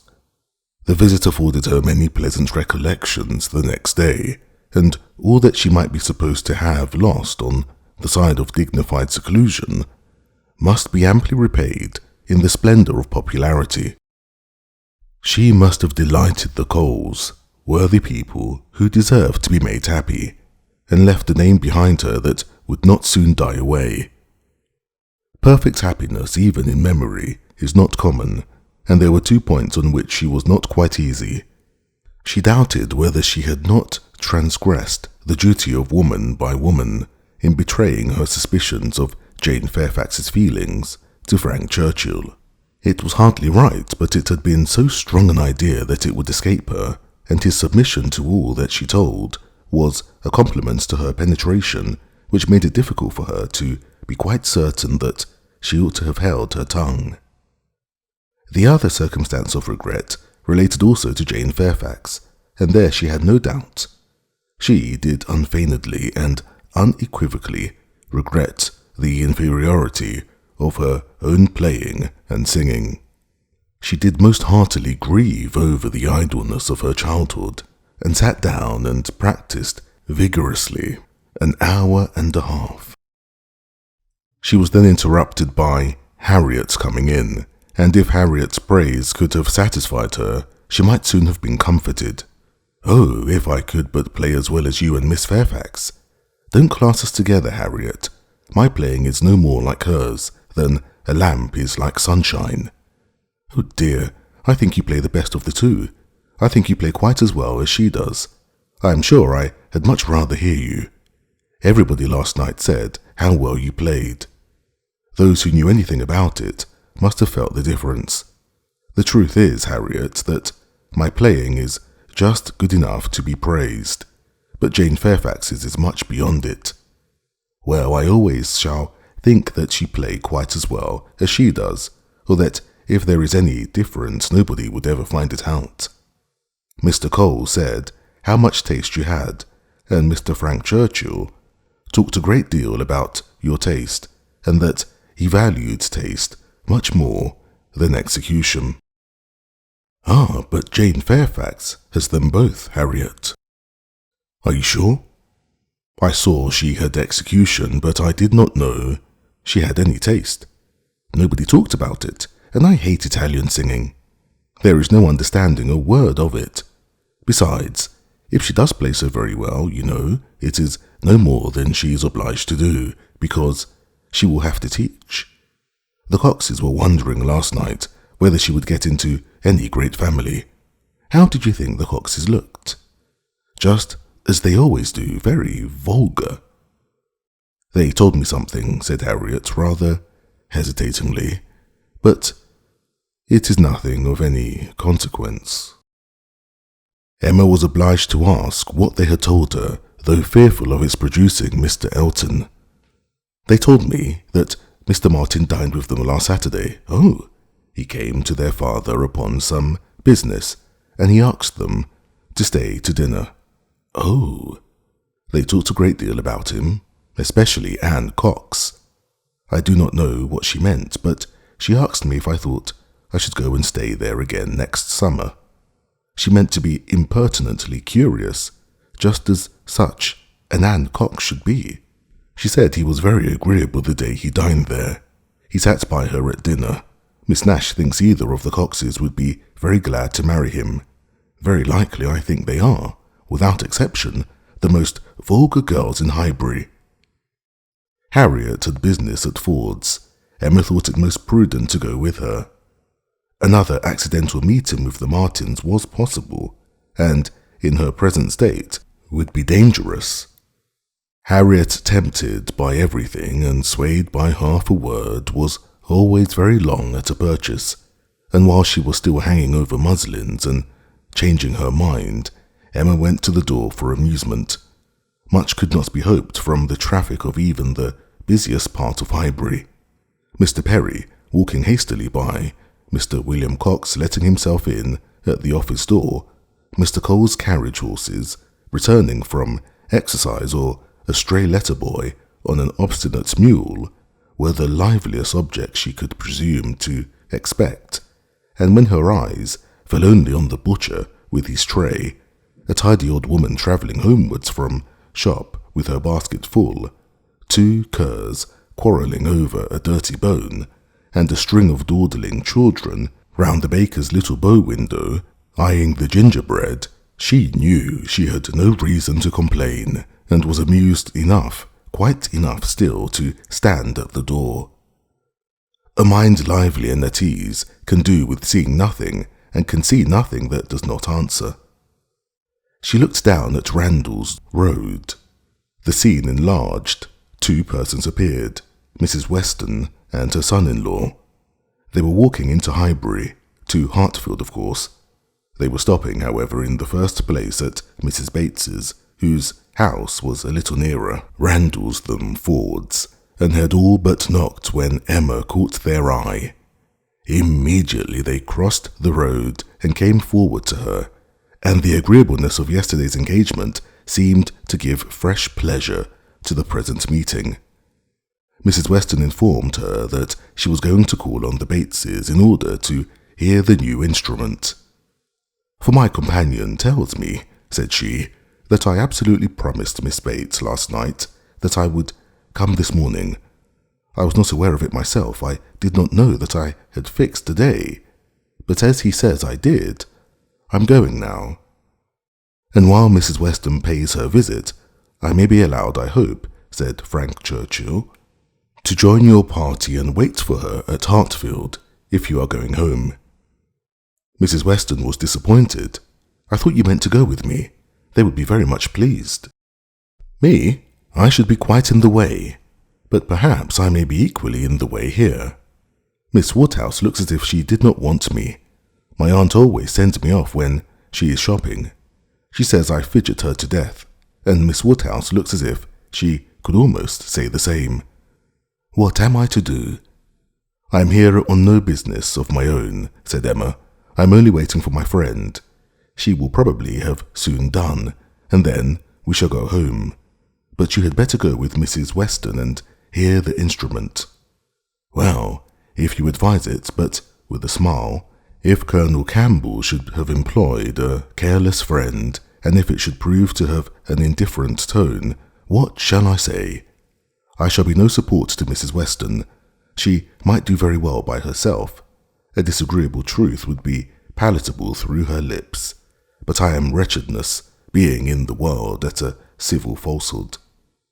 "I do not believe any such thing," replied Emma. "I am persuaded that you can be as insincere as your neighbours when it is necessary, but there is no reason to suppose the instrument is indifferent. Quite otherwise indeed, if I understood Miss Fairfax's opinion last night. "Do come with me," said Mrs. Weston, "if it not be very disagreeable to you. It need not detain us long. We will go to Hartfield afterwards. We will follow them to Hartfield. I really wish you to call with me. It will be felt so great an attention, and I always thought you meant it." He could say no more, and with the hope of Hartfield to reward him, returned with Mrs. Weston to Mrs. Bates's door. Emma watched them in, and then joined Harriet at the interesting counter, trying with all the force of her own mind to convince her that if she wanted plain muslin, it was of no use to look at figured, but that a blue ribbon, be it ever so beautiful, would still never match her yellow pattern. At last it was all settled, even to the destination of the parcel. "Should I send it to Mrs. Goddard's, ma'am?" asked Mrs. Ford. "Yes, no, yes, to Mrs. Goddard's. Only my pattern gown is at Hartfield. No, you shall send it to Hartfield, if you please. But then Mrs. Goddard will want to see it, and I could take the pattern gown home any day. But I shall want the ribbon directly, so it had better go to Hartfield, at least the ribbon. You could make it into 2 parcels, Mrs. Ford, could not you?" "It is not worth while, Harriet, to give Mrs. Ford the trouble of 2 parcels. "No more it is. No more trouble in the world, ma'am," said the obliging Mrs. Ford. "Oh, but indeed I would much rather have it only in 1. "Then if you please, you shall send it all to Mrs. Goddard's. I do not know. No, I think, Miss Woodhouse, I may just as well have it sent to Hartfield, and take it home with me at night. What do you advise?" "That you do not give another half-second to the subject. To Hartfield, if you please, Mrs. Ford." "Aye, that will be much best," said Harriet, quite satisfied. "I should not at all like to have it sent to Mrs. Goddard's." Voices approached the shop, or rather one voice and 2 ladies. Mrs. Weston and Miss Bates met them at the door. "My dear Miss Woodhouse," said the latter, "I am just run across to entreat the favour of you to come and sit down with us a little while, and give us your opinion of our new instrument, you and Miss Smith. How do you do, Miss Smith?" "Very well, I thank you," and I begged Mrs. Weston to come with me, that I might be sure of succeeding. "I hope Mrs. Bates and Miss Fairfax are." "Very well, I am much obliged to you. My mother is delightfully well, and Jane caught no cold last night." "How is Mr. Woodhouse?" "I am so glad to hear such a good account. Mrs. Weston told me you were here."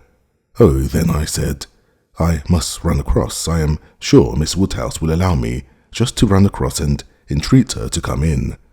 My mother will be so very happy to see her. And now we are such a nice party, she cannot refuse." "Aye, pray do," said Mr. Frank Churchill. "Miss Woodhouse's opinion of the instrument will be worth having." "But," said I shall be more sure of succeeding if one of you will go with me." "Oh," said he, "wait half a minute till I have finished my job, for, would you believe it, Miss Woodhouse, there he is, in the most obliging manner in the world, fastening in the rivet of my mother's spectacles. The rivets came out, you know, this morning. So very obliging, for my mother had no use of her spectacles, could not put them on. And by the by, everybody ought to have 2 pairs of spectacles. They should indeed. Jane said so. I meant to take them over to John Saunders the first thing I did, but something or other hindered me all the morning. First one thing, then another. There is no saying what, you know. At one time, Patty came to say she thought the kitchen chimney wanted sweeping. "Oh," said I, "Patty, do not come with your bad news to me. Here is the rivet of your mistress's spectacles out." Then the baked apples came home. Mrs. Wallace sent them by her boy.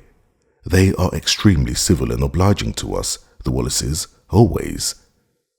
I have heard some people say that Mrs. Wallace can be uncivil and give a very rude answer, but we have never known anything but the greatest attention from them, and it cannot be for the value of our custom now, for what is our consumption of bread, you know?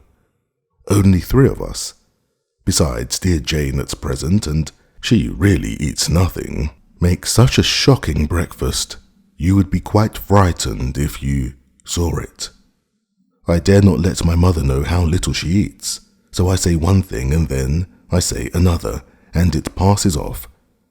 But about the middle of the day she gets hungry, and there is nothing she likes so well as these baked apples, and they are extremely wholesome, for I took the opportunity the other day of asking Mr. Perry. I happened to meet him in the street. Not that I had any doubt before, I have so often heard Mr. Woodhouse recommend a baked apple. I believe it is the only way that Mr. Woodhouse thinks the fruit thoroughly wholesome. We have some apple dumplings, however, very often. Patty makes an excellent apple dumpling. Well, Mrs. Weston, you have prevailed, I hope, and these ladies will oblige us. Emma would be very happy to wait on Mrs. Bates, and they did at last move out of the shop with no further delay from Miss Bates than, "How do you do, Mrs. Ford? I beg your pardon. I did not see you before.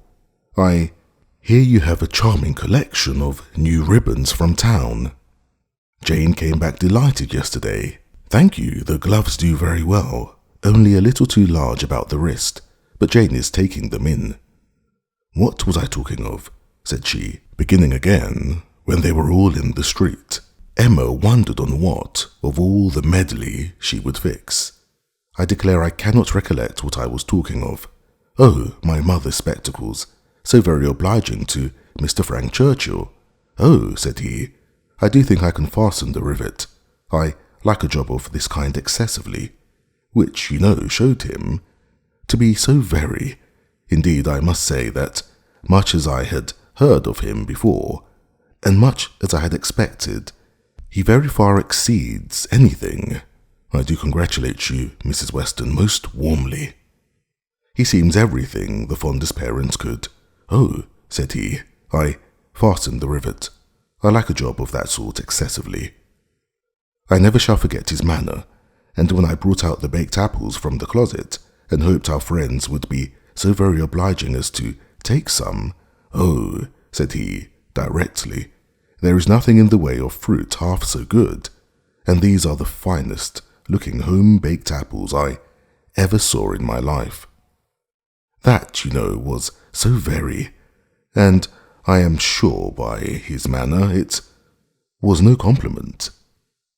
Indeed, they are very delightful apples, and Mrs. Wallace does them full justice, only we do not have them baked more than twice, and Mr. Woodhouse made us promise to have them done 3 times, but Miss Woodhouse will be so good as not to mention it. The apples themselves are the very finest sort of baking, beyond a doubt, all from Donwell, some of Mr. Knightley's most liberal supply.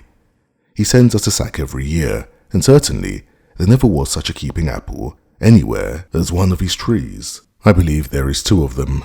My mother says the orchard was always famous in her younger days, but I was really quite shocked the other day, for Mr. Knightley called one morning, and Jane was eating these apples, and we talked about them and said how much she enjoyed them, and he asked whether we were not got to the end of our stock.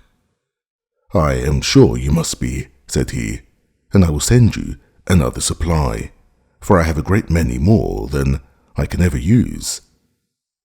William Larkins let me keep a larger quantity than usual this year. I will send you some more before they get good for nothing." So I begged he would not, for really, as to ours being gone, I could not absolutely say that we had a great many left. It was but 6 indeed, but they should be all kept for Jane, and I could not at all bear that he should be sending us more, so liberal as he had been already, and Jane said the same. And when he was gone, she almost quarrelled with me. No, I should not say quarrelled, for we never had a quarrel in our lives, but she was quite distressed that I had owned the apples were so nearly gone. She wished I had made him believe we had a great many left. "Oh," said I, "my dear, I did say as much as I could." However, the very same evening, William Larkins came over with a large basket of apples, the same sort of apples, a bushel at least, and I was very much obliged and went down and spoke to William Larkins and said everything, as you may suppose. William Larkins is such an old acquaintance. I am always glad to see him. But, however, I found afterwards from Patty that William said it was all the apples of that sort his master had. He had brought them all, and now his master had not one left to bake or boil. William did not seem to mind it himself. He was so pleased to think his master had sold so many. For William, you know, thinks more of his master's profit than anything. But Mrs. Hodges, he says, was quite displeased at their being all sent away. She could not bear that her master should not be able to have another apple tart this spring.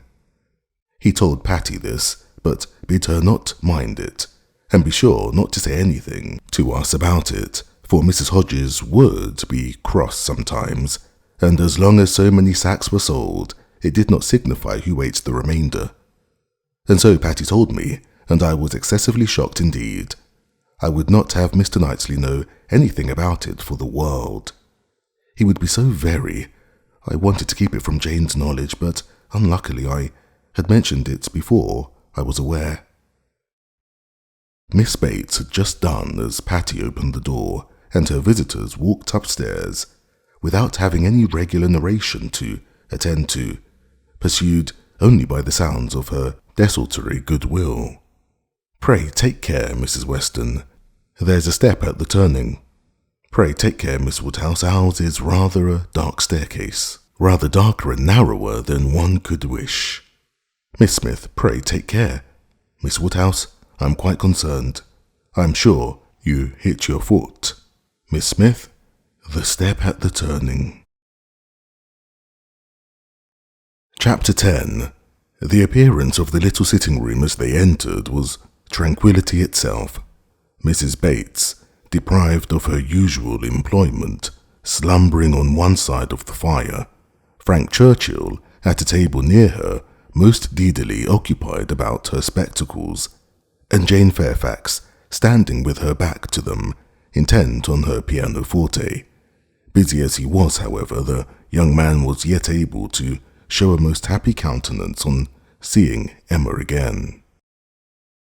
"This is a pleasure," said he in a rather low voice, coming at least 10 minutes earlier than I had calculated. "You find me to be useful. Tell me if you think I shall succeed." "What?" said Mrs. Weston. "Have not you finished it yet? You would not earn a very good livelihood as a working silversmith at this rate." "I have not been working uninterruptedly," he replied. "I have been assisting Miss Fairfax in trying to make her instrument stand steadily. It was not quite firm, an unevenness in the floor, I believe. You see, we have been wedging one leg with paper. This was very kind of you to be persuaded to come. I was almost afraid you would be hurrying home." He contrived that she should be seated by him, and was sufficiently employed in looking out the best baked apple for her, and trying to make her help or advise him in his work, till Jane Fairfax was quite ready to sit down to the pianoforte again. That she was not immediately ready, Emma did suspect to arise from the state of her nerves. She had not yet possessed the instrument long enough to touch it without emotion. She must reason herself into the power of performance, and Emma could not but pity such feelings, whatever their origin, and could not but resolve never to expose them to her neighbour again. At last Jane began, and though the first bars were feebly given, the powers of the instrument were gradually done full justice to. Mrs. Weston had been delighted before, and was delighted again. Emma joined her in all her praise, and the pianoforte, with every proper discrimination, was pronounced to be altogether of the highest promise. "Whoever Colonel Campbell might employ," said Frank Churchill with a smile at Emma, "the person has not chosen ill. I heard a good deal of Colonel Campbell's taste at Weymouth, and the softness of the upper notes, I'm sure, is exactly what he and all that party would particularly prize. I dare say, Miss Fairfax, that he either gave his friend very minute directions or wrote to Broadwood himself. Do not you think so?" Jane did not look round.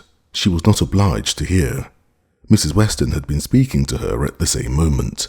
"It is not fair," said Emma in a whisper. "Mine was a random guess." "Do not distress her." He shook his head with a smile, and looked as if he had very little doubt and very little mercy. Soon afterwards he began again. "How much your friends in Ireland must be enjoying your pleasure on this occasion, Miss Fairfax. I dare say they often think of you, and wonder which will be the precise day of the instruments coming to hand. Do you imagine Colonel Campbell knows the business to be going forward just at this time? Do you imagine it to be the consequence of an immediate commission from him, or that he may have sent only a general direction, an order indefinite as to time, to depend upon contingencies and conveniences?" He paused. She could not but hear. She could not avoid answering. "Till I have a letter from Colonel Campbell," said she, in a voice of forced calmness, "I can imagine nothing with any confidence. It must all be conjecture." "Conjecture, aye. Sometimes one conjectures right, and sometimes one conjectures wrong. I wish I could conjecture how soon I shall make this rivet quite firm. What nonsense one talks, Miss Woodhouse, when hard at work, if one talks at all. Your real workmen, I suppose, hold their tongues, but we gentlemen labourers, if we get hold of a word, Miss Fairfax said something about conjecturing. There, it is done. I have the pleasure, madame," to Mrs. Bates, "of restoring your spectacles, healed for the present." He was very warmly thanked both by mother and daughter. To escape a little from the latter, he went to the pianoforte and begged Miss Fairfax, who was still sitting at it, to play something more. "If you are very kind," said he, "it will be one of the waltzes we danced last night. Let me live them over again. You did not enjoy them as I did. You appeared tired the whole time.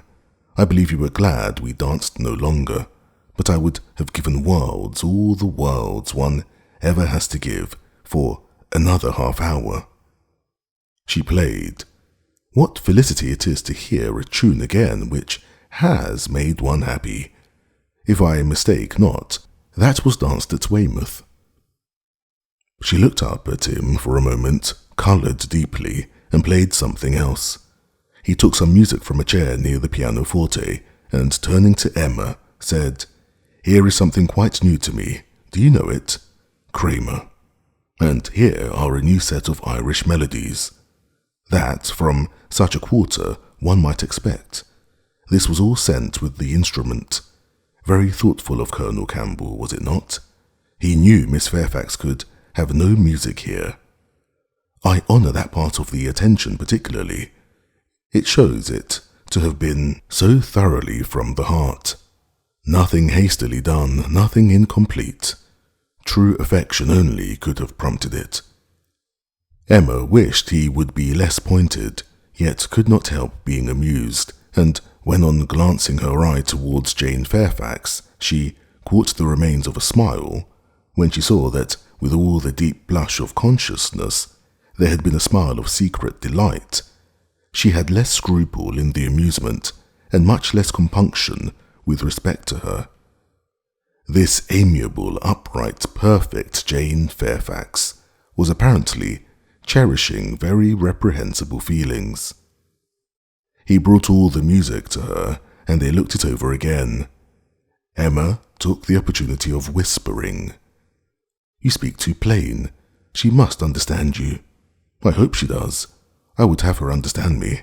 I'm not in the least ashamed of my meaning. But really, I am half ashamed and wish I had never taken up the idea. I'm very glad you did, and that you communicated it to me. I have now a key to all her odd looks and ways. Leave shame to her. If she does wrong, she ought to feel it. She is not entirely without it, I think. I do not see much sign of it. She is playing Robin Adair at this moment, his favourite. Shortly afterwards, Miss Bates, parting near the window, descried Mr. Knightley on horseback not far off. Mr. Knightley, I declare, I must speak to him if possible, just to thank him. I will not open the window here. It would give you all cold, but I can go into my mother's room, you know. I dare say he will come in when he knows who is here. Quite delightful to have you all meet so. Our little room so honoured. She was in the adjoining chamber while she still spoke, and opening the casements there, immediately called Mr. Knightley's attention, and every syllable of their conversation was as distinctly heard by the others as if it had passed within the same apartment. "How d'you do? How d'you do? Very well, I thank you. So obliged to you for the carriage last night. We were just in time. My mother just ready for us. Pray come in. Do come in. You will find some friends here." So began Miss Bates, and Mr. Knightley seemed determined to be heard in his turn, for most resolutely and commandingly did he say, "How is your niece, Miss Bates? I want to inquire after you all, but particularly your niece. How is Miss Fairfax? I hope she caught no cold last night. How is she today? Tell me how Miss Fairfax is." And Miss Bates was obliged to give a direct answer before he would hear her in anything else. The listeners were amused, and Mrs. Weston gave Emma a look of particular meaning. But Emma still shook her head in steady scepticism. "So obliged to you, so very much obliged to you for the carriage," resumed Miss Bates. He cut her short with, "I'm going to Kingston. Can I do anything for you?" "Oh dear! Kingston, are you?"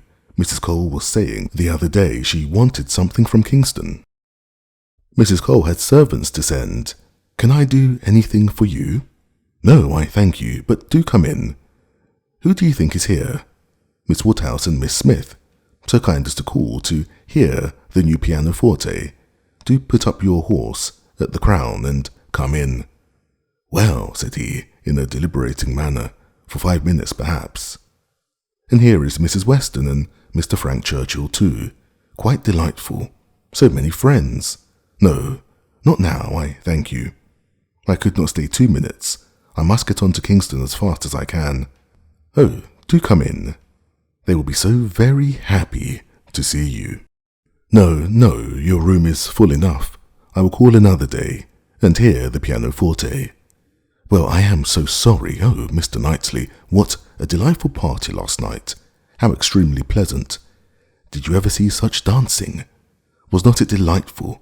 Miss Woodhouse and Mr. Frank Churchill. I never saw anything equal to it." "Oh, very delightful indeed. I can say nothing less, for I suppose Miss Woodhouse and Mr. Frank Churchill are hearing everything that passes, and raising his voice still more. I do not see why Miss Fairfax should not be mentioned too. I think Miss Fairfax dances very well, and Mrs. Weston is the very best country dance player, without exception, in England. Now, if your friends have any gratitude, they will say something pretty loud about you and me in return. But I cannot stay to hear it. Oh, Mr. Knightley, one moment more. Something of consequence. So shocked. Jane and I are both so shocked about the apples. What is the matter now? To think of your sending us all your store apples. You said you had a great many, and now you have not one left. We really are so shocked. Mrs. Hodges may well be angry. William Larkins mentioned it here. You should not have done it, indeed, you should not. Ah, he is off. He never can bear to be thanked. But I thought he would have stayed now, and it would have been a pity not to have mentioned. Well, returning to the room, I have not been able to succeed. Mr. Knightley cannot stop. He is going to Kingston. He asked me if he could do anything." "Yes," said Jane. "We heard his kind offers. We heard everything." "Oh, yes, my dear. I dare say you might, because, you know, the door was open and the window was open, and Mr. Knightley spoke loud. You must have heard everything, to be sure. Can I do anything for you at Kingston?" said he. So I just mentioned, "Oh, Miss Woodhouse, you must be going. You seem but just come. So very obliging of you." Emma found it really time to be at home.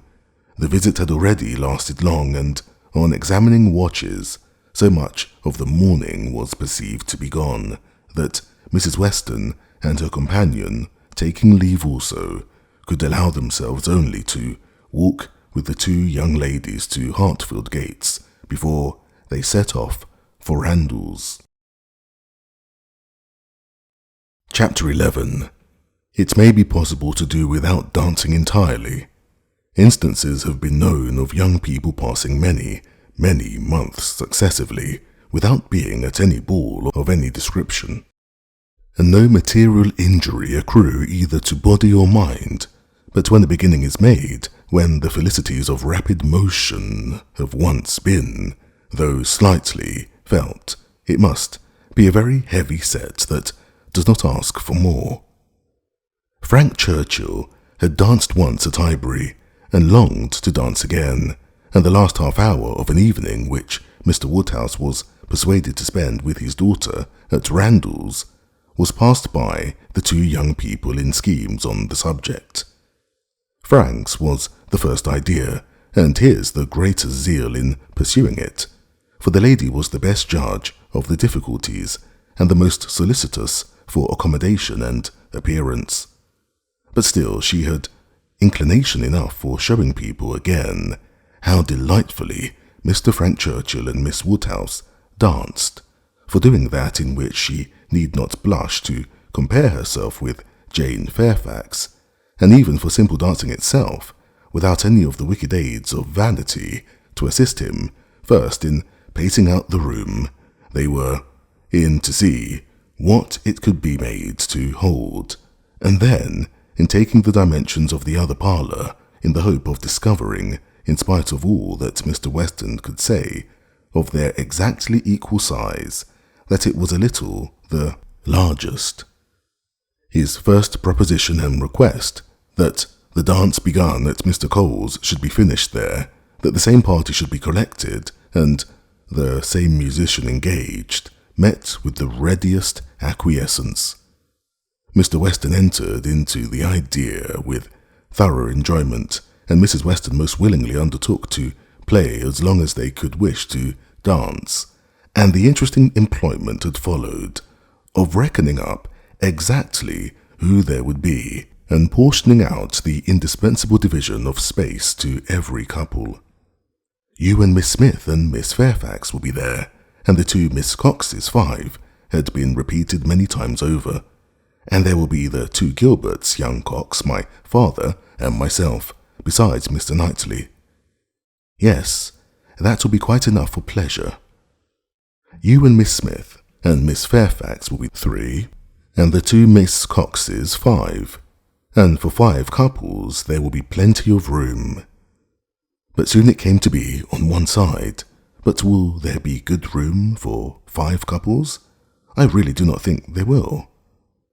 On another, and after all, 5 couples are not enough to make it worthwhile to stand up. 5 couples are nothing when one thinks seriously about it.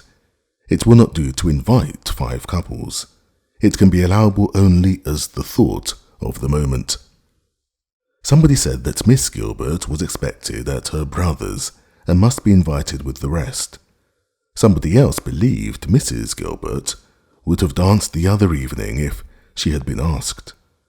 A word was put in for a second young Cox, and at last Mr. Weston naming one family of cousins who must be included, and another of very old acquaintance who could not be left out, it became a certainty that the 5 couples would be at least 10, and a very interesting speculation in what possible manner they could be disposed of. The doors of the 2 rooms were just opposite each other. Might not they use both rooms and dance across the passage? It seemed the best scheme, and yet it was not so good, but that many of them wanted a better. Emma said it would be awkward. Mrs. Weston was in distress about the supper, and Mr. Woodhouse opposed it earnestly on the score of health. It made him so very unhappy, indeed, that it could not be persevered in. "Oh no," said he, "it would be the extreme of imprudence. I could not bear it for Emma. Emma is not strong. She would catch a dreadful cold. So would poor little Harriet. So would all. Mrs. Weston, you would be quite laid up. Do not let them talk of such a wild thing. Pray do not let them talk of it. That young man," speaking lower, "is very thoughtless. Do not tell his father, but that young man is not quite the thing. He has been opening the doors very often this evening and keeping them open very inconsiderately. He does not think of the draught. I do not mean to set you against him, but indeed, he is not quite the thing." Mrs. Weston was sorry for such a charge. She knew the importance of it and said everything in her power to do it away. Every door was now closed, the passage plan given up, and the first scheme of dancing only in the room they were in resorted to again, and with such goodwill on Frank Churchill's part, that the space which a quarter of an hour before had been deemed barely sufficient for 5 couples was now endeavoured to be made out quite enough for 10. "We were too magnificent," said he. "We allowed unnecessary room. 10 couples may stand here very well." Emma demurred. It would be a crowd, a sad crowd, and what could be worse than dancing without space to turn in? "Very true," he gravely replied. It was very bad, but still he went on, measuring, and still he ended with, "I think there will be very tolerable room for 10 couples." "No, no," said she, "you are quite unreasonable. It would be dreadful to be standing so close." Nothing can be farther from pleasure than to be dancing in a crowd, and a crowd in a little room. "There is no denying it," he replied. "I agree with you exactly. A crowd in a little room. Miss Woodhouse, you have the art of giving pictures in a few words. Exquisite, quite exquisite. Still, however, having proceeded so far, one is unwilling to give the matter up. It would be a disappointment to my father, and altogether I do not know that I am rather of opinion that 10 couples might stand here very well."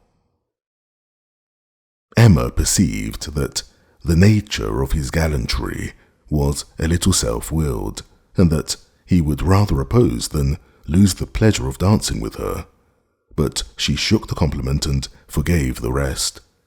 Had she intended ever to marry him, it might have been worthwhile to pause and consider, and try to understand the value of his preference and the character of his temper. But for all the purposes of their acquaintance, he was quite amiable enough. Before the middle of the next day, he was at Hartfield, and he entered the room with such an agreeable smile as certified the continuance of the scheme. It soon appeared that he came to announce an improvement. "Well, Miss Woodhouse," he almost immediately began, "your inclination for dancing has not been quite frightened away, I hope, by the terrors of my father's little rooms. I bring a new proposal on the subject, a thought of my father's which waits only your approbation to be acted upon. May I hope for the honour of your hand for the first 2 dances of this little projected ball, to be given not at Randalls, but at the Crown Inn?" "The Crown? Yes, if you and Mr. Woodhouse see no objection, and I trust you cannot. My father hopes his friends will be so kind as to visit him there. Better accommodations he can promise them, and not a less grateful welcome than at Randalls. It is his own idea. Mrs. Weston sees no objection to it, provided you are satisfied. This is what we all feel. Oh, You were perfectly right. 10 couples in either of the Randalls' rooms would have been insufferable, dreadful. I felt how right you were the whole time, but was too anxious for securing anything to yield. Is not it a good exchange? You consent, I hope you consent? It appears to me a plan that nobody can object to, if Mr. and Mrs. Weston do not. I think it admirable, and as far as I can answer for myself, shall be most happy. It seems the only improvement that could be. Papa, do you not think it an excellent improvement? She was obliged to repeat and explain it before it was fully comprehended, and then, being quite new, farther representations were necessary to make it acceptable. No, he thought it very far from an improvement, a very bad plan, much worse than the other. A room at an inn was always damp and dangerous, never properly aired or fit to be inhabited. If they must dance, they had better dance at Randalls. He had never been in the room at the Crown in his life. Did not know the people who kept it by sight. Oh, no, a very bad plan. They would catch worse colds at the Crown than anywhere. I was going to observe, sir, said Frank Churchill, that one of the great recommendations of this change would be the very little danger of anybody's catching cold. So much less danger at the Crown than at Randalls. Mr. Perry might have reason to regret the alteration, but nobody else could. Sir, said Mr. Woodhouse rather warmly, you are very much mistaken if you suppose Mr. Perry to be that sort of character. Mr. Perry is extremely concerned when any of us are ill, but I do not understand how the room at the Crown can be safer for you than your father's house. From the very circumstance of its being larger, sir, we shall have no occasion to open the windows at all, not once the whole evening, and it is that dreadful habit of opening the windows, letting in cold air upon heated bodies which, as you well know, sir, does the mischief. Open the windows, but surely, Mr. Churchill, nobody would think of opening the windows at Randalls. Nobody could be so imprudent. I never heard of such a thing. Dancing with open windows? I'm sure neither your father nor Mrs. Weston, poor Miss Taylor that was, would suffer it. Ah, sir, but a thoughtless young person will sometimes step behind a window curtain and throw up a sash without its being suspected. I have often known it done myself. Have you indeed, sir? Bless me, I never could have supposed it. But I live out of the world, and am often astonished at what I hear. However, this does make a difference, and perhaps, when we come to talk it over, but these sort of things require a good deal of consideration. One cannot resolve upon them in a hurry. If Mr. and Mrs. Weston will be so obliging as to call here one morning, we may talk it over and see what can be done. But unfortunately, sir, my time is so limited. Oh, interrupted Emma, there will be plenty of time for talking everything over. There is no hurry at all. If it can be contrived to be at the Crown, Papa, it will be very convenient for the horses. They will be so near their own stable. So they will, my dear. That is a great thing. Not that James ever complains, but it is right to spare our horses when we can. If I could be sure of the rooms being thoroughly aired, but is Mrs. Stokes to be trusted? I doubt it. I do not know her, even by sight.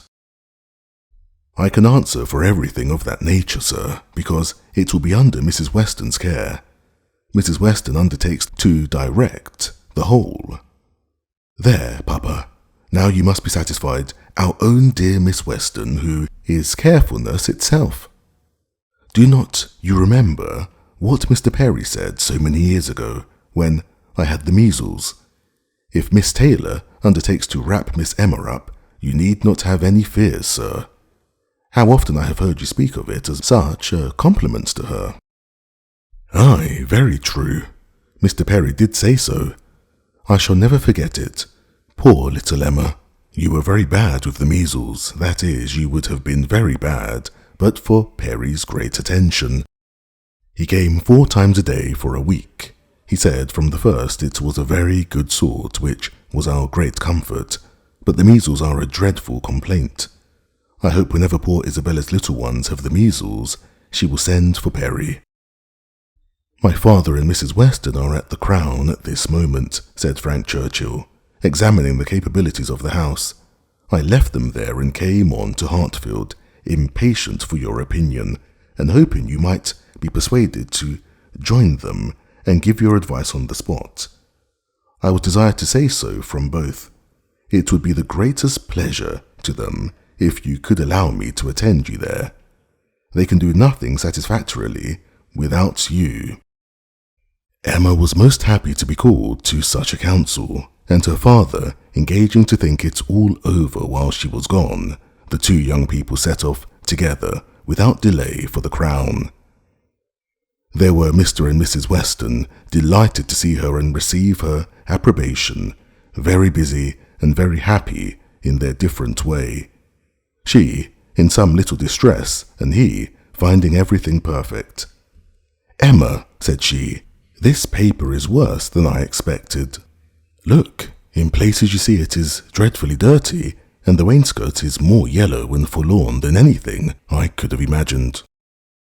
"My dear, you are too particular," said her husband. "What does all that signify? You will see nothing of it by candlelight. It will be as clean as Randalls by candlelight. We never see anything of it on our club nights." The ladies here probably exchanged looks which meant, men never know when things are dirty or not, and the gentlemen probably thought each to themselves, women will have their little nonsenses and needless cares. One perplexity, however, arose which the gentlemen did not disdain. It regarded the supper room. At the time of the ballrooms being built, suppers had not been in question, and a small card room adjoining was the only addition. What was to be done? This card room would be wanted as a card room now, or, if cards were conveniently voted unnecessary by their 4 selves, still was it not too small for any comfortable supper? Another room of much better size might be secured for the purpose, but it was at the other end of the house, and a long awkward passage must be gone through to get at it. This made a difficulty. Mrs. Weston was afraid of draughts for the young people in that passage, and neither Emma nor the gentleman could tolerate the prospect of being miserably crowded at supper. Mrs. Weston proposed having no regular supper, merely sandwiches, set out in the little room, but that was scouted as a wretched suggestion. A private dance, without sitting down to supper, was pronounced an infamous fraud upon the rights of men and women, and Mrs. Weston must not speak of it again. She then took another line of expediency, and looking into the doubtful room, observed, "I do not think it is so very small. We shall not be many, you know." And Mr. Weston at the same time, walking briskly with long steps through the passage, was calling out, "You took a great deal of the length of this passage, my dear. It is a mere nothing after all, and not the least draught from the stairs." "I wish," said Mrs. Weston, "one could know which arrangement our guests in general would like best. To do what would be most generally pleasing must be our object. If one could but tell what that would be." "Yes, very true," cried Frank, "very true. You want your neighbours' opinions. I do not wonder at you. If you could ascertain what the chief of them, the Coles, for instance, they are not far off. Shall I call upon them, or Miss Bates? She is still nearer, and I do not know whether Miss Bates is not as likely to understand the inclinations of the rest of the people as anybody. I think we do not want a larger council. Suppose I go and invite Miss Bates to join us?" "Well, if you please," said Mrs. Weston, rather hesitatingly, "if you think she will be of any use." "Nothing to the purpose from Miss Bates," said Emma. "She will be all delight and gratitude, but she will tell you nothing. She will not even listen to your questions. I see no advantage in consulting Miss Bates. But she is so amusing, so extremely amusing. I am very fond of hearing Miss Bates talk, and I need not bring the whole family, you know." Here Mr. Weston joined them, and on hearing what was proposed, gave it his decided approbation. "Aye, do, Frank. Go and fetch Miss Bates and let us end the matter at once. She will enjoy the scheme, I'm sure, and I do not know a properer person for showing us how to do away difficulties. Fetch Miss Bates. We are growing a little too nice. She is a standing lesson of how to be happy. But fetch them both, invite them both." "Both, sir? Can the old lady?" "The old lady? No, the young lady to be sure. I shall think you a great blockhead, Frank, if you bring the aunt without the niece." "Oh, I beg your pardon, sir. I did not immediately recollect. Undoubtedly, if you wish it, I will endeavour to persuade them both." And away he ran. Long before he reappeared, attending the short, neat, brisk moving aunt and her elegant niece, Mrs. Weston, like a sweet-tempered woman and a good wife, had examined the passage again, and found the evils of it much less than she had supposed before, indeed very trifling, and here ended the difficulties of decision. All the rest, in speculation at least, was perfectly smooth. All the minor arrangements of table and chair, lights and music, tea and supper, made themselves or were left as mere trifles to be settled at any time between Mrs. Weston and Mrs. Stokes. Everybody invited was certainly to come. Frank had already written to Enscombe to propose staying a few days beyond his fortnight, which could not possibly be refused. And a delightful dance it was to be. Most cordially, when Miss Bates arrived, did she agree that it must. As a counsellor she was not wanted, but as an approver, a much safer character, she was truly welcome. Her approbation at once general and minute, warm and incessant, could not but please, and for another half-hour they were all walking to and fro between the different rooms, some suggesting, some attending, and all in happy enjoyment of the future. The party did not break up without Emma's being positively secured for the first 2 dances by the hero of the evening, nor without her overhearing Mr. Weston whisper to his wife, "He has asked her, my dear. That's right. I knew he would." Chapter 12. One thing only was wanting to make the prospect of the ball completely satisfactory to Emma, its being fixed for a day within the granted term of Frank Churchill's stay in Surrey, for, in spite of Mr. Weston's confidence, she could not think it so very impossible that the Churchills might not allow their nephew to remain a day beyond his fortnight. But this was not judged feasible. The preparations must take their time. Nothing could be properly ready till the 3rd week were entered on, and for a few days they must be planning, proceeding and hoping in uncertainty, at the risk, in her opinion, the great risk, of its being all in vain. Enscombe, however, was gracious in fact, if not in words. His wish of staying longer evidently did not please, but it was not opposed. All was safe and prosperous, and as the removal of one solicitude generally makes way for another, Emma, being now certain of her ball, began to adopt as the next vexation Mr. Knightley's provoking indifference about it, either because he did not dance himself or because the plan had been formed without his being consulted. He seemed resolved that it should not interest him, determined against its exciting any present curiosity or affording him any future amusement. To her voluntary communications, Emma could get no more approving reply than, "Very well, if the Westons think it worth while to be at all this trouble for a few hours of noisy entertainment, I have nothing to say against it, but that they shall not choose pleasures for me. Oh, yes, I must be there. I could not refuse, and I will keep as much awake as I can. But I would rather be at home, looking over William Larkin's week's account. Much rather, I confess. Pleasure in seeing dancing. Not I, indeed. I never looked at it. I do not know who does. Fine dancing, I believe, like virtue, must be its own reward. Those who are standing by are usually thinking of something very different. This, Emma felt, was aimed at her, and it made her quite angry. It was not in compliment to Jane Fairfax, however, that he was so indifferent, or so indignant. He was not guided by her feelings in reprobating the ball, for she enjoyed the thought of it to an extraordinary degree. It made her animated, open-hearted. She voluntarily said, "Oh, Miss Woodhouse, I hope nothing may happen to prevent the ball. What a disappointment it would be. I do look forward to it, I own, with very great pleasure." It was not to oblige Jane Fairfax, therefore, that he would have preferred the society of William Larkins. No, she was more and more convinced that Mrs. Weston was quite mistaken in that surmise. There was a great deal of friendly and of compassionate attachment on his side, but no love. Alas, there was soon no leisure for quarrelling with Mr. Knightley. 2 days of joyful security were immediately followed by the overthrow of everything. A letter arrived from Mr. Churchill to urge his nephew's instant return. Mrs. Churchill was unwell, far too unwell to do without him.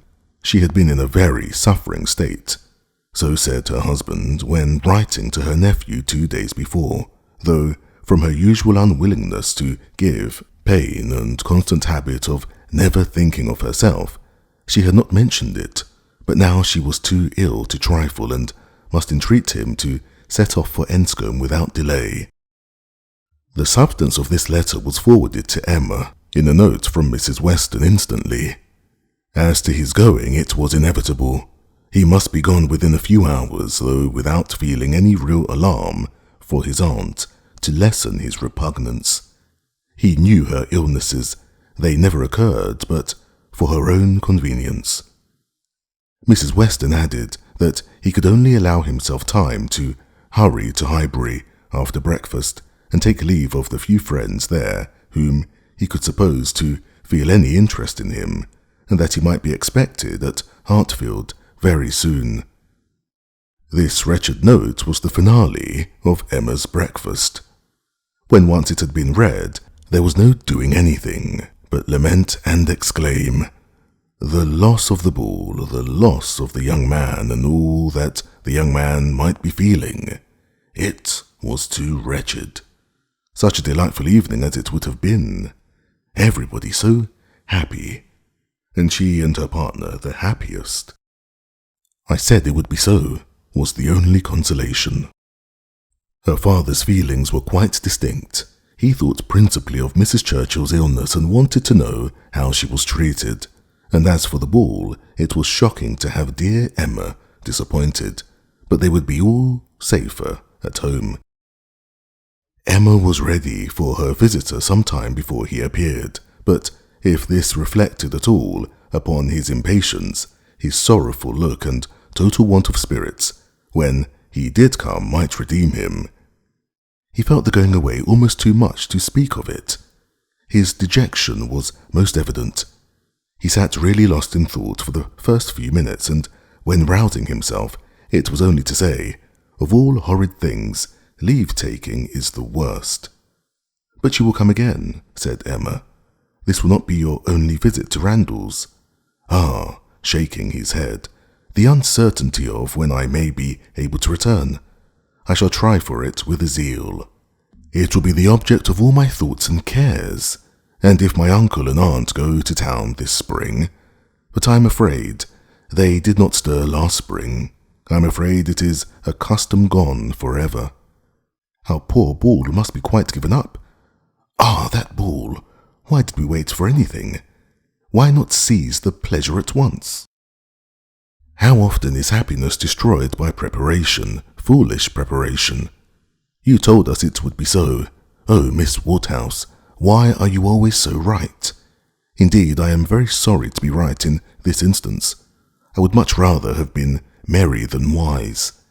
If I can come again, we are still to have our ball. My father depends on it.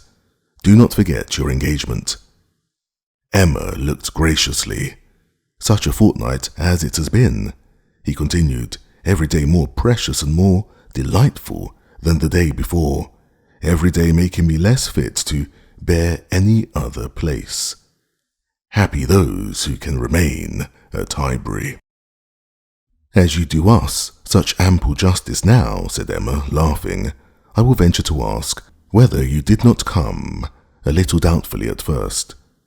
Do not we rather surpass your expectations? I am sure we do. I am sure you did not much expect to like us. You would not have been so long in coming if you had had a pleasant idea of Highbury." He laughed rather consciously, and though denying the sentiment, Emma was convinced that it had been so. "And you must be off this very morning?" "Yes, my father is to join me here. We shall walk back together, and I must be off immediately. I am almost afraid that every moment will bring him. Not 5 minutes to spare, even for your friends, Miss Fairfax and Miss Bates. How unlucky! Miss Bates's powerful, argumentative mind might have strengthened yours. Yes, I have called there, parting the door. I thought it better. It was the right thing to do. I went in for 3 minutes and was detained by Mrs. Bates's being absent. She was out, and I felt it impossible not to wait till she came in. She is a woman that one may, that one must, laugh at, and that one would not wish to slight. It was better to pay my visit then." He hesitated, got up, walked to a window. "In short," said he, "perhaps, Miss Woodhouse, I think you can hardly be quite without suspicion." He looked at her, as if wanting to read her thoughts. She hardly knew what to say. It seemed like the forerunner of something absolutely serious, which she did not wish.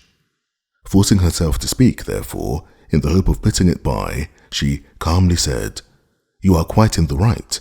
It was most natural to pay your visit then." He was silent. She believed he was looking at her, probably reflecting on what she had said and trying to understand the manner. She heard him sigh. It was natural for him to feel that he had cause to sigh. He could not believe her to be encouraging him. A few awkward moments passed, and he sat down again, and in a more determined manner said, "It was something to feel that all the rest of my time might be given to Hartfield. My regard for Hartfield is most warm." He stopped again, rose again, and seemed quite embarrassed. He was more in love with her than Emma had supposed, and who can say how it might have ended if his father had not made his appearance? Mr. Woodhouse soon followed, and the necessity of exertion made him composed. A very few minutes more, however, completed the present trial. Mr. Weston, always alert when business was to be done, and as incapable of procrastinating any evil that was inevitable as of foreseeing any that was doubtful, said it was time to go, and the young man, though he might and did sigh, could not but agree to take leave. "I shall hear about you all," said he. "That is my chief consolation. I shall hear of everything that is going on among you. I have engaged Mrs. Weston to correspond with me. She has been so kind as to promise it. Oh, the blessing of a female correspondent when one is really interested in the absent. She will tell me everything. In her letters I shall be at dear Highbury again." A very friendly shake of the hand, a very earnest goodbye, closed the speech, and the door had soon shut out Frank Churchill. Short had been the notice, short their meeting. He was gone, and Emma felt so sorry to part, and foresaw so great a loss to their little society from his absence as to begin to be afraid of being too sorry and feeling it too much. It was a sad change. They had been meeting almost every day since his arrival. Certainly his being at Randalls had given great spirit to the last 2 weeks, indescribable spirit, the idea, the expectation of seeing him, which every morning had brought the assurance of his attentions, his liveliness, his manners.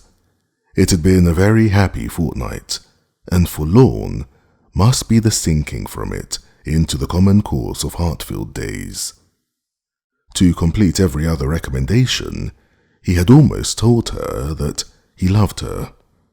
What strength or what constancy of affection he might be subject to was another point, but at present she could not doubt his having a decidedly warm admiration, a conscious preference of herself, and this persuasion, joined to all the rest, made her think that she must be a little in love with him, in spite of every previous determination against it. "I certainly must," said she. "This sensation of listlessness, weariness, stupidity, this disinclination to sit down and employ myself, this feeling of everything's being dull and insipid about the house. I must be in love. I should be the oddest creature in the world if I were not. For a few weeks at least. Well, evil to some is always good to others. I shall have many fellow mourners for the ball, if not for Frank Churchill, but Mr. Knightley will be happy. He may spend the evening with his dear William Larkins now, if he likes." Mr. Knightley, however, showed no triumphant happiness. He could not say that he was sorry on his own account. His very cheerful look would have contradicted him if he had, but he said, and very steadily, that he was sorry for the disappointment of the others, and with considerable kindness added, "You, Emma, who have so few opportunities of dancing, you are really out of luck. You are very much out of luck." It was some days before she saw Jane Fairfax, to judge of her honest regret in this woeful change, but when they did meet, her composure was odious. She had been particularly unwell, however, suffering from headache to a degree which made her aunt declare that, had the ball taken place, she did not think Jane could have attended it, and it was charity to impute some of her unbecoming indifference to the languor of ill health. Chapter 13. Emma continued to entertain no doubt of her being in love. Her ideas only varied as to the how much. At first, she thought it was a good deal, and afterwards but little. She had great pleasure in hearing Frank Churchill talked of, and, for his sake, greater pleasure than ever in seeing Mr. and Mrs. Weston. She was very often thinking of him, and quite impatient for a letter, that she might know how he was, how were his spirits, how was his aunt, and what was the chance of his coming to Randalls again this spring. But on the other hand, she could not admit herself to be unhappy, nor, after the first morning, to be less disposed for employment than usual. She was still busy and cheerful, and pleasing as it was, she could yet imagine him to have faults, and farther, though thinking of him so much, and as she sat drawing or working, forming 1,000 amusing schemes for the progress and close of their attachment, fancying interesting dialogues, and inventing elegant letters, the conclusion of every imaginary declaration on his side was that she refused him. Their affection was always to subside into friendship. Everything tender and charming was to mark their parting, but still they were to part. When she became sensible of this, it struck her that she could not be very much in love, for in spite of her previous and fixed determination never to quit her father, never to marry a strong attachment, certainly must produce more of a struggle than she could foresee in her own feelings.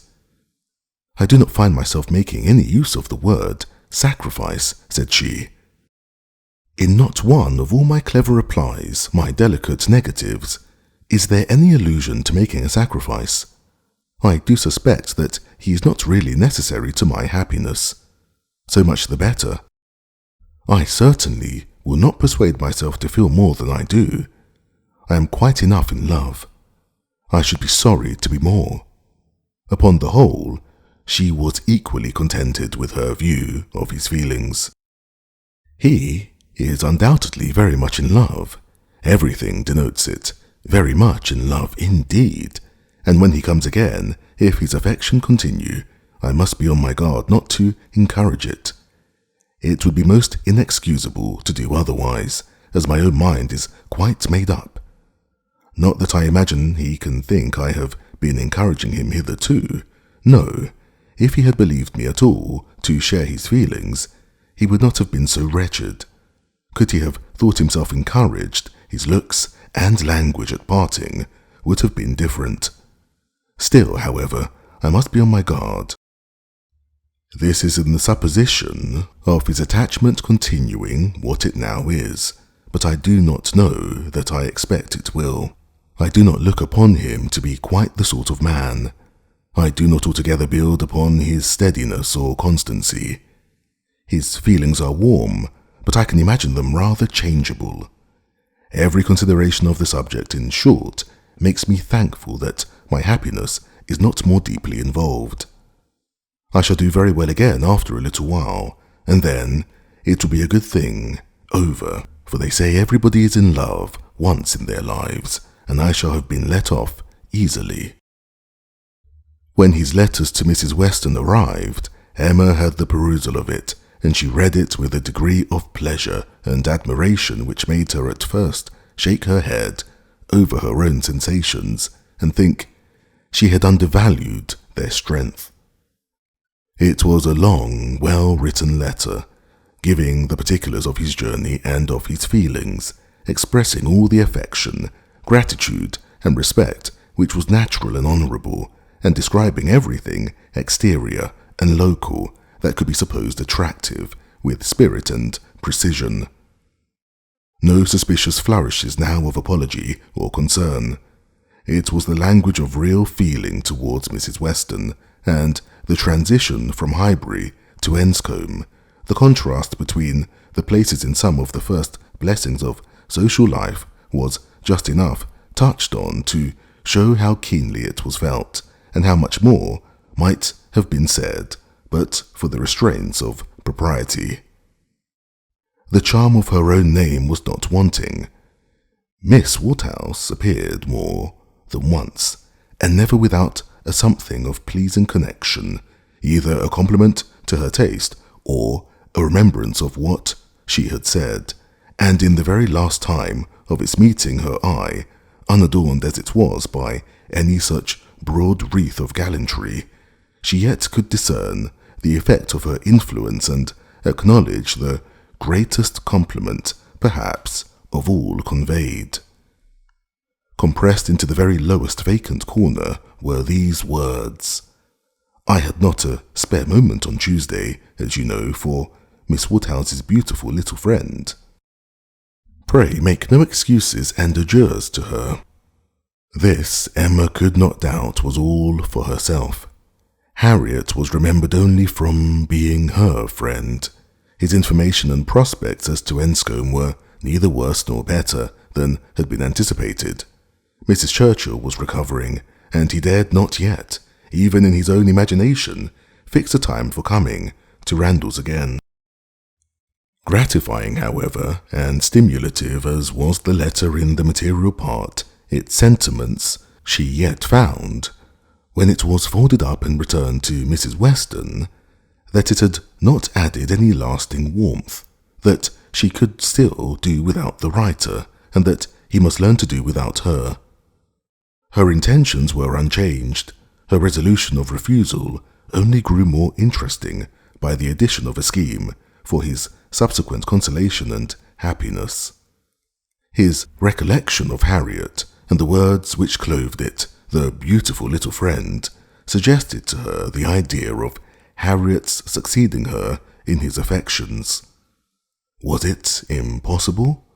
No, Harriet undoubtedly was greatly his inferior in understanding, but he had been very much struck with the loveliness of her face and the warm simplicity of her manner, and all the probabilities of circumstance and connection were in her favour.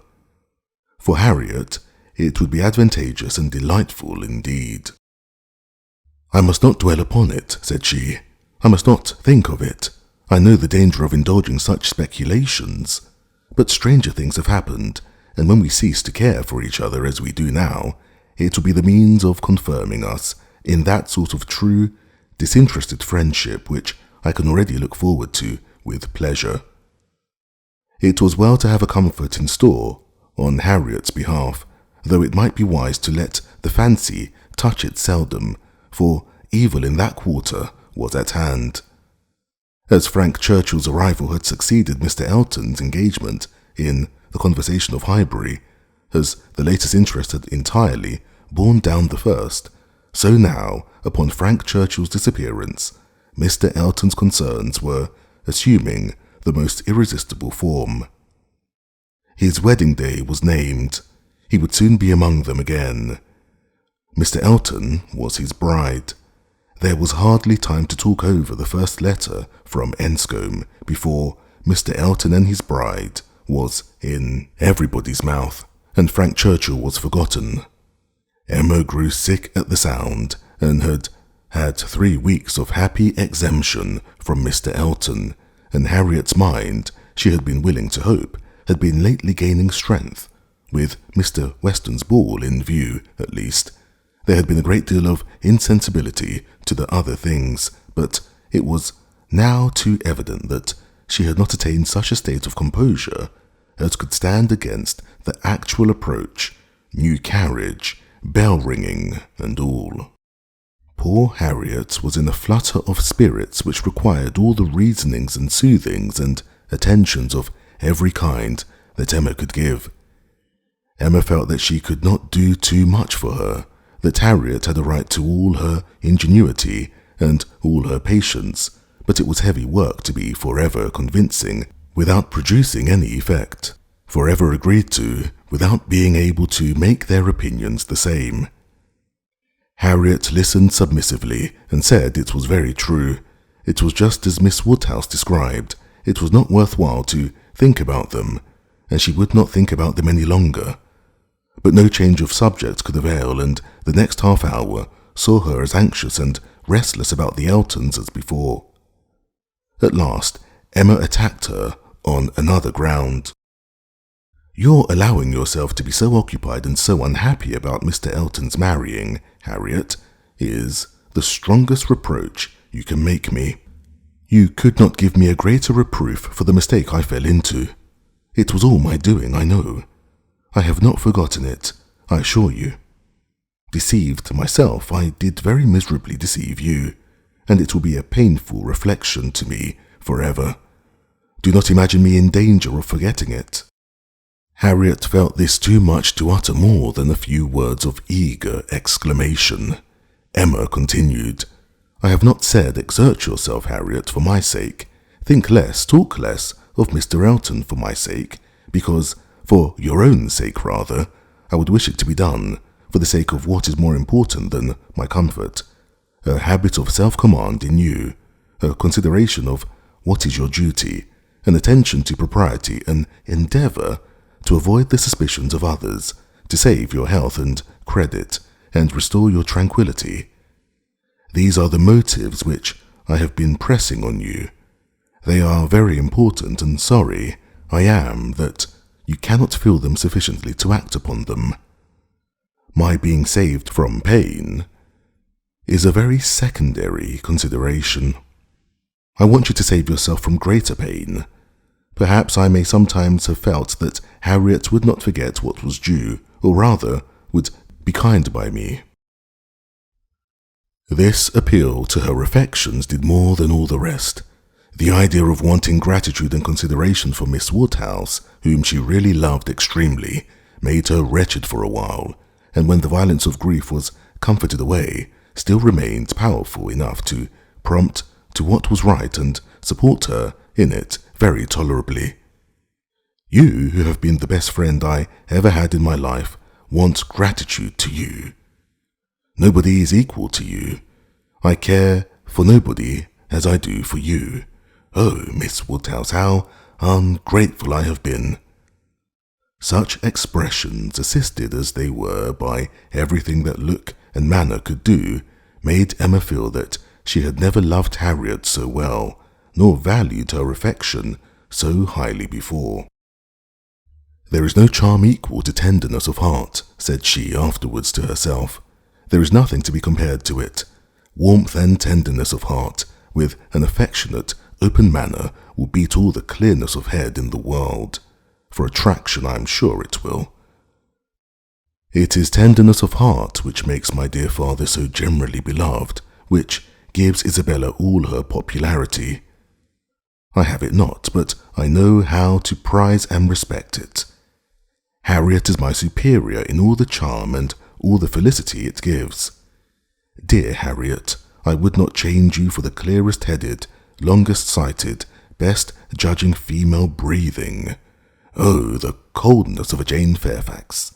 Harriet is worth 100 such, and for a wife, a sensible man's wife, it is invaluable. I mention no names, but happy the man who changes Emma for Harriet." Chapter 14. Mr. Elton was first seen at church, but though devotion might be interrupted, curiosity could not be satisfied by a bride in a pew, and it must be left for the visits in form which were then to be paid, to settle whether she were very pretty indeed, or only rather pretty, or not pretty at all. Emma had feelings less of curiosity than of pride or propriety to make her resolve on not being the last to pay her respects, and she made a point of Harriet's going with her, that the worst of the business might be gone through as soon as possible. She could not enter the house again, could not be in the same room to which she had, with such vain artifice, retreated 3 months ago, to lace up her boot, without recollecting. 1,000 vexatious thoughts would recur, compliments, charades, and horrible blunders, and it was not to be supposed that poor Harriet should not be recollecting too, but she behaved very well, and was only rather pale and silent. The visit was of course short, and there was so much embarrassment and occupation of mind to shorten it, that Emma would not allow herself entirely to form an opinion of the lady, and on no account to give one, beyond the nothing-meaning terms of being elegantly dressed and very pleasing. She did not really like her. She would not be in a hurry to find fault, but she suspected that there was no elegance, ease, but not elegance. She was almost sure that for a young woman, a stranger, a bride, there was too much ease. Her person was rather good, her face not unpretty, but neither feature, nor air, nor voice, nor manner were elegant. Emma thought at least it would turn out so. As for Mr. Elton, his manners did not appear, but no, she would not permit a hasty or a witty word from herself about his manners. It was an awkward ceremony at any time to be receiving wedding visits, and a man had need be all grace to acquit himself well through it. The woman was better off.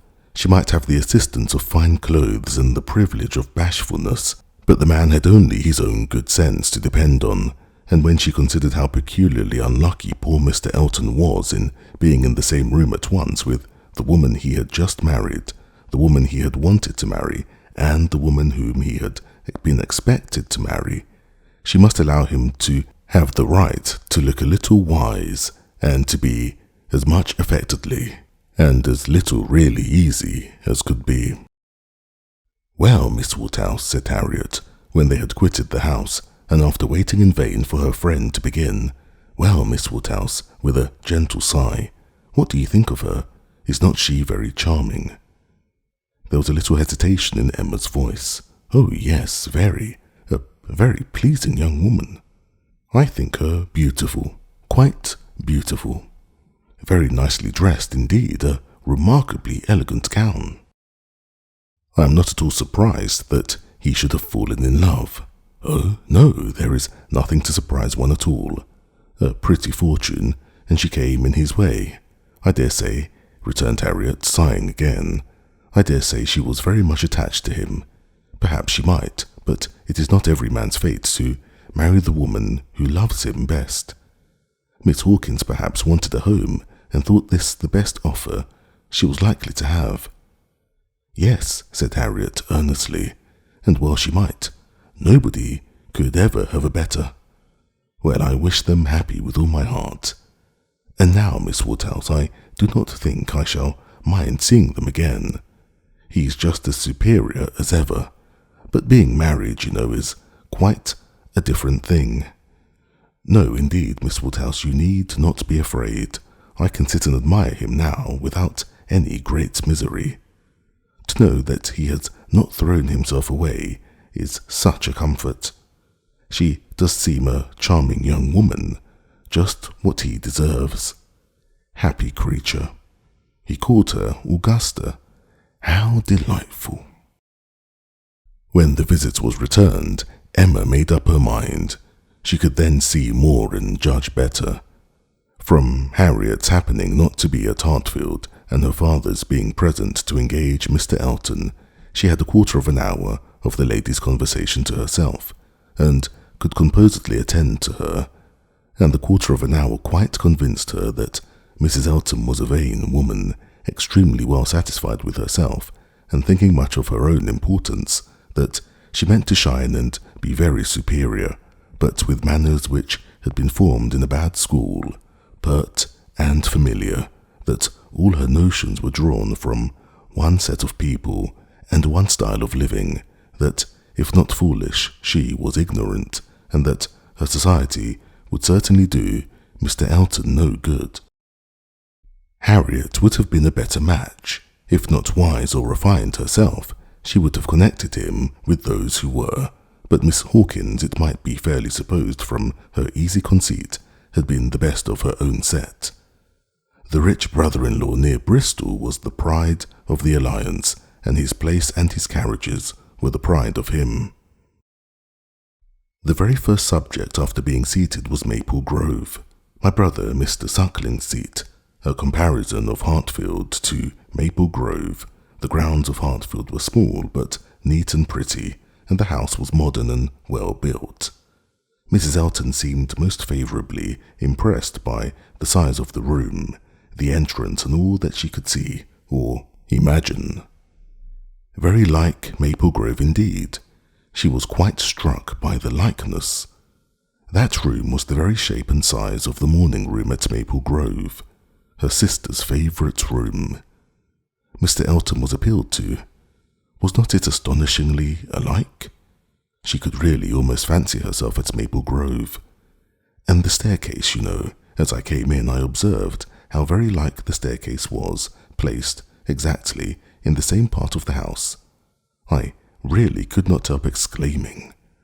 I assure you, Miss Woodhouse, it is very delightful to me to be reminded of a place I am so extremely partial to as Maple Grove. I have spent so many happy months there, with a little sigh of sentiment. A charming place, undoubtedly.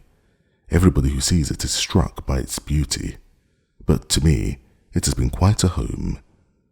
Whenever you are transplanted like me, Miss Woodhouse, you will understand how very delightful it is to meet with anything at all like what one has left behind.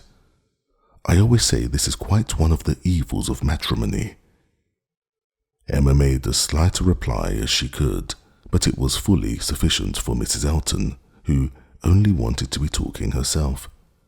So extremely like Maple Grove, and it is not merely the house, the grounds, I assure you, as far as I could observe, are strikingly like.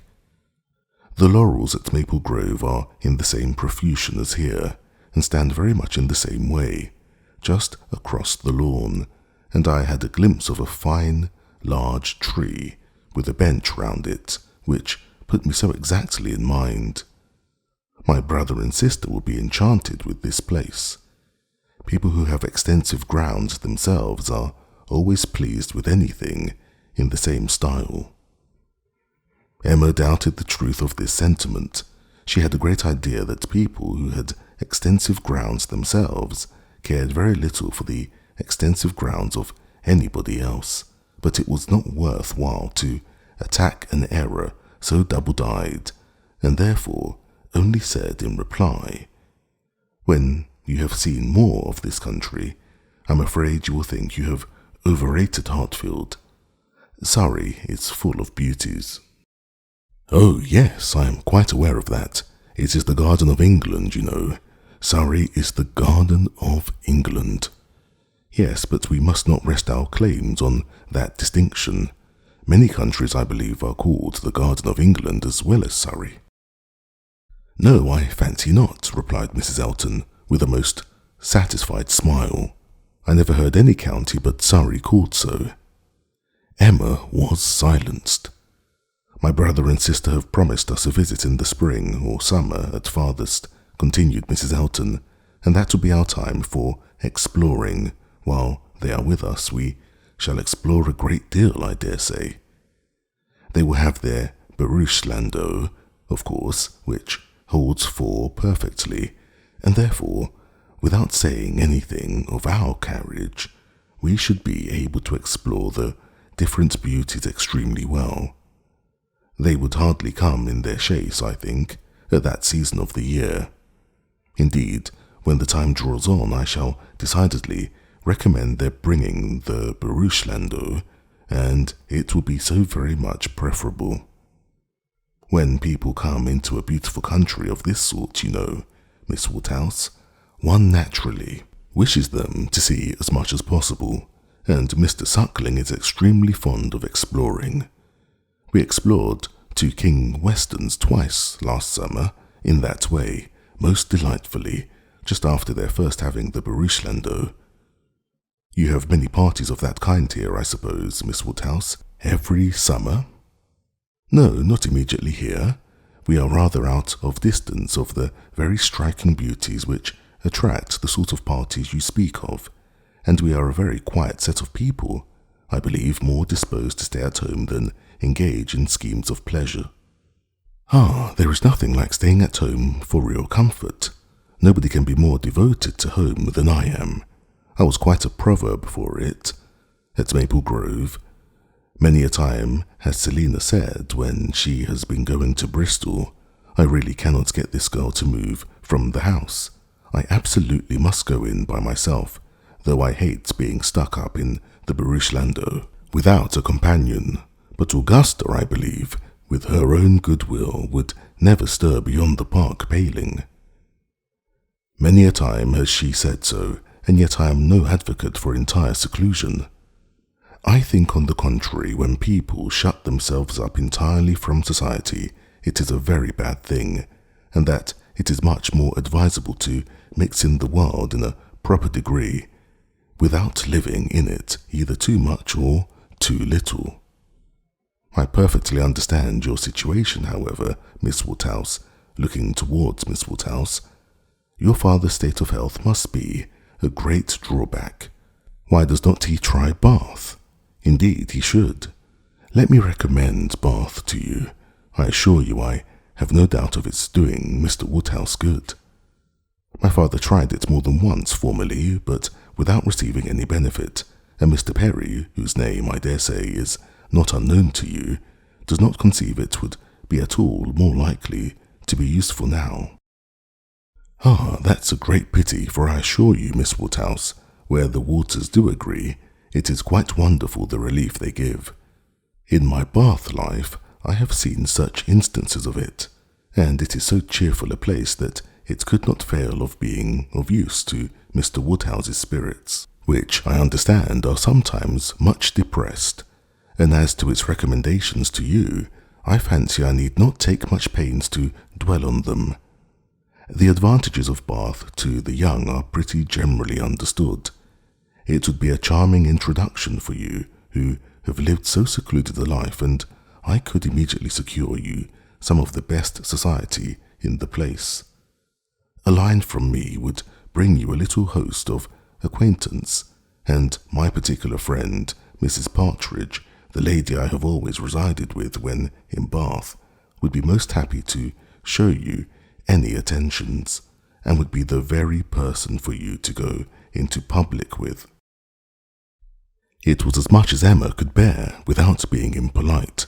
The idea of her being indebted to Mrs. Elton for what was called an introduction, of her going into public under the auspices of a friend of Mrs. Elton's, probably some vulgar, dashing widow who, with the help of a boarder, just made a shift to live. The dignity of Miss Woodhouse of Hartfield was sunk indeed. She restrained herself, however, from any of the reproofs she could have given, and only thanked Mrs. Elton coolly. But their going to Bath was quite out of the question, and she was not perfectly convinced that the place might suit her better than her father. And then, to prevent farther outrage and indignation, changed the subject directly.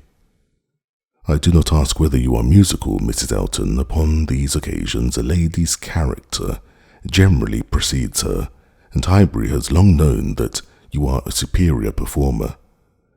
Oh, no, indeed, I must protest against any such idea. A superior performer? Very far from it, I assure you. Consider from how partial a quarter your information came. I am dotingly fond of music, passionately fond, and my friends say I am not entirely devoid of taste, but as to anything else, upon my honour, my performance is mediocre to the last degree. You, Miss Woodhouse, I well know, play delightfully. I assure you it has been the greatest satisfaction, comfort, and delight to me to hear what a musical society I am got into. I absolutely cannot do without music. It is a necessary of life to me, and having always been used to a very musical society, both at Maple Grove and in Bath, it would have been a most serious sacrifice. I honestly said as much to Mr. E. when he was speaking of my future home, and expressing his fears lest the retirement of it should be disagreeable, and the inferiority of the house too, knowing what I had been accustomed to. Of course, he was not wholly without apprehension. When he was speaking of it in that way, I honestly said that the world I could give up, parties, balls, plays, for I had no fear of retirement. Blessed with so many resources within myself, the world was not easy to me. I could do very well without it. To those who had no resources it was a different thing, but my resources made me quite independent, and as to smaller-sized rooms than I had been used to, I really could not give it a thought. I hoped I was perfectly equal to any sacrifice of that description. Certainly I had been accustomed to every luxury at Maple Grove, but I did assure him that 2 carriages were not necessary to my happiness, nor were spacious apartments. But, said I, to be quite honest, I do not think I can live without something of a musical society. I conditioned for nothing else, but without music, life would be a blank to me. We cannot suppose, said Emma, smiling, that Mr. Elton would hesitate to assure you of there being a very musical society in Highbury, and I hope you will not find he has outstepped the truth more than may be pardoned in consideration of the motive. No, indeed, I have no doubts at all on that head. I am delighted to find myself in such a circle. I hope we shall have many sweet little concerts together. I think, Miss Woodhouse, you and I must establish a musical club and have regular weekly meetings at your house, or ours. Will not it be a good plan? If we exert ourselves, I think we shall not be long in want of allies. Something of that nature would be particularly desirable for me, as an inducement to keep me in practice. For married women, you know, there is a sad story against them in general. They are but too apt to give up music. But you, who are so extremely fond of it, there can be no danger, surely. I should hope not, but really when I look around among my acquaintance I tremble. Selina has entirely given up music, never touches the instrument, though she played sweetly. And the same may be said of Mrs. Jeffreys, Clara Partridge, that was, and of the 2 Millmans, now Mrs. Bird and Mrs. James Cooper, and of more than I can enumerate. Upon my word, it is enough to put one in a fright. I used to be quite angry with Selina, but really I begin now to comprehend that a married woman has many things to call her attention. I believe I was half an hour this morning shut up with my housekeeper. But everything of that kind, said Emma, will soon be in so regular a train. Well, said Mrs. Elton, laughing, we shall see. Emma, finding her so determined upon neglecting her music, had nothing more to say, and after a moment's pause, Mrs. Elton chose another subject. We have been calling at Randalls, said she, and found them both at home, and very pleasant people they seem to be. I like them extremely. Mr. Weston seems an excellent creature, quite a first-rate favourite with me already, I assure you. And she appears so truly good. There is something so motherly and kind-hearted about her that it wins upon one directly. She was your governess, I think. Emma was almost too much astonished to answer, but Mrs. Elton hardly waited for the affirmative before she went on. Having understood as much, I was rather astonished to find her so very ladylike, but she's really quite the gentlewoman. Mrs. Weston's manners, said Emma, were always particularly good.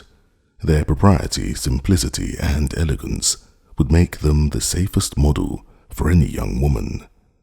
And who do you think came in while we were there? Emma was quite at a loss. The tone implied some old acquaintance, and how could she possibly guess? Knightley, continued Mrs. Elton. Knightley himself. Was it not lucky? For, not being within when he called the other day, I had never seen him before, and of course, as so particular a friend of Mr. E.'s, I had a great curiosity. My friend Knightley had been so often mentioned that I was really impatient to see him, and I must do my caro sposo the justice to say that he need not be ashamed of his friend. Knightley is quite the gentleman. I like him very much. Decidedly, I think, a very gentleman-like man. Happily, it was now time to be gone. They were off, and Emma could breathe. Insufferable woman, was her immediate exclamation. Worse than I had supposed. Absolutely insufferable, Knightley. I could not have believed it. Knightley. Never seen him in her life before, and call him Knightley, and discover that he is a gentleman, a little upstart vulgar being with her Mr. E, and her caro sposo, and her resources, and all her airs and of pert pretension, and underbred refinery. Actually, to discover that Mr. Knightley is a gentleman, I doubt whether he will return the compliment, and discover her to be a lady. I could not have believed it, and to propose that she and I should unite to form a musical club. One would fancy we were bosom friends, and Mrs. Weston, astonished that the person who had brought me up should be a gentlewoman. Worse and worse, I never met with her equal. Much beyond my hopes. Harriet is disgraced by any comparison. Oh, what would Frank Churchill say to her if he were here? How angry and how diverted he would be. Oh, there I am, thinking of him directly, always the first person to be thought of. How I catch myself out. Frank Churchill comes as regularly into my mind. All this ran so glibly through her thoughts that by the time her father had arranged himself after the bustle of the Eltons' departure and was ready to speak, she was very tolerably capable of attending. Well, my dear, he deliberately began, considering we never saw her before, she seems a very pretty sort of young lady, and I dare say she was very much pleased with you. She speaks a little too quick, a little quickness of voice there is, which rather hurts the ear. But I believe I am nice. I do not like strange voices, and nobody speaks like you and poor Miss Taylor. However, she seems a very obliging, pretty-behaved young lady, and no doubt will make him a very good wife, though I think he had better not have married. I made the best excuses I could for not having been able to wait on him and Mrs. Elton on this happy occasion.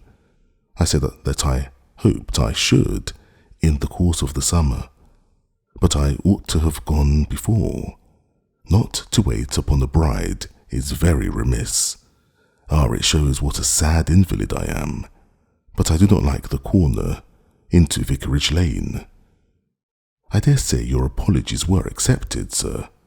Mr. Elton knows you." "Yes, but a young lady, a bride, I ought to have paid my respects to her if possible. It was being very deficient. But, my dear papa, you are no friend to matrimony, and therefore, why should you be so anxious to pay your respects to a bride? It ought to be no recommendation to you. It is encouraging people to marry if you make so much of them." "No, my dear, I never encouraged anybody to marry, but I would always wish to pay every proper attention to a lady, and a bride especially is never to be neglected. More is avowedly due to her.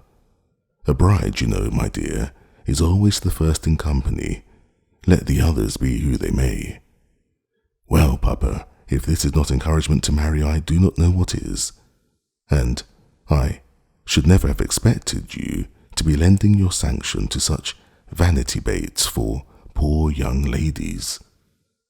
"My dear, you do not understand me. This is a matter of mere common politeness and good breeding, and has nothing to do with any encouragement to marry people." Emma was done. Her father was growing nervous and could not understand her. Her mind returned to Mrs. Elton's offences, and long, very long, did they occupy her. Chapter 15. Emma was not required by any subsequent discovery to retract her ill opinion of Mrs. Elton. Her observation had been pretty correct. Such as Mrs. Elton appeared to her on this second interview, such she appeared whenever they met again, self-important, presuming, familiar, ignorant, and ill-bred. She had a little beauty and a little accomplishment, but so little judgment that she thought herself coming with superior knowledge of the world to enliven and improve a country neighbourhood, and conceived Miss Hawkins to have held such a place in society as Mrs. Elton's consequence only could surpass. There was no reason to suppose Mr. Elton thought at all differently from his wife. He seemed not merely happy with her, but proud. He had the air of congratulating himself on having brought such a woman to Highbury as not even Miss Woodhouse could equal, and the greater part of her new acquaintance, disposed to commend, or not in the habit of judging, following the lead of Miss Bates's goodwill, or taking it for granted that the bride must be as clever and as agreeable as she professed herself, were very well satisfied, so that Mrs. Elton's praise passed from one month to another, as it ought to do, unimpeded by Miss Woodhouse, who readily continued her first contribution and talked with a good grace of her being very pleasant and very elegantly dressed. In one respect, Mrs. Elton grew even worse than she had appeared at first. Her feelings altered towards Emma, offended probably by the little encouragement which her proposals of intimacy met with. She drew back in her turn and gradually became much more cold and distant, and though the effect was agreeable, the ill will which produced it was necessarily increasing Emma's dislike. Her manners, too, and Mr. Elton's were unpleasant towards Harriet. They were sneering and negligent. Emma hoped it must rapidly work Harriet's cure, but the sensations which could prompt such behaviour sunk them both very much. It was not to be doubted that poor Harriet's attachment had been an offering to conjugal unreserve, and her own share in the story, under a colouring the least favourable to her and the most soothing to him, had in all likelihood been given also. She was, of course, the object of their joint dislike. When they had nothing else to say, it must always be easy to begin abusing Miss Woodhouse, and the enmity which they dared not show in open disrespect to her found a broader vent in contemptuous treatment of Harriet.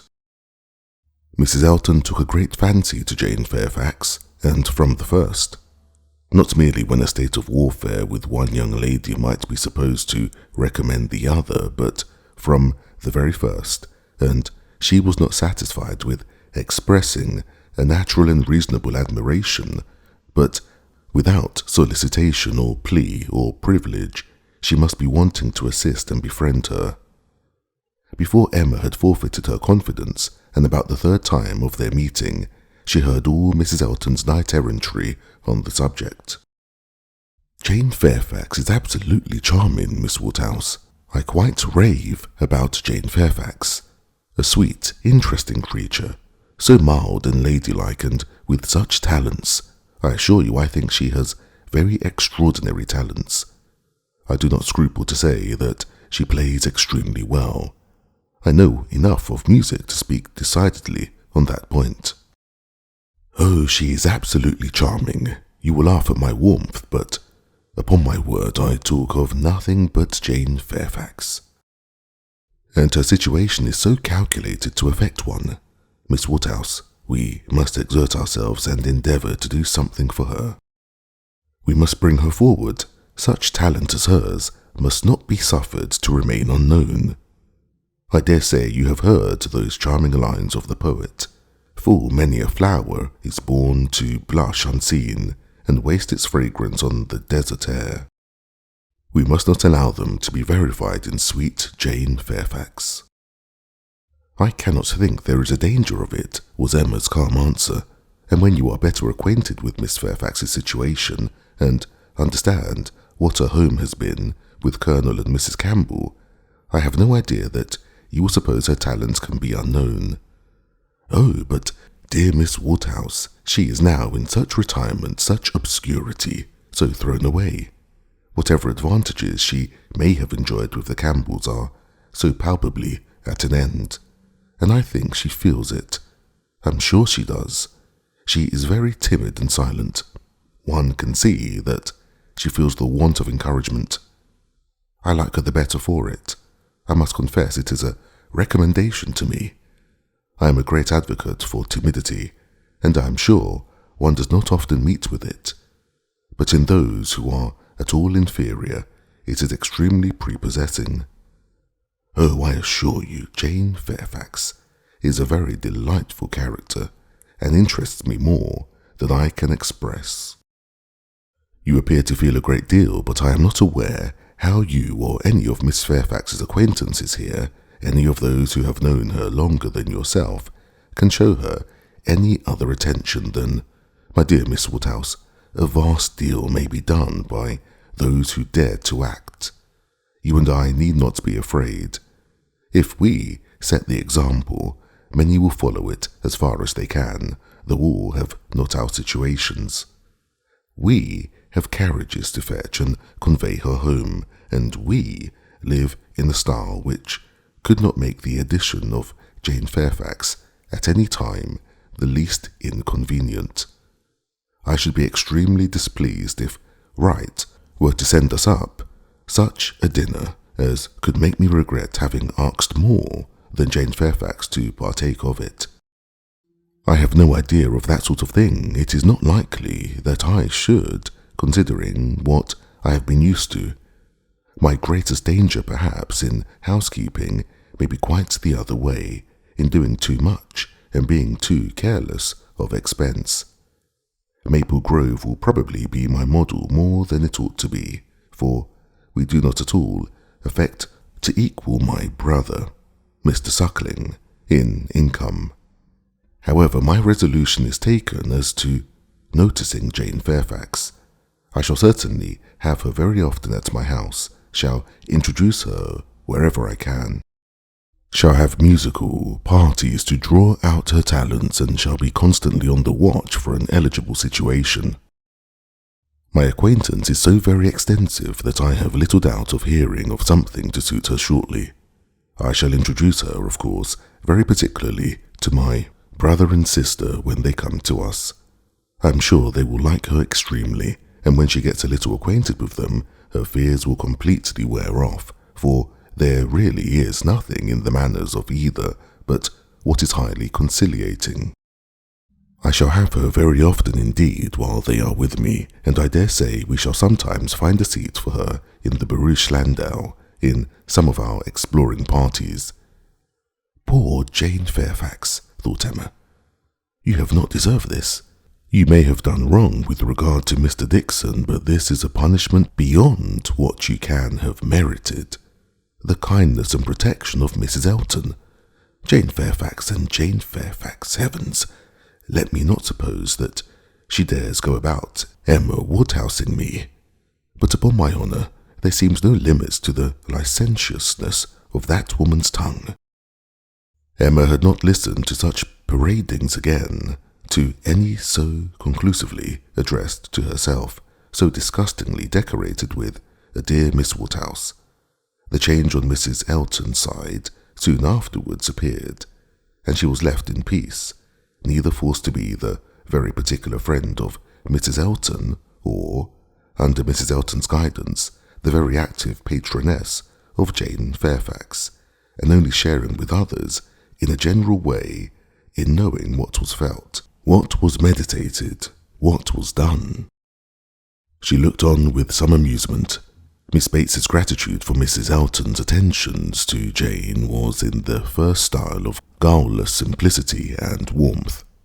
She was quite one of her worthies, the most amiable, affable, delightful woman, just as accomplished and condescending as Mrs. Elton meant to be considered. Emma's only surprise was that Jane Fairfax should accept those attentions and tolerate Mrs. Elton as she seemed to do. She heard of her walking with the Eltons, spending a day with the Eltons. This was astonishing. She could not have believed it possible that the taste or the pride of Miss Fairfax could endure such society and friendship as the vicarage had to offer. "She is a riddle, quite a riddle," said she, "to choose to remain here month after month, under privations of every sort, and now to choose the mortification of Mrs. Elton's notice and the penury of her conversation, rather than return to the superior companions who have always loved her with such real, generous affection." Jane had come to Highbury professedly for 3 months. The Campbells were gone to Ireland for 3 months, but now the Campbells had promised their daughter to stay at least till midsummer, and fresh invitations had arrived for her to join them there. According to Miss Bates, it all came from her. Mrs. Dixon had written most pressingly. Would Jane but go, means were to be found, servants sent, friends contrived, no travelling difficulty allowed to exist, but still she had declined it. She must have some motive more powerful than appears for refusing this invitation, was Emma's conclusion. She must be under some sort of penance, inflicted either by the Campbells or herself. There is great fear, great caution, great resolution somewhere. She is not to be with the Dixons. The decree is issued by somebody. But why must she consent to be with the Eltons? Here is quite a separate puzzle.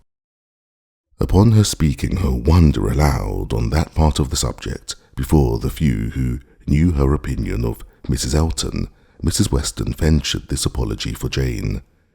"We cannot suppose that she has any great enjoyment at the vicarage, my dear Emma, but it is better than being always at home. Her aunt is a good creature, but as a constant companion must be very tiresome. We must consider what Miss Fairfax quits before we condemn her taste for what she goes to." "You are right, Mrs. Weston," said Mr. Knightley warmly. "Miss Fairfax is as capable as any of us of forming a just opinion of Mrs. Elton. Could she have chosen with whom to associate, she would not have chosen her. But with a reproachful smile at Emma, she receives attentions from Mrs. Elton, which nobody else pays her." Emma felt that Mrs. Weston was giving her a momentary glance, and she was herself struck by his warmth. With a faint blush, she presently replied, "Such attentions as Mrs. Elton's, I should have imagined, would rather disgust than gratify Miss Fairfax. Mrs. Elton's invitations, I should have imagined, anything but inviting. "I should not wonder," said Mrs. Weston, "if Miss Fairfax were to have been drawn on beyond her own inclination by her aunt's eagerness in accepting Mrs. Elton's civilities for her. Poor Miss Bates may very likely have committed her niece and hurried her into a greater appearance of intimacy than her own good sense would have dictated, in spite of the very natural wish of a little change." Both felt rather anxious to hear him speak again, and after a few minutes' silence, he said, "Another thing must be taken into consideration too. Mrs. Elton does not talk to Miss Fairfax as she speaks of her. We all know the difference between the pronouns he or she and thou. Though plainly spoken among us, we all feel the influence of a something beyond common civility in our personal intercourse with each other, as something more early implanted. We cannot give anybody the disagreeable hints that we may have been full of the very hour before. We feel things differently, and besides the operation of this as a general principle, you may be sure that Miss Fairfax awes Mrs. Elton by her superiority both of mind and manner, and that face to face Mrs. Elton treats her with all the respect which she has a claim to.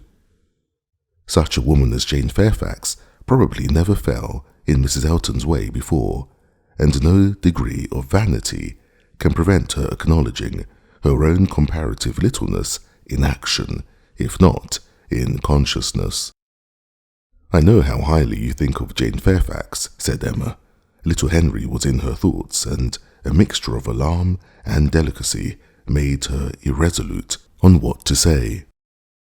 "Yes," he replied, "anybody may know how highly I think of her." "And yet," said Emma, beginning hastily and with an arch look, but soon stopping.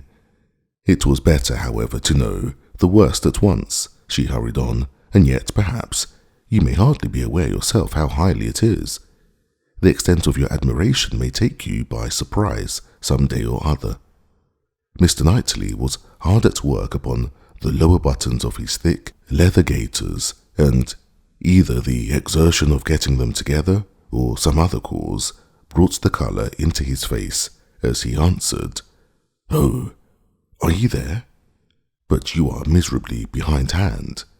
Mr. Cole gave me a hint of it 6 weeks ago." He stopped.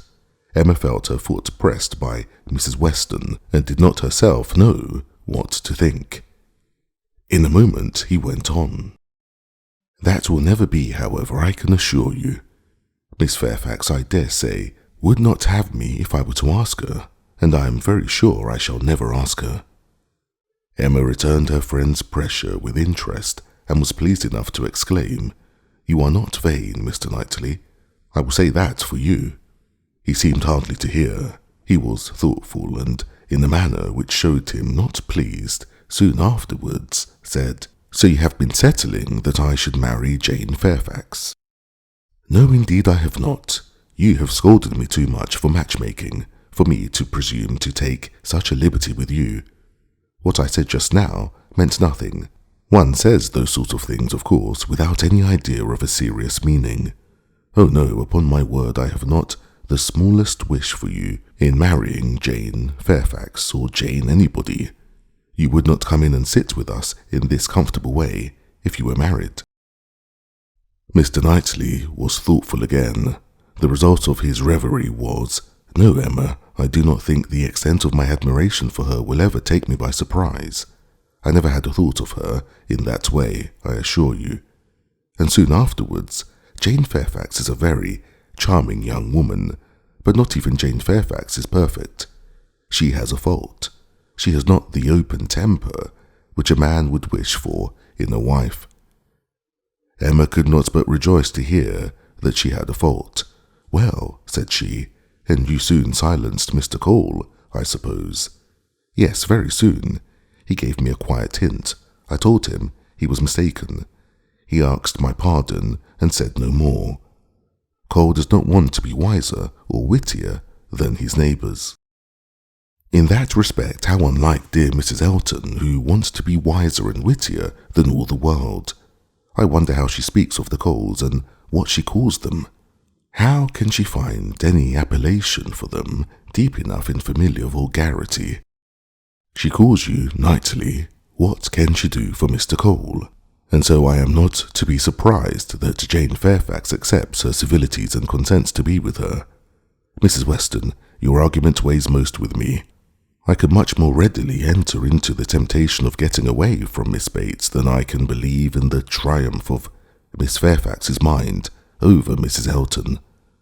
I have no faith in Mrs. Elton's acknowledging herself the inferior in thought, word, or deed, or in her being under any restraint beyond her own scanty rule of good breeding. I cannot imagine that she will not be continually insulting her visitor with praise, encouragement, and offers of service, that she will not be continually detailing her magnificent intentions, from the procuring her a permanent situation to the including her in those delightful exploring parties which are to take place in the barouche landau. Jane Fairfax has feeling, said Mr. Knightley. I do not accuse her of want of feeling. Her sensibilities, I suspect, are strong, and her temper excellent in its power of forbearance, patience, self-control. But it wants openness. She is reserved, more reserved, I think, than she used to be, and I love an open temper. No, till Cole alluded to my supposed attachment, it had never entered my head.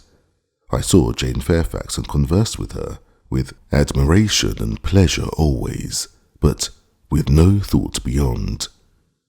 Well, Mrs. Weston, said Emma triumphantly when he left them, what do you say now to Mr. Knightley's marrying Jane Fairfax?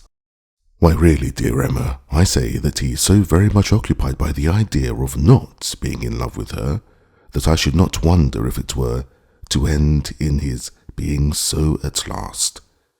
Do not beat me. Chapter 16.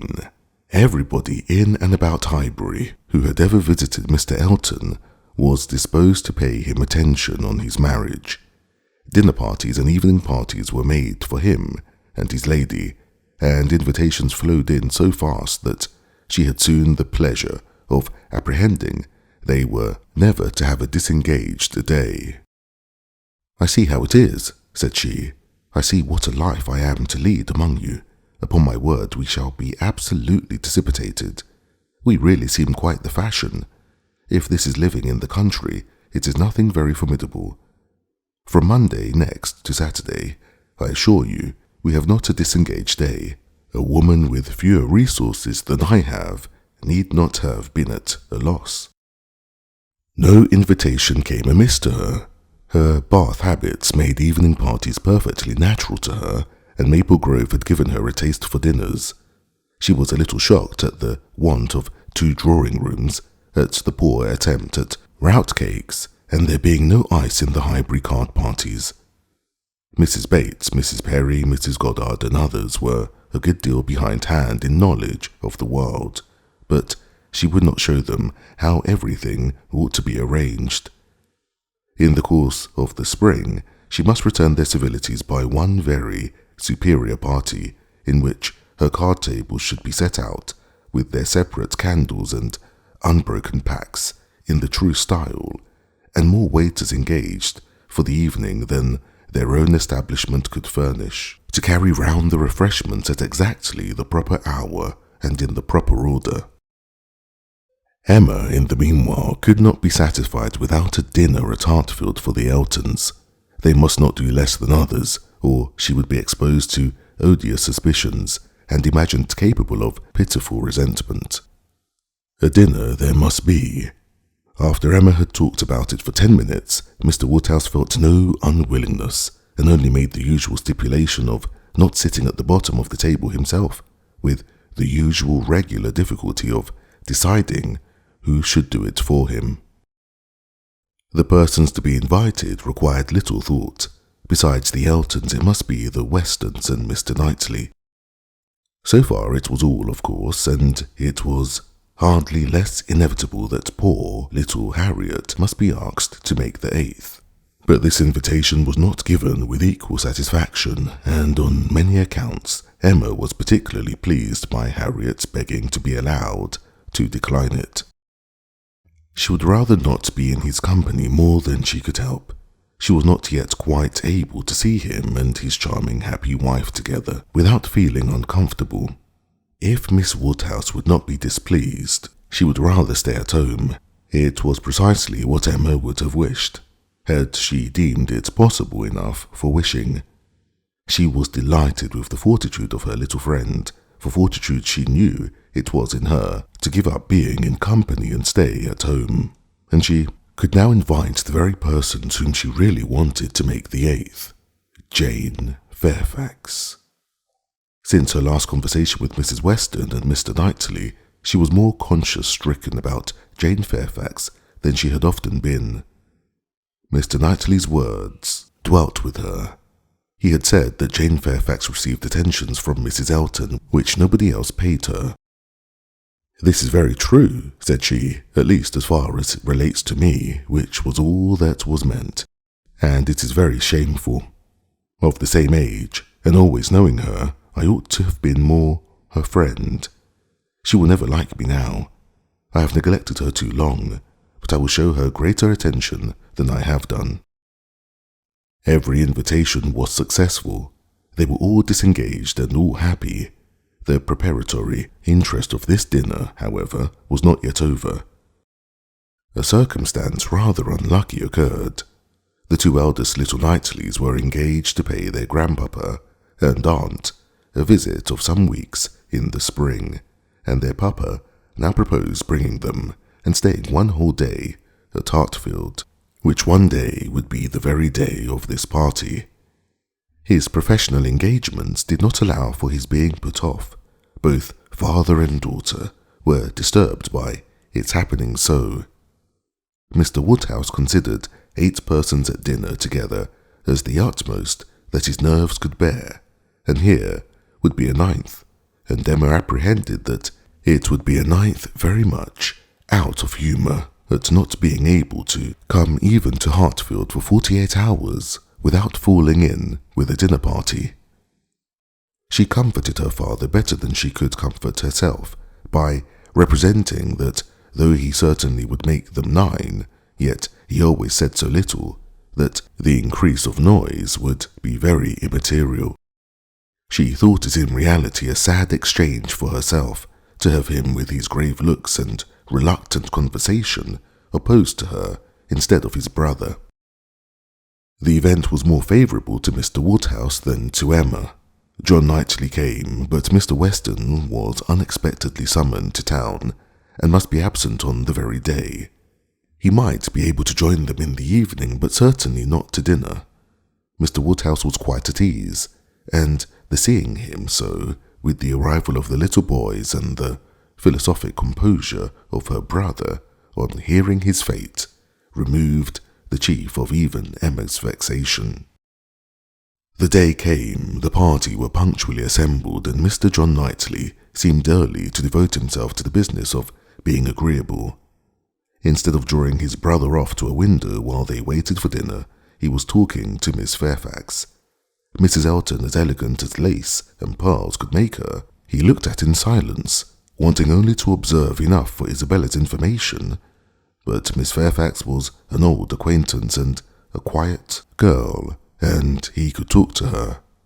He had met her before breakfast as he was returning from a walk with his little boys, when it had been just beginning to rain. It was natural to have some civil hopes on the subject, and he said, "I hope you did not venture far, Miss Fairfax, this morning, or I'm sure you must have been wet. We scarcely got home in time. I hope you turned directly." "I went only to the post office," said she, "and reached home before the rain was much. It is my daily errand. I always fetch the letters when I am here. It saves trouble, and it's a something to get me out. A walk before breakfast does me good. Not a walk in the rain, I should imagine. No, but it did not absolutely rain when I set out." Mr. John Knightley smiled and replied, "That is to say, you choose to have your walk, for you were not 6 yards from your own door when I had the pleasure of meeting you, and Henry and John had seen more drops than they could count long before. The post office had a great charm at one period of our lives. When you have lived to my age, you will begin to think letters are never worth going through the rain for. There was a little blush, and then this answer. I must not hope to be ever situated as you are in the midst of every dearest connection, and therefore I cannot expect that simply growing older should make me indifferent about letters. Indifferent? Oh, no. I never conceived you could become indifferent. Letters are no matter of indifference. They are generally a very positive curse. You are speaking of letters of business. Mine are letters of friendship. I have often thought them the worst of the two, replied he coolly. Business, you know, may bring money, but friendship hardly ever does. Ah, you are not serious now. I know Mr. John Knightley too well. I am sure he understands the value of friendship as well as anybody. I can easily believe that letters are very little to you, much less than to me, but it is not your being 10 years older than myself which makes the difference. It is not age, but situation. You have everybody dearest to you always at hand. I, probably, never shall again, and therefore, till I have outlived all my affections, a post office, I think, must always have power to draw me out, in worse weather than today. When I talked of your being altered by time, by the progress of years, said John Knightley, I meant to imply the change of situation which time usually brings. I consider one as including the other. Time will generally lessen the interest of every attachment not within the daily circle, but that is not the change I had in view for you. As an old friend, you will allow me to hope, Miss Fairfax, that 10 years hence you may have as many concentrated objects as I have. It was kindly said, and very far from giving offence. A pleasant thank you seemed meant to laugh it off, but a blush, a quivering lip, a tear in the eye, showed that it was felt beyond a laugh. Her attention was now claimed by Mr. Woodhouse, who, being, according to his custom on such occasions, making the circle of his guests, and paying his particular compliments to the ladies, was ending with her, and, with all his mildest urbanity, said, I am very sorry to hear, Miss Fairfax, of your being out this morning in the rain. Young ladies should take care of themselves. Young ladies are delicate plants. They should take care of their health and their complexion. My dear, did you change your stockings? Yes, sir, I did indeed, and I am much obliged by your kind solicitude about me. My dear Miss Fairfax, young ladies are very sure to be cared for. I hope your good grandma and aunt are well. They are some of my very old friends. I wish my health allowed me to be a better neighbour. You do us a great deal of honour today, I am sure. My daughter and I are both highly sensible of your goodness, and have the greatest satisfaction in seeing you at Hartfield. The kind-hearted, polite old man might then sit down and feel that he had done his duty, and made every fair lady welcome and easy. By this time, the walk in the rain had reached Mrs. Elton, and her remonstrances now opened upon Jane. My dear Jane, what is this I hear? Going to the post office in the rain? This must not be, I assure you. You sad girl. How could you do such a thing? It is a sign I was not there to take care of you. Jane very patiently assured her that she had not caught any cold. Oh, do not tell me. You really are a very sad girl, and do not know how to take care of yourself. To the post office indeed. Mrs. Weston, did you ever hear the like? You and I must positively exert our authority. My advice, said Mrs. Weston kindly and persuasively, I certainly do feel tempted to give. Miss Fairfax, you must not run such risks, liable as you have been to severe colds. Indeed, you ought to be particularly careful, especially at this time of year. The spring, I always think, requires more than common care. Better wait an hour or two, or even half a day, for your letters, than run the risk of bringing on your cough again. Now, do you not feel that you had? Yes, I am sure you are much too reasonable. You look as if you would not do such a thing again." "Oh, she shall not do such a thing again," eagerly rejoined Mrs. Elton. "We will not allow her to do such a thing again." And nodding significantly, "There must be some arrangement made. There must indeed. I shall speak to Mr. E., the man who fetches our letters every morning. One of our men, I forget his name, shall inquire for yours too, and bring them to you. That will obviate all difficulties, you know. And from us, I really think, my dear Jane, you can have no scruple to accept such an accommodation." "You are extremely kind," said Jane, "but I cannot give up my early walk. I am advised to be out of doors as much as I can. I must walk somewhere, and the post office is an object, and upon my word, I have scarcely ever had a bad morning before." "My dear Jane, say no more about it. The thing is determined, that is," laughing affectedly, "as far as I can presume to determine anything without the concurrence of my lord and master. You know, Mrs. Weston, you and I must be cautious how we express ourselves. But I do flatter myself, my dear Jane, that my influence is not entirely worn out. If I meet with no insuperable difficulties, therefore, consider that point as settled." "Excuse me," said Jane earnestly, "I cannot by any means consent to such an arrangement, so needlessly troublesome to your servant. If the errand were not a pleasure to me, it could be done, as it always is when I am not here, by my grandmammas." "Oh, my dear, but so much as Patty has to do, and it is a kindness to employ our men." Jane looked as if she did not mean to be conquered, but instead of answering, she began speaking again to Mr. John Knightley. "The post office is a wonderful establishment," said he. "The regularity and dispatch of it. If one thinks of all that it has to do, and all that it does so well, it is really astonishing. It is certainly very well regulated.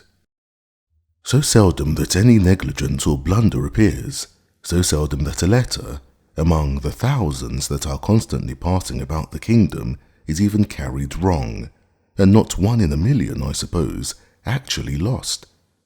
And when one considers the variety of hands, and the bad hands too, that are to be deciphered, it increases the wonder.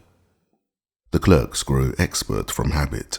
They must begin with some quickness of sight and hand, and exercise improves them.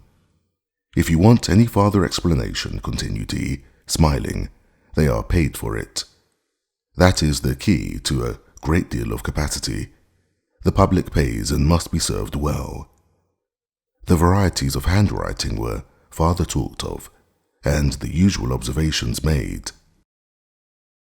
"I have heard it asserted," said John Knightley, "that the same sort of handwriting often prevails in a family, and where the same master teaches, it is natural enough, but for that reason I should imagine the likeness must be chiefly confined to the females, for boys have very little teaching after an early age, and scramble into any hand they can get.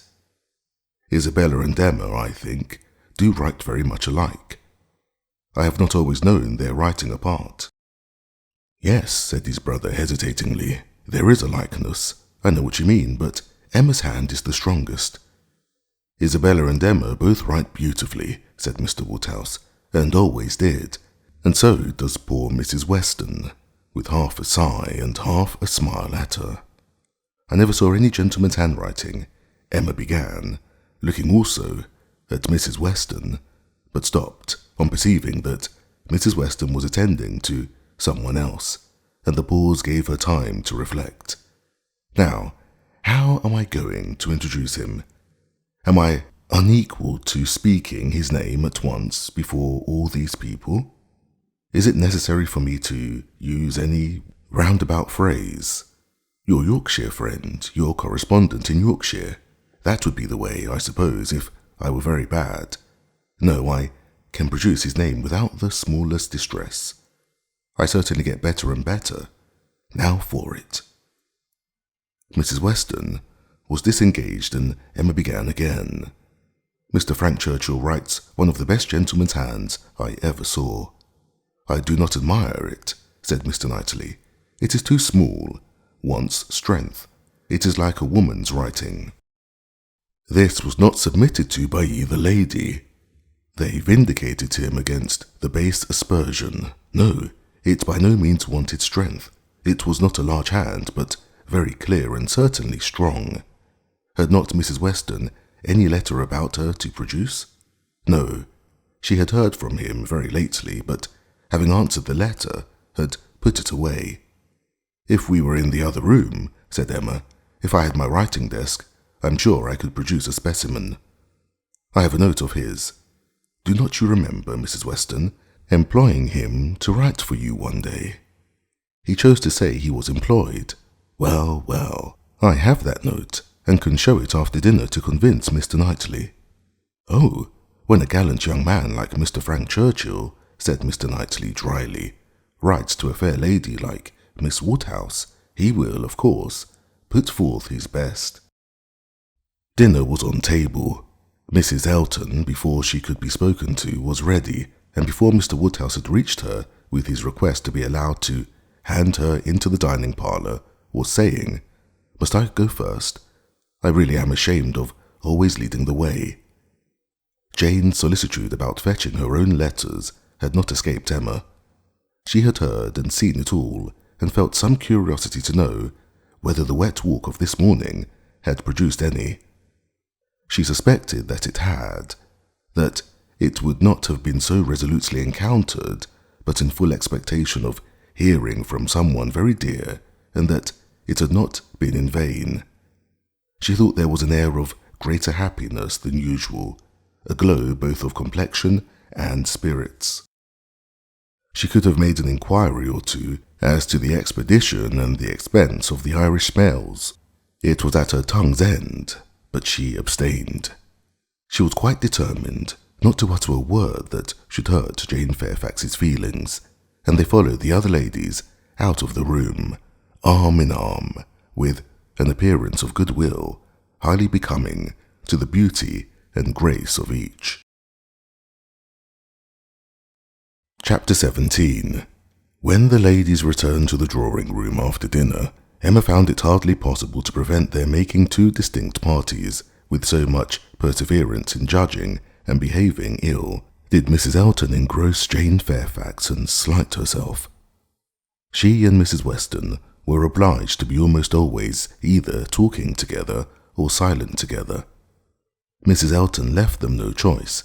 If Jane repressed her for a little time, she soon began again, and though much that passed between them was in a half-whisper, especially on Mrs. Elton's side, there was no avoiding a knowledge of their principal subjects.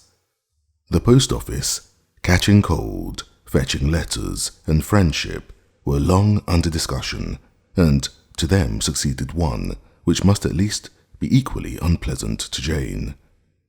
Inquiries whether she had yet heard of any situation likely to suit her, and professions of Mrs. Elton's meditated activity. "Here is April come," said she. "I get quite anxious about you. June will soon be here. But I have never fixed on June or any other month, merely looked forward to the summer in general." "But have you really heard of nothing?" "I have not made any inquiry. I do not wish to make any yet." "Oh, my dear, we cannot begin too early. You are not aware of the difficulty of procuring exactly the desirable thing." "I am not aware," said Jane, shaking her head. "Dear Mrs. Elton, who can have thought of it as I have done? But you have not seen so much of the world as I have. You do not know how many candidates there are for the first situations. I saw a vast deal of that in the neighbourhood round Maple Grove. A cousin of Mr. Suckling, Mrs. Bragge, had such an infinity of applications. Everybody was anxious to be in her family, for she moves in the first circle. Wax candles in the schoolroom. You may imagine how desirable. Of all houses in the kingdom, Mrs. Bragge's is the one I would most wish to see you in. Colonel and Mrs. Campbell are to be in town again by midsummer," said Jane. "I must spend some time with them. I am sure they will want it. Afterwards, I may probably be glad to dispose of myself. But I would not wish you to take the trouble of making any inquiries at present. Trouble? Aye, I know your scruples. You are afraid of giving me trouble, but I assure you, my dear Jane, the Campbells can hardly be more interested about you than I am. I shall write to Mrs. Partridge in a day or two, and shall give her a strict charge to be on the lookout for anything eligible. Thank you, but I would rather you did not mention the subject to her till the time draws nearer. I do not wish to be giving anybody trouble. But, my dear child, the time is drawing near. Here is April, and June, or say even July, is very near, with such business to accomplish before us. Your inexperience really amuses me. A situation such as you deserve, and your friends would require for you, is no everyday occurrence. Is it not obtained at a moment's notice? Indeed, indeed, we must begin inquiring directly. Excuse me, ma'am, but this is by no means my intention. I make no inquiry myself, and should be sorry to have made any by my friends. When I am quite determined as to the time, I am not at all afraid of being long unemployed. There are places in town, offices where inquiry would soon produce something, offices for the sale, not quite of human flesh, but of human intellect. Oh, my dear, human flesh, you quite shock me. If you mean a fling at the slave trade, I assure you Mr. Suckling was always rather a friend to the abolition. I was not thinking of the slave trade, replied Jane. Governess trade, I assure you, was all that I had in view. Widely different, certainly, as to the guilt of those who carry it on, but as to the greater misery of the victims, I do not know where it lies. But I only mean to say that there are advertising offices, and that by applying to them I should have no doubt of very soon meeting with something that would do. Something that would do? Repeated Mrs. Elton. Aye, that may suit your humble ideas of yourself. I know what a modest creature you are, but it will not satisfy your friends to have you taken up with anything that may offer any inferior, commonplace situation in a family not moving in a certain circle or able to command the elegancies of life. You are very obliging, but as to all that, I am very indifferent. It would be no object to me to be with the rich. My mortifications, I think, would only be the greater. I should suffer more from comparison. A gentleman's family is all that I should condition for. I know you, you would take up with anything, but I shall be a little more nice, and I am sure the good Campbells will be quite on my side. With your superior talents, you have a right to move in the first circle. Your musical knowledge alone would entitle you to name your own terms, have as many rooms as you like, and mix in the family as much as you choose. That is, I do not know, if you knew the harp, you might do all that. I am very sure, but you sing as well as play. Yes, I really believe you might, even without the harp, stipulate for what you chose. And you must and shall be delightfully, honourably and comfortably settled before the Campbells or I have any rest. You may well class the delight, the honour, and the comfort of such a situation together, said Jane. They are pretty sure to be equal. However, I am very serious in not wishing anything to be attempted at present for me. I am exceedingly obliged to you, Mrs. Elton. I am obliged to anybody who feels for me, but I am quite serious in wishing nothing to be done till the summer. For 2 or 3 months longer I shall remain where I am, and as I am. And I am quite serious too, I assure you, replied Mrs. Elton, gaily, in resolving to be always on the watch, and employing my friends to watch also, that nothing really unexceptionable may pass us. In this style she ran on, never thoroughly stopped by anything till Mr. Woodhouse came into the room. Her vanity had then a change of object, and Emma heard her saying, in the same half-whisper to Jane, "Here comes this dear old beau of mine, I protest. Only think of his gallantry in coming away before the other men. What a dear creature he is. I assure you I like him excessively. I admire all that quaint, old-fashioned politeness. It is much more to my taste than modernese. Modernese often disgusts me, but this good old Mr. Woodhouse, I wish you had heard his gallant speeches to me at dinner. Oh, I assure you, I began to think my caro sposo would be absolutely jealous. I fancy I am rather a favourite. He took notice of my gown. How do you like it? Selina's choice. Handsome, I think, but I do not know whether it is over-trimmed. I have the greatest dislike to the idea of being over-trimmed, quite a horror of finery. I must put on a few ornaments now because it is expected of me. A bride, you know, must appear like a bride, but my natural taste is all for simplicity. A simple style of dress is so infinitely preferable to finery. But I am quite in the minority, I believe. Few people seem to value simplicity of dress. Show and finery are everything. I have some notion of putting such a trimming as this to my white and silver poplin. Do you think it will look well? The whole party were but just reassembled in the drawing-room when Mr. Weston made his appearance among them. He had returned to a late dinner and walked to Hartfield as soon as it was over. He had been too much expected by the best judges for surprise, but there was great joy. Mr. Woodhouse was almost as glad to see him now as he would have been sorry to see him before.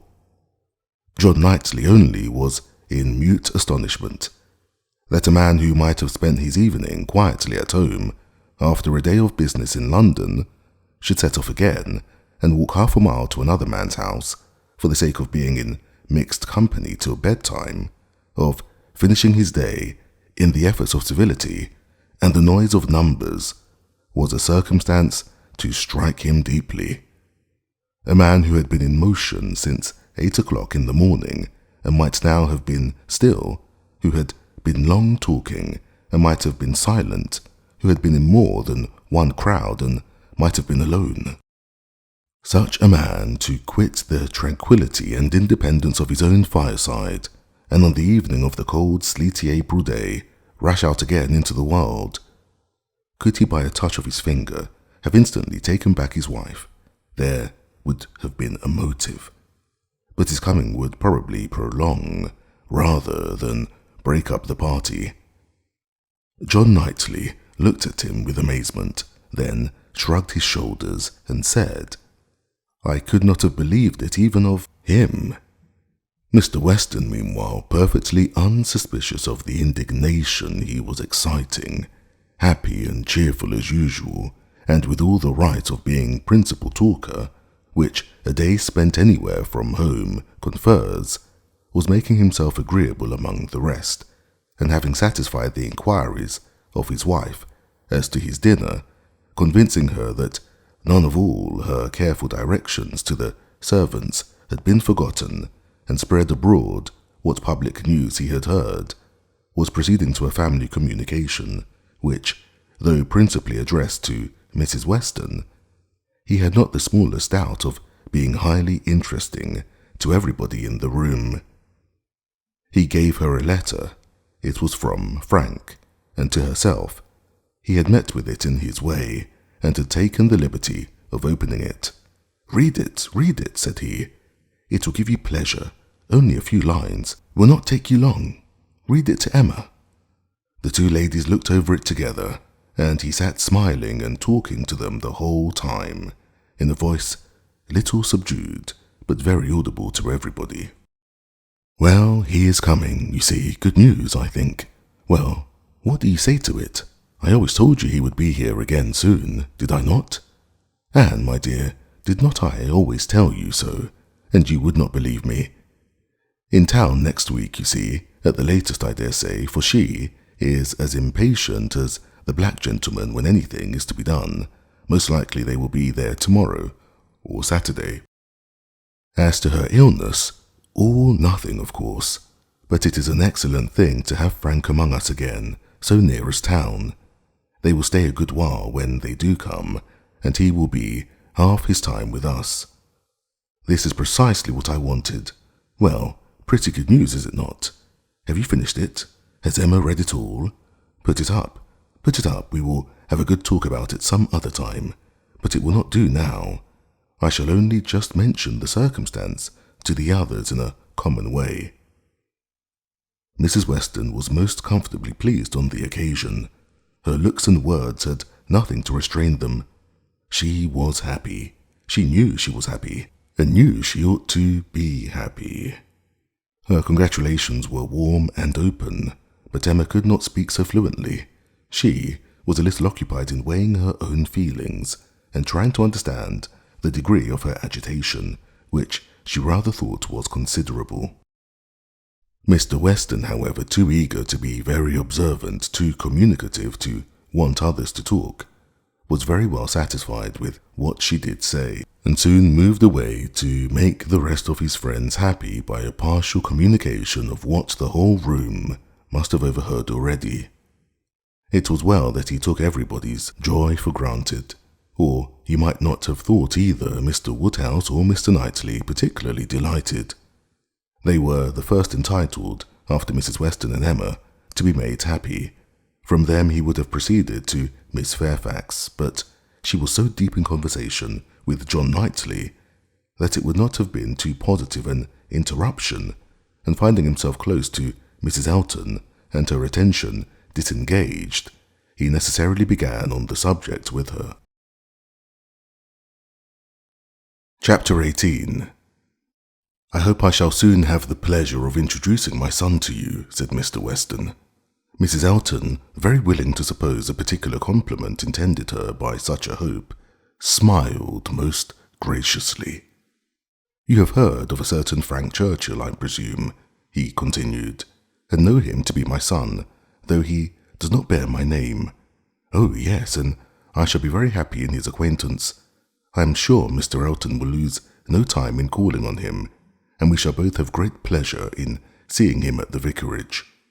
You are very obliging. Frank will be extremely happy, I am sure. He is to be in town next week, if not sooner. We have notice of it in a letter today. I met the letters in my way this morning, and seeing my son's hand, presumed to open it, though it was not directed to me. It was to Mrs. Weston. She is his principal correspondent, I assure you. I hardly ever get a letter. And so you absolutely opened what was directed to her. Oh, Mr. Weston, laughing affectedly. I must protest against that. A most dangerous precedent indeed. I beg you will not let your neighbours follow your example. Upon my word, if this is what I am to expect, we married women must begin to exert ourselves. Oh, Mr. Weston, I could not have believed it of you. Aye, we men are sad fellows. You must take care of yourself, Mrs. Elton. This letter tells us it is a short letter, written in a hurry, merely to give us notice. It tells us that they are all coming up to town directly, on Mrs. Churchill's account. She has not been well the whole winter, and thinks Enscombe too cold for her. So they are all to move southward, without loss of time. Indeed, from Yorkshire, I think. Enscombe is in Yorkshire? Yes, they are about 190 miles from London. A considerable journey. Yes, upon my word, very considerable. 65 miles farther than from Maple Grove to London. But what is distance, Mr. Weston, to people of large fortune?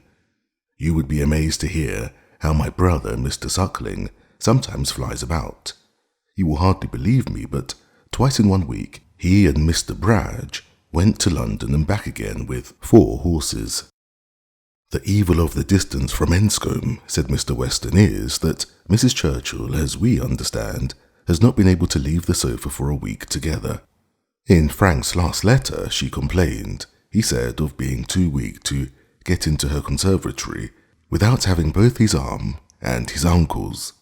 This, you know, speaks a great degree of weakness, but now she is so impatient to be in town that she means to sleep only 2 nights on the road. So Frank writes word. Certainly, delicate ladies have very extraordinary constitutions, Mrs. Elton. You must grant me that. No, indeed, I shall grant you nothing. I always take the part of my own sex. I do indeed, I give you notice. you will find me a formidable antagonist on that point. I always stand up for women, and I assure you, if you knew how Selina feels with respect to sleeping at an inn, you would not wonder at Mrs. Churchill's making incredible exertions to avoid it. Selina says it is quite horror to her, and I believe I have caught a little of her nicety. She always travels with her own sheets, an excellent precaution. Does Mrs. Churchill do the same? Depend upon it, Mrs. Churchill does everything that any other fine lady ever did. Mrs. Churchill will not be second to any lady in the land, for Mrs. Elton eagerly interposed with, "Oh, Mr. Weston, do not mistake me. Selina is no fine lady, I assure you. Do not run away with such an idea." "Is not she? Then she is no rule for Mrs. Churchill, who is as thorough a fine lady as anybody ever beheld." Mrs. Elton began to think she had been wrong in disclaiming so warmly.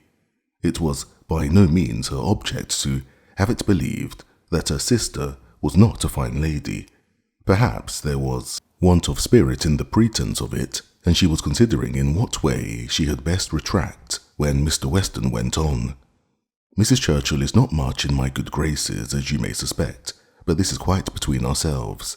She is very fond of Frank, and therefore I would not speak ill of her. Besides, she is out of health now, but that, indeed, by her own account, she has always been. I would not say so to everybody, Mrs. Elton, but I have not much faith in Mrs. Churchill's illness. If she is really ill, why not go to Bath, Mr. Weston? To Bath or to Clifton? She has taken it into her head that Enscombe is too cold for her. The fact is, I suppose, that she is tired of Enscombe. She has now been a longer time stationary there than she ever was before, and she begins to want change. It is a retired place, a fine place, but very retired. I like Maple Grove, I dare say. Nothing can stand more retired from the road than Maple Grove.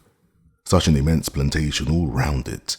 You seem shut out from everything, in the most complete retirement, and Mrs. Churchill probably has not health or spirits like Selina to enjoy that sort of seclusion. Or perhaps she may not have resources enough in herself to be qualified for a country life. I always say a woman cannot have too many resources, and I feel very thankful that I have so many myself as to be quite independent of society. Frank was here in February for a fortnight. So I remember to have heard. He will find an addition to the society of Highbury when he comes again. That is, if I may presume to call myself an addition. But perhaps he may never have heard of there being such a creature in the world. This was too loud a call for a compliment to be passed by, and Mr. Weston, with a very good grace, immediately exclaimed, "My dear madame, nobody but yourself could imagine such a thing possible.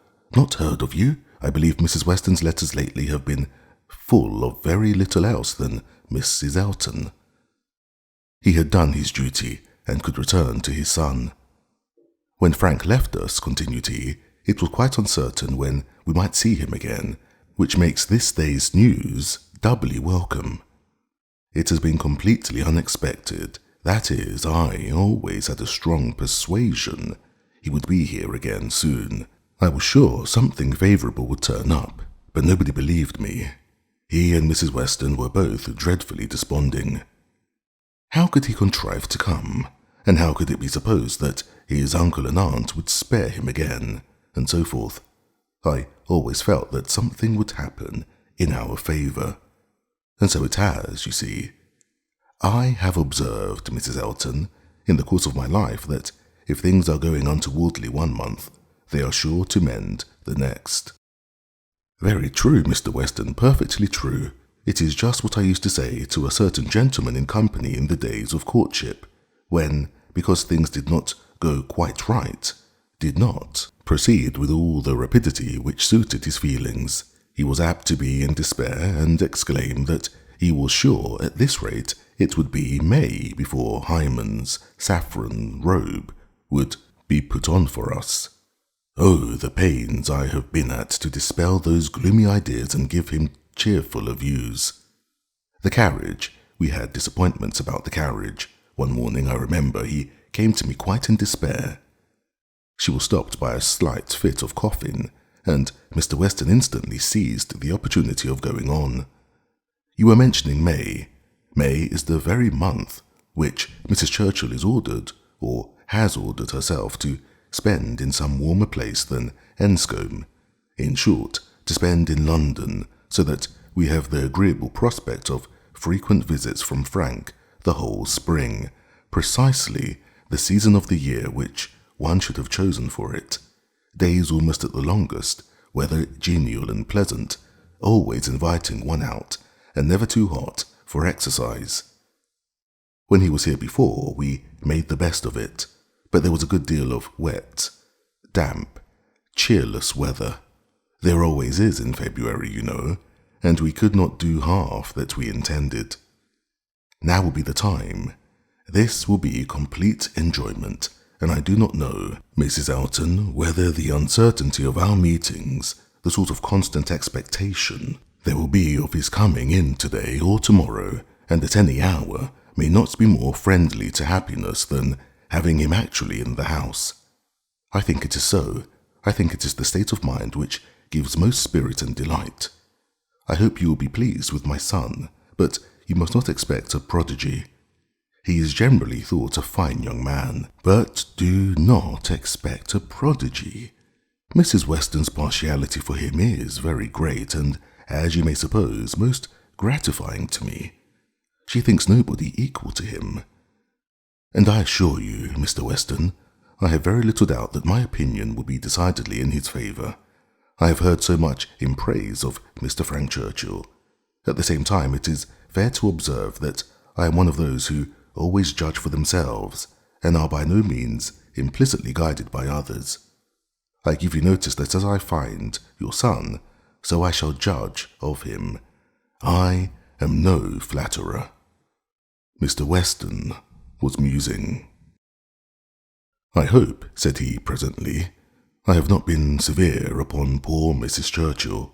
If she is ill, I should be sorry to do her injustice, but there are some traits in her character which make it difficult for me to speak of her with the forbearance I could wish. You cannot be ignorant, Mrs. Elton, of my connection with the family, nor of the treatment I have met with, and between ourselves, the whole blame of it is to be laid to her. She was the instigator. Frank's mother would never have been slighted as she was but for her. Mr. Churchill has pride, but his pride is nothing to his wife's. His is a quiet, indolent, gentleman-like sort of pride that would harm nobody and only make himself a little helpless and tiresome. But her pride is arrogance and insolence, and what inclines one less to bear, she has no fair pretence of family or blood. She was nobody when he married her, barely the daughter of a gentleman, but ever since her being turned into a Churchill, she has out-Churchilled them all in high and mighty claims. But in herself, I assure you, she is an upstart. Only think, well, that must be infinitely provoking. I have quite a horror of upstarts. Maple Grove has given me a thorough disgust to people of that sort, for there is a family in that neighbourhood who are such an annoyance to my brother and sister, from the airs they give themselves. Your description of Mrs. Churchill made me think of them directly. People of the name of Tupman, very lately settled there, and encumbered with many low connections, but giving themselves immense airs and expecting to be on a footing with the old established families. A year and a half is the very utmost that they can have lived at West Hall, and how they got their fortune nobody knows. They came from Birmingham, which is not a place to promise much, you know, Mr. Weston. One has not great hopes from Birmingham. I always say there is something direful in the sound, but nothing more is positively known of the Tupmans, though a good many things, I assure you, are suspected, and yet by their manners they evidently think themselves equal even to my brother, Mr. Suckling, who has been 11 years a resident at Maple Grove, and whose father had it before him, I believe. At least, I am almost sure that old Mr. Suckling had completed the purchase before his death. They were interrupted. Tea was carrying round, and Mr. Weston, having said all that he wanted, soon took the opportunity of walking away. After tea, Mr. and Mrs. Weston and Mr. Elton sat down with Mr. Woodhouse to cards. The remaining 5 were left to their own powers, and Emma doubted their getting on very well, for Mr. Knightley seemed little disposed for conversation. Mrs. Elton was wanting notice, which nobody had inclination to pay, and she was herself in a worry of spirits which would have made her prefer being silent. Mr. John Knightley proved more talkative than his brother.